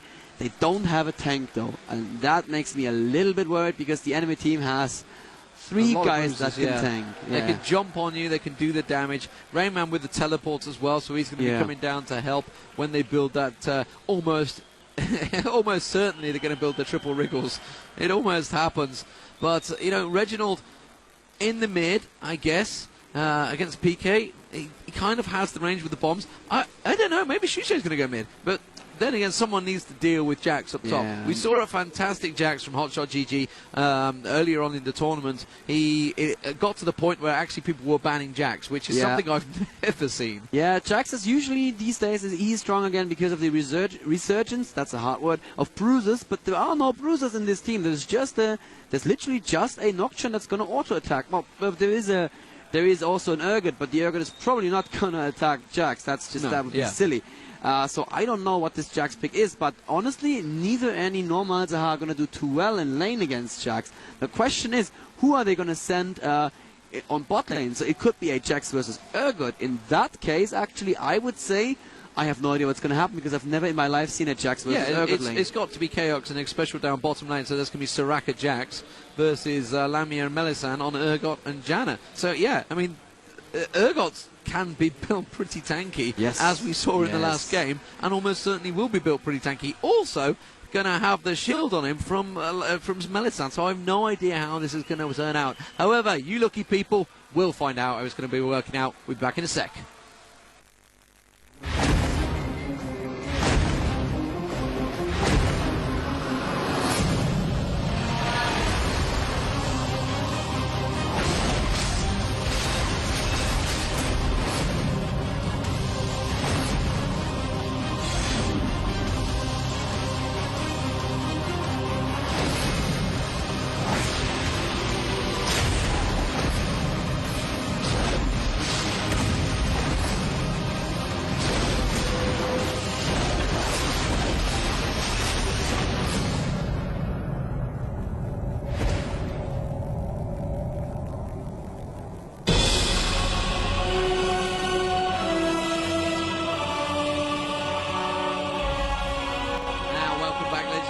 To the Intel Extreme Masters, it is the final game, Team Solomid versus Fnatic, the final semi-final, if that's even possible to say. Yeah, it is. Who will be playing CLG, Counter Logic Gaming, the superstars, it has to be said, of League of Legends, and could be the big juicy TSM final, or could it be the Fnatic juicy final. We've already seen Fnatic versus CLG. Did not go too well for Fnatic, so they're going to have that in the backs of the mind if they do reach the final. But TSM, they're going to have a point to prove if they reach the final. I'm excited to find out who's going to be. I almost want Fnatic to lose just so we can see another SK versus Fnatic in Did you the just say that? place.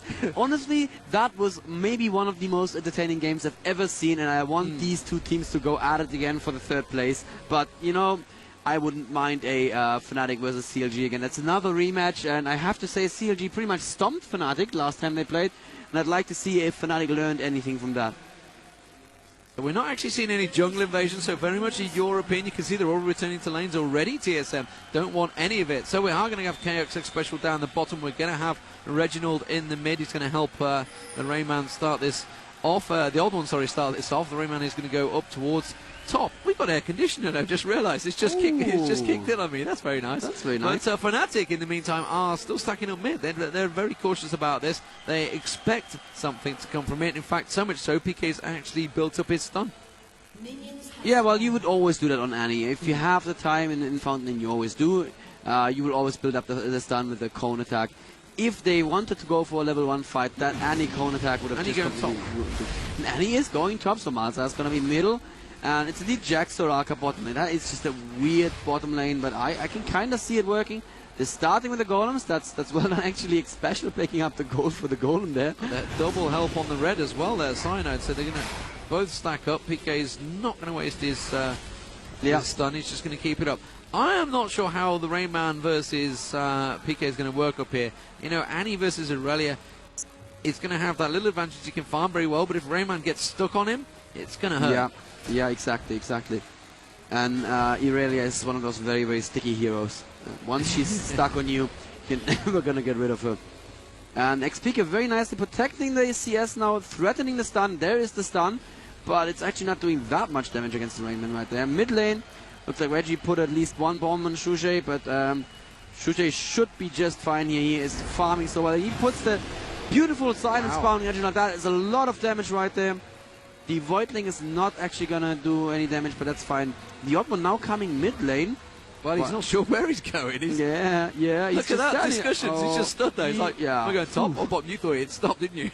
Yeah, I was scared there for a second. I was scared. Cyanide's around. Cyanide surely spotted him. Yeah, and PK is making mad dash for it. He already knows he's got flash in the bag. He's going to turn around instead, try and stun them up, and gets an ignite on TheOddOne. He's going to flash away, but I think first blood will go down. TheOddOne manages to get the first blood. TheOddOne surely is going to go down as well. Will Cyanide be able to finish off the TheRainMan? No, he will not. There's a lot of minions, and the there's a guy. There's a dude standing clapping. man is applauding. A dude just clapped. That's pretty cool. It's a sad face moment after the roar of applause we had from Fnatic winning that second map. Chaox, though, getting some damage from Lamia there. So Lamia, it's almost certainly this lane is going to stay a little bit pushed, but they need to be careful with that one because, as we've just seen, Gangplank coming out of jungle can be very dangerous. Yeah, that was first blood for Team Solomon, who are now about 200 gold ahead. And that was beautifully played as well. Annie tried to run away toward the river, but they just knew if they use a flash flash. Reginald so much damage. That could be a pickup. That's going to be a double. Yeah. Oh, man. And actually, Shushei killed him first. That means that Reginald did not get experience for Shushei, while Shushei did get experience for Reginald. Tiny little difference there, but... top though as well. Cyanide staying there. PK had been pushed quite heavily, still very low on health. Is almost baiting the TheRainMan in. And meanwhile down the bottom there they are going straight for, it was going to hopefully be Mellisan. That was what they were aiming at, but Lamia untouched. And we said this before, you know, you can target the support, it's not too bad. Oh, he's going to walk straight into rain. No, they're both just going to teleport away. Home. Yeah, okay, I'm going to give PK works. all the experience. Yeah, that makes sense. Bot lane, let's have a quick look at the 20 CS for Jax and 23 for Lamia, so not much of a difference. There's the TheOddOne coming. That's going to be a rather lame gank. That's not going to do anything, simply because Jax was not in position. But, you know, he could loop back, and that's a fear that's going to be in Lamia's mind right now. There's actually the CV already, just to make sure that he's not looping back. So that's a CV that they baited out there as well. That's always something you can always do. Always something you can always do. It's also something you can always do. Bait out a CV from the enemy where they don't need it, so they won't have it when they actually do. Yeah, it is... a reasonable timer on it, as we said, and again we're seeing Oh, well, I suppose, yeah, I'm almost certainly going to see a Wriggles coming out from Nocturne. It's pretty standard build there. I thought I was looking down and I was thinking, God, we're not going to have this again. I'm not too sure if we will have it this time. Maybe TSM we're going to change it up with the Wriggles stacking. Do you think Chaox is going to go for a Wriggles? I mean, it seems a bit off the way for Chaox to go towards the Wriggles. Yeah, well, actually, no. I do think it's good on Jax as well. It just gives you a lot of lane sustain, no matter who you are. Now the OddOne is there. Now they don't have a CV. Oh, wow. Oh, Chaox jumping in a little aggressively. That may cause Lamia to go back, so that will not make the OddOne very happy at all. At the same time, Shushei doing good damage in mid lane to the tower. And yeah, the OddOne just ported home there. Looks like Shushei is not even out farming Reginald. It's exactly the same. He's picked up the blue buff though, obviously with the help of Nocturne, gone straight for the blue buff, so Shushei on that at the moment, and Gangplank yet to get back around there, which is why Reginald is going to start to fall behind in the farm. Shushei's going to have that advantage, going to keep pushing the pace, and the damage actually going onto Reginald there. Needs to be a little bit careful. Let's have a quick look towards top. See XPeke just chilling in the bushes there. TheRainMan is going to farm up quite happily, 28 to 20, so pretty even still. Remember, there's 2 kills up the top there between them. Chaox is now past that phase where Jax is squishy, as it were, yes, is the word that a lot of people like to say. And instead he's now starting to get to that strong level where he can start building up those counter strikes and start jumping on people's heads and doing a lot of damage. Yeah, the ultimate stacks once they Shushei's start building. And oh, Shushei, where are you going? What are you doing? This is scary. He may catch the OddOne now. If he actually gets the ultimate down on him, that would be an immediate kill. But they need to know. Yeah, they know, actually. They know. And now Cyanide should be coming in range for his own ultimate, but he's only level 5, so he can't actually assist that fight, and Shushei just wasted a bunch of time. Well, not the end of the world, I guess. Yeah, he was hoping to get a kill there. He's going to go back. He's got a blasting ward already, and he's going to pop up to the Sorcerer's Boots. So Sorcerer's Boots, 7 minutes in. Looking at towards the top. Obviously, the advantage that Annie has with the farming is we can just do the Q and pick up from free mana as well at the same time. But I don't think TheRainMan's going to be too worried about Annie at the top here. Even if he absolutely explodes all of his burst, I don't think he's going to be able to take him down. He's already up to 1,352 health, so the full combo would not be able to do enough damage. Down the bottom, though, Chaox is getting targeted again by Lamia there. The shield obviously on from Jamia, going to do that little bit of extra attack damage. Can I just say that Chaox is probably the nicest guy I ever met. Yeah. I've been speaking to him these days, and he's a really great guy. I really want to see what he's doing with the Jax. It's such an atypical pick to run with the support. Usually you see him solo top, and I think that's how Hotshot played him as well, right? Yeah, he did. Solo top, yeah. But he now has that counter-strike up, and he can choose to jump in whenever he wants to, and there is the jump. Very good shield though from Lamia. There's a double shield. Yeah, look at that, half his health is shield now. That's pretty good. He's going to be just fine. He's not going to be too scared of Chaox there. Sorry, Reginald put the bomb on, pulled away. He's like, I got this one. Oh, hang on a minute. I had to go back. Didn't quite work there. So, you know, even the top players make these mistakes. It's kind of, it makes me feel good when I've done that in a game. They don't count, you know, they don't have time to counter, they go by gut feeling, and sometimes that's just a little bit off. You can only get that good with gut feeling. Yeah, absolutely.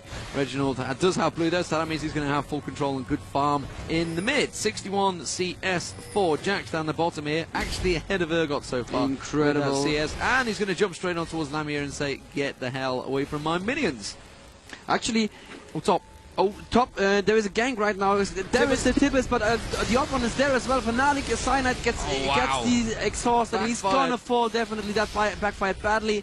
TheRainMan may still fall if there's another cooldown, and oh, so close, Annie. Oh. Wow, and he gets away with it. TheRainMan, very well done. They did not know that the OddOne's there. Reginald immediately comes straight up towards top. They know they're going to put the pressure straight in towards that tower. That's exactly what they want. That's very well played by TSM, you know.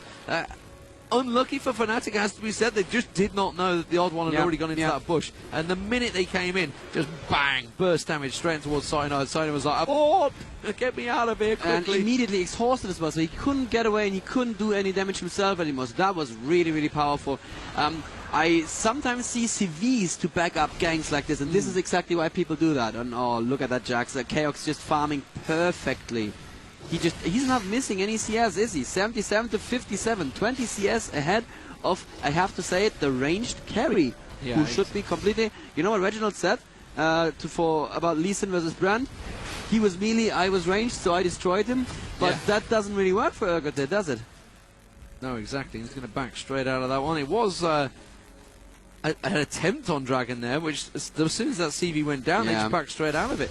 PK has returned to top, 85 AP currently, had that Thorns, they needed that extra little bit of health to Aurelia. Is going to come straight down and find Aurelia. Aurelia's going to dive on him outside the lane, has got that single stun, but it's not going to be enough. Rayman's going to be able to get on him, do a chunk of damage, but instead, PK says, oh no. I do damage too. I do damage into your face, not the other way around. PK in mid, going to continue farming. They just got a glimpse of OddOne, so they're going to back straight away. And looks like Shushei is going to go across and pick up the blue buff. I keep wanting to say that xPeke gets the blue buff because I'm so used to PK playing Malzahar, but of course it needs to go to Shushei's Malzahar. Dragon is now being pulled out, and yep, Aurelia is top, whereas all of Team Fnatic is right there, 5-man in front of Dragon. They're trying to steal it with Gangplank's ultimate. Are they just going to stand in the ultimate is the question right now. They are, and they pick it up safely enough. Well done there. Yeah, meanwhile Aurelia is going to take the top tower, so it's the usual case of trading. And I'm just keeping my eye on Zilean yet. There you go, Rayman will take the first tower of the game. Yeah! Sorry, I had to fit the crowd. There's a crowd, Can you hear them clapping in the background? Yeah, woo! That wasn't me at all. Go crazy, man! I hope you guys are going crazy at home. At any rate, I'll know it in my heart. Shushei now actually trying to do some damage to the mid tower, and Reginald needs to be careful.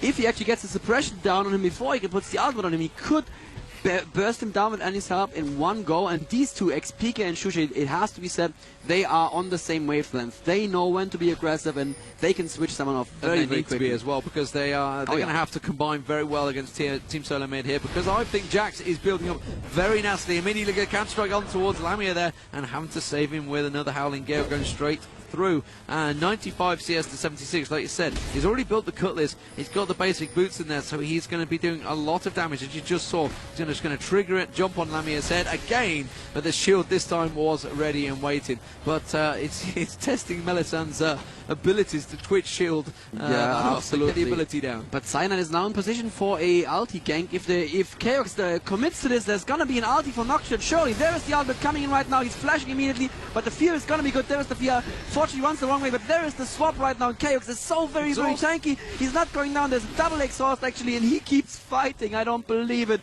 And there is the OddOne coming from behind, and unfortunately, that's two ultimates used to no avail at all.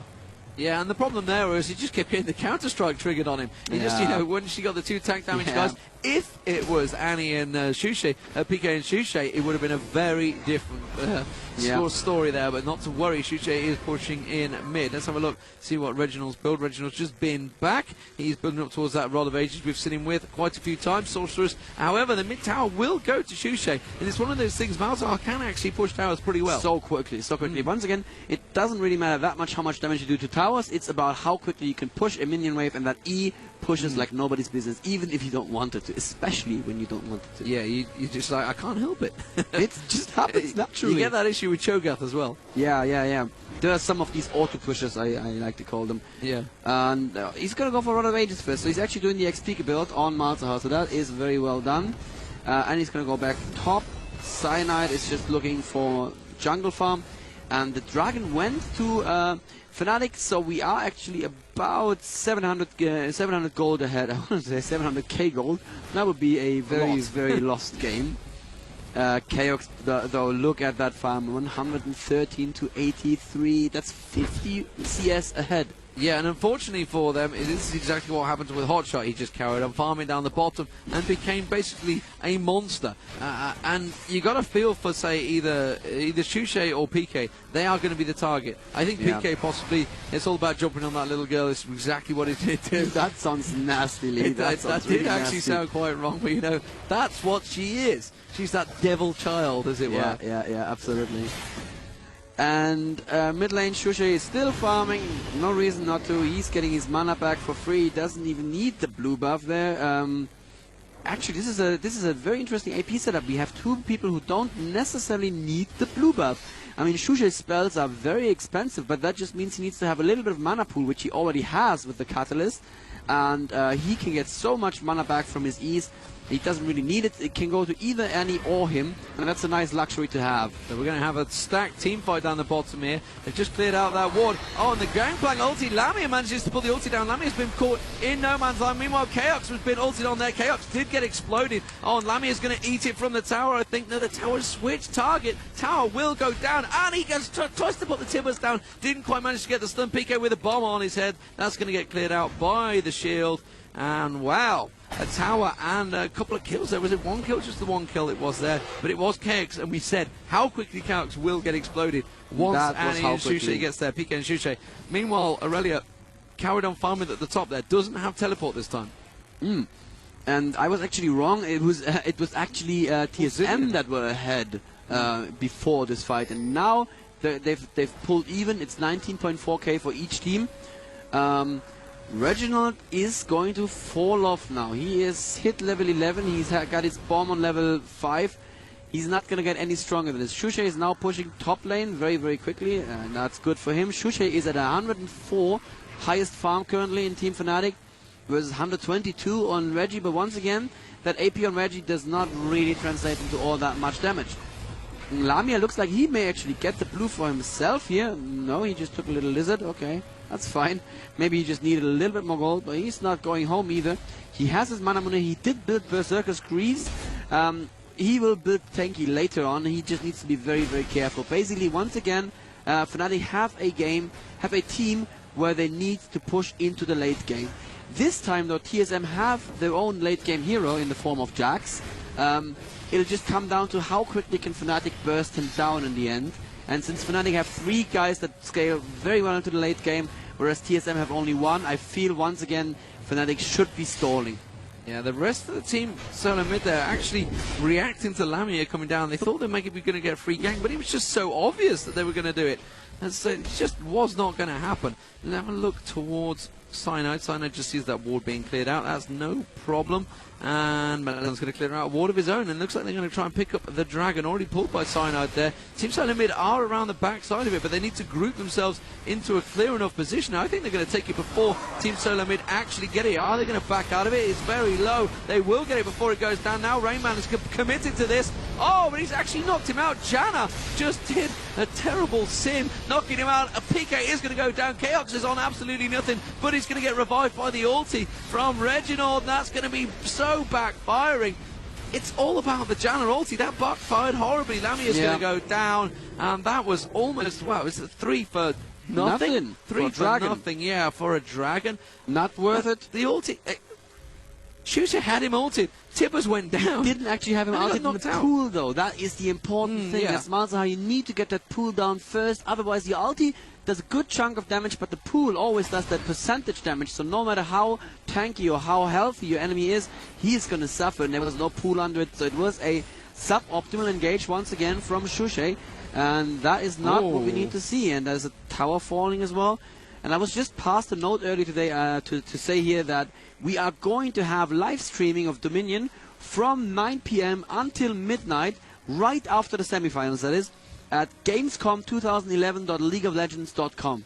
So if you would like to see what Dominion looks like, and I believe it's going to be casted by Freak, straight from LA, and possibly Rivington, do check that out. It's such a fun little game mode. Such a fun little game mod it is indeed. I mean, we've managed to play it. I've been lucky enough to play it, and I'm quite glad I actually got around to play, because I don't think I'd have had any other chance. Yeah. It's pretty crazy out there right now.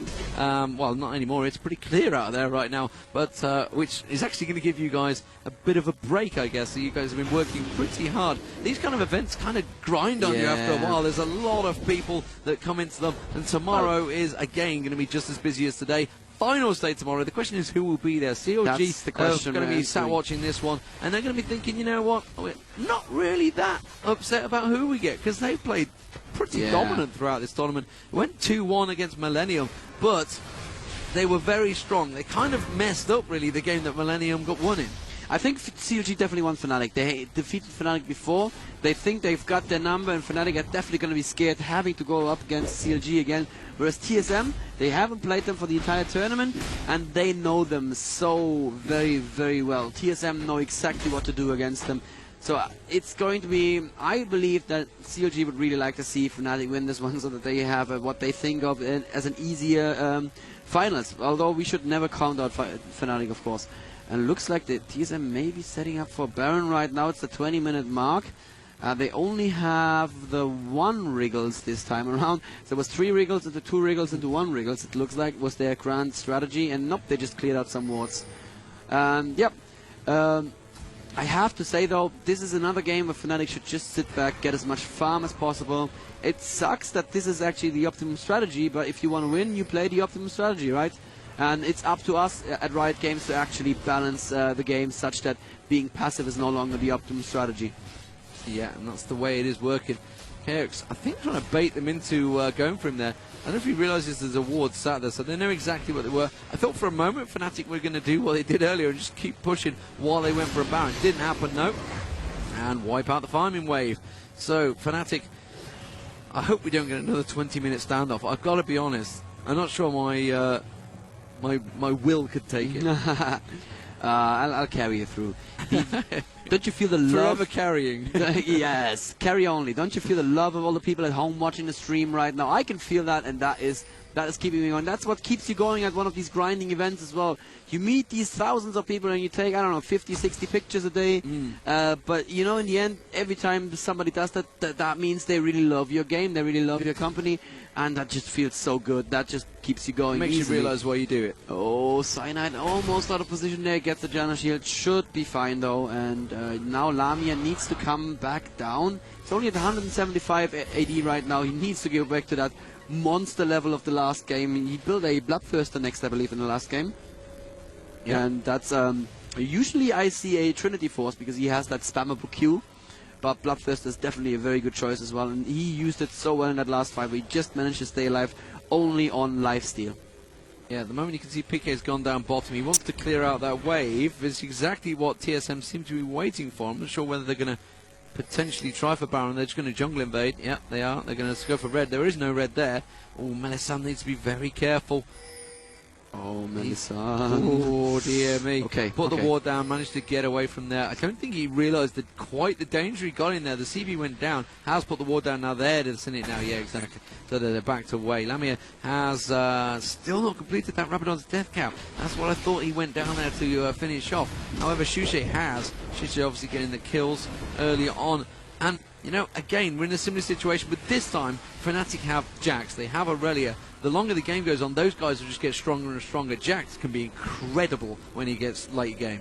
And RainMan, we know how good RainMan is at never ever dying, and you know you can do that with Aurelia as well. And on top of that, you can dish out so much true damage with a W. It's not true damage, so it's magic damage, but it's a lot of damage that she can do with a W, just jumping through the enemy team and picking out squishy targets one at a time. Reginald just clearing the wave down the bottom, putting a couple of bombs down. He saw I thought about going back, so kind of expected that bomb to kill them all. Didn't happen though. So there's not a lot of damage on. Yeah, there you go. He's built a Sunfire Cape now. I was going to say there was not a lot of damage just yet on Cyanide. Cyanide is slowly building up. He's got to go a little bit more tanky. That's probably down to the fact that there is Aurelia and Jax in there, and to go a bit more tanky about this wave. Jax has actually managed to get that Hexter Gunblade built up and the Quicksilver Sash, so even if Tidus goes down, he's still going to be jumping in your face. Yeah, if he reacts quickly enough, but these gamers, you know, they do react quickly. And Dragon is being pulled right now. TSM are going to go for Dragon. Fnatic are around. Let's see if they can do what TSM just did to them. Turn that Dragon fight around and actually get a couple of kills out of it, but oh no, Malzahar is not in position, and Cyanide actually going in very aggressively. Did he steal the Dragon? No. He did not, and PK is in a very, very bad place. A very good John ultimate, keeping PK safe. There is the Gangplank ultimate on top of all of them. PK needs to run out of this right now. There is the ultimate onto RainMan. He is gonna die barely. Cyanide is also gonna fall down right now. Oh, xPeke came back in, and Jax just jumps on him, and he's insta-dead. Lamia needs to turn around and fight against Chaox, I believe. Yeah, at least bait him a little bit. One more Q, and there is the pickup by Lamia. Well done. Shushei in trouble right now. He's going to survive. Oh, the second bomb managed to go on him. He's not going to be able to survive that one. Unfortunately not. Janna's not going to be able to finish him off. Lamia's thinking, oh, Lamia wanted to get that one on Reginald. Reginald did use his ulti in there to good effect. But that was a reasonably close trade-off, you know. I think Lamia needed to turn around a little bit earlier and get in that fight. He was so worried about Jax, and then he realised, hang on a minute, I could probably kill him here, which exactly what he did. 3 for 2 there, the exchange, and I would say probably Soraka being the difference in that. Definitely, yeah. The ulti heal. The wish just resetting so much of them, the initial burst that Fnatic did there too. But also, it was just not a very good engage. I'm not quite sure who the Tidus went down on. Did you see that? No. I think PK was more a case of I'm about to die and I'm running. Yeah, that's not the Tidus you want, obviously. You want the Tidus on the squishies, you want them stunned, and you want to do a lot of damage before they can half kill you. Good stack on top lane is now going to push the tower a little bit. Reggie's going to get there and it's going to clean it up easily enough with his bomb. There we go. That's a double bomb cleaning up the entire wave. He knows how to farm. That man has farmed before. 262 AP on Reginald, something we've not seen. He's actually built high AP this time instead of just being more of a support. PK just shy of that, 264. Yeah, it's 262 AP. He's actually almost got that Rabadon's Death Cap complete along with the Rod of Ages and the Sorcerer's Boots. So yeah, like I say, it's going a lot more higher AP. 238, yeah, so he's right up there with Shushei, ahead of Shushei, in fact, in the AP. So this is what they plan to do. Yep. So now they've got the bruises, they've got a lot of AP, so those bombs are hurting a lot more than they were in previous games. We've seen previous games, he's only got about 60 AP. This time he's getting straight in there. Yeah, absolutely. Chaox is probably a bit annoyed at that. It's like, oh, I want to do some CS. Yeah, Lamia has also built a Bloodthirster right now, so once again the best strategy for Fnatic is to sit back and farm up that plus 40 stacks on the Bloodthirster and make sure that you become super scary. He was very, very scary last game. I have to say that 379 AD Urgot is not something you want to see on the enemy team.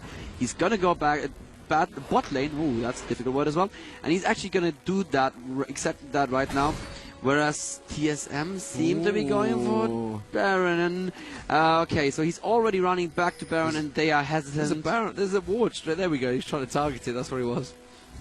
Yeah, time to target. And that gave Urgot enough time to come back. He doesn't know if he wants to go back bot lane or stay around. He needs to stay around, of course. They need his damage output. Lamia playing a very, very solid game here once again.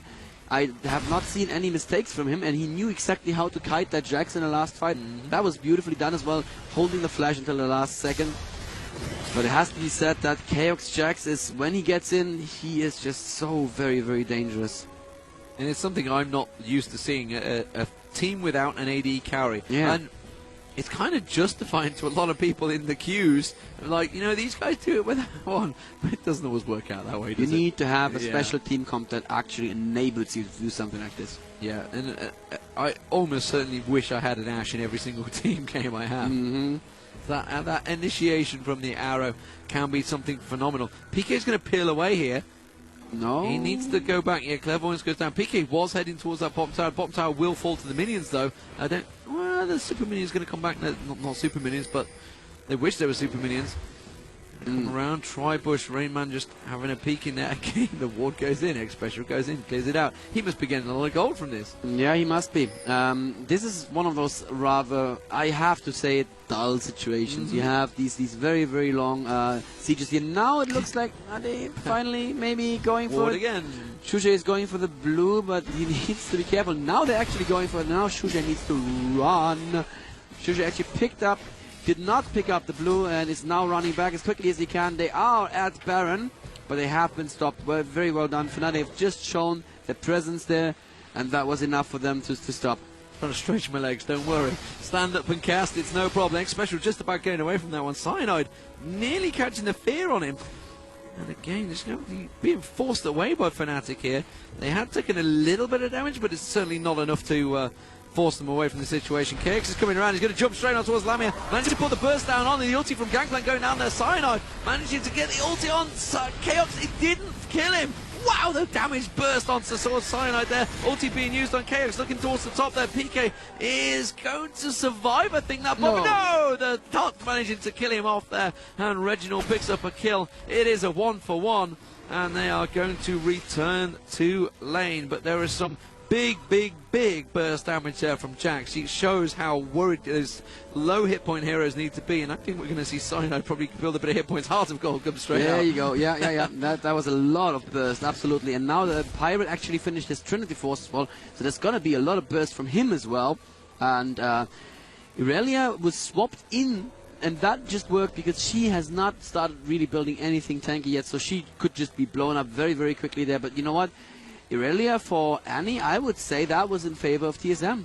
Yeah, because Irelia is really the person that should not be going down. There's a lot of hit points, but actually dived in there, ate quite a lot of AP in the face. Chaox actually very nearly went down as well. He didn't get the, I don't think he got the pull on him. Suppressed the gain and expecting probably Tippers to go down on him. So he's almost certainly being the target, which is why he's starting to build that magic resist, that Negatron cloak. I guess he's going to maybe what do you think he's going to build up to on there? Because Banshee's Veil is kind of useless. Maybe I don't know what he want to build on it. I do think he's going to be going for a Banshee. He's not that useless. I mean, you can still block that spell. And ooh, are they going to go for the Dragon Interrupt right now? Chaox needs to be super careful. If he gets caught, he jumps right in. There is the silence onto him, and there's a lot of damage putting out on him. The ultimate, he cleanses out of it immediately. Well done, Cyanide now.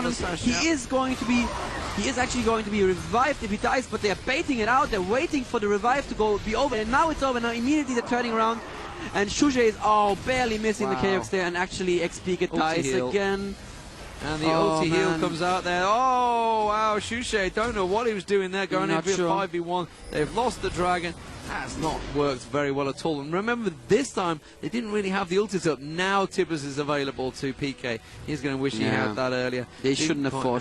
Yeah, they should not have fought. They didn't have the ultis up. And the thing is, with the AP burst, they need them ultis up, whereas Jax can just jump on you and keep pounding away. Same with Irelia. And, you know, well, exactly the same with Gangplank as well. So they have the advantage that they can just get straight into that quick fight, and I think they will pick up this Baron really without too much of a fight. Nocturne's going to come down there and maybe try to steal it, unless he's really clever with it. And you know, you've got to have in the back of your head that amazing kill that Hotshot had earlier. Flashed straight through, pounced on him, destroyed the Janna that was there earlier. They're trying to get a steal on there because everyone's going down. You can see he's going to go in. Will he manage to get it? He did not get the steal. And now that is Cyanide dead. Oh, no! It is Reginald actually goes, oh, you're not going to get away. I'm sorry. And that may actually be the base there. They need to be careful. PK's going to put the Tibbers down. Oh, no. PK is getting it all wrong. Oh, look at the burst damage straight away. That was the bomb. The bomb landed on all of them there from Reginald. I think this is going to get close to GG here. Fnatic are in all sorts of trouble. Chaox is hanging on in there. Soraka keeping him alive throughout the whole thing. The damage they were trying to burst down, that's definitely going to be the tower. Will it be the second tower? I don't know. It may well be the inhibitor. It's going to be 12 seconds till Cyanide. Absolutely. And that's going to surely be the first inhib. That was really beautifully done by TSM, that they sought them out of position, and Fnatic kept going back and forth between do we engage on this or do we just run and just delay them. And then there was a very ill-advised ultimate from Malzahar, once again going on to Jax, who was just barely inside of his pool. And that just meant Malzahar had to stand there near damage. And you know what? They were like, yeah, sure, you stand there and you try to do some damage to our Jax. Our Jax is not going to die, and we're going to take you down in no time at all. Yeah, diving steal with the smite didn't quite work, didn't quite pay off. Actually didn't even get to use his smite. Look, it's still up. Oh, wow. Yeah. He must have been instantly silenced or stunned there. Yeah, so Fnatic now, they are up against it. As we said, 18-7 the score in kills. That's huge. Wow. Gold difference, 8k. Big numbers here right now. And tower difference is only 1, but they have no inhibitor. Yeah, that is very, very unfortunate right now for Fnatic. They're going to pick up the blue for Shushei. At the same time, red going to Irelia and the other blue going to Reginald, who is doing a really good job. 518 his AP right now. So if you group up for one of those bombs, as you just said, which is exactly what happened, in the bushes. Then they hurt so much. And that's just the one double hit that you can get there as the Cillian. And Jax now built his Banshees. He has the dodge boots up. He has his Hextech Gunblade and his Quicksilver Sash.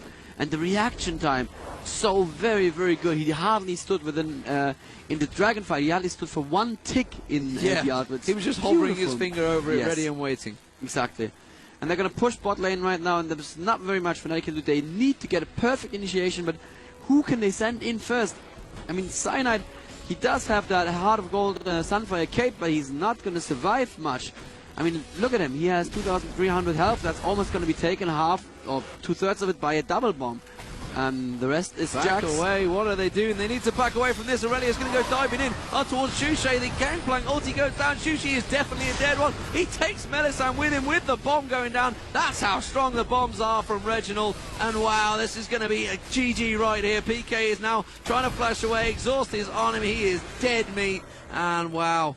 TSM, you know what? They just might as well push straight in towards next turret. This is GG's. TSM are going to face COG. It's going to be the All-American Fair, the All-American Classic. It's kind of what I wanted to see. Once SK went out, I was thinking, you know what? COG are looking phenomenal, and this is going to be Team Solo Mid. Team Solo Mid are taking it here from Fnatic in a beautiful, beautiful game, and it has to say it is 100% deserved. Chaox playing a beautiful Jax there, and Lamia actually jumping in again, but that is not going to happen. It's GG, Game 3 going to TSM, Team Solo Mid. And Game Sound going to the end as well. Doesn't matter, Nexus goes down, and well played to COG, really, to COG, to TSM. You know what? And well, like you said, exactly like you said, that COG probably wanted Fnatic. Now they've got two teams that know each other very, very well, and TSM are going to want blood because they are not going to China because of CLG. Yes, they want revenge for this, and it's going to be a very, very epic final tomorrow. And we're going to see a rematch of SK versus Fnatic, which is also going to make... No, is it SK? And it's not, it's Millenium versus Fnatic, actually. Have you seen them in this tournament? We've not seen Millennium Fnatic, no, we've not. Yet. That's going to be the third place another player. one. Yeah, that's another one that we haven't seen before. That's on first, actually, before the final. That's going to be on first. And right now, if you don't know where to go, don't just turn off this stream. Go to Gamescom2011.leagueoflegends.com and watch us stream some Dominion. If you want to have a look at what that actually looks like, it's gorgeous, it's beautiful, and it's so much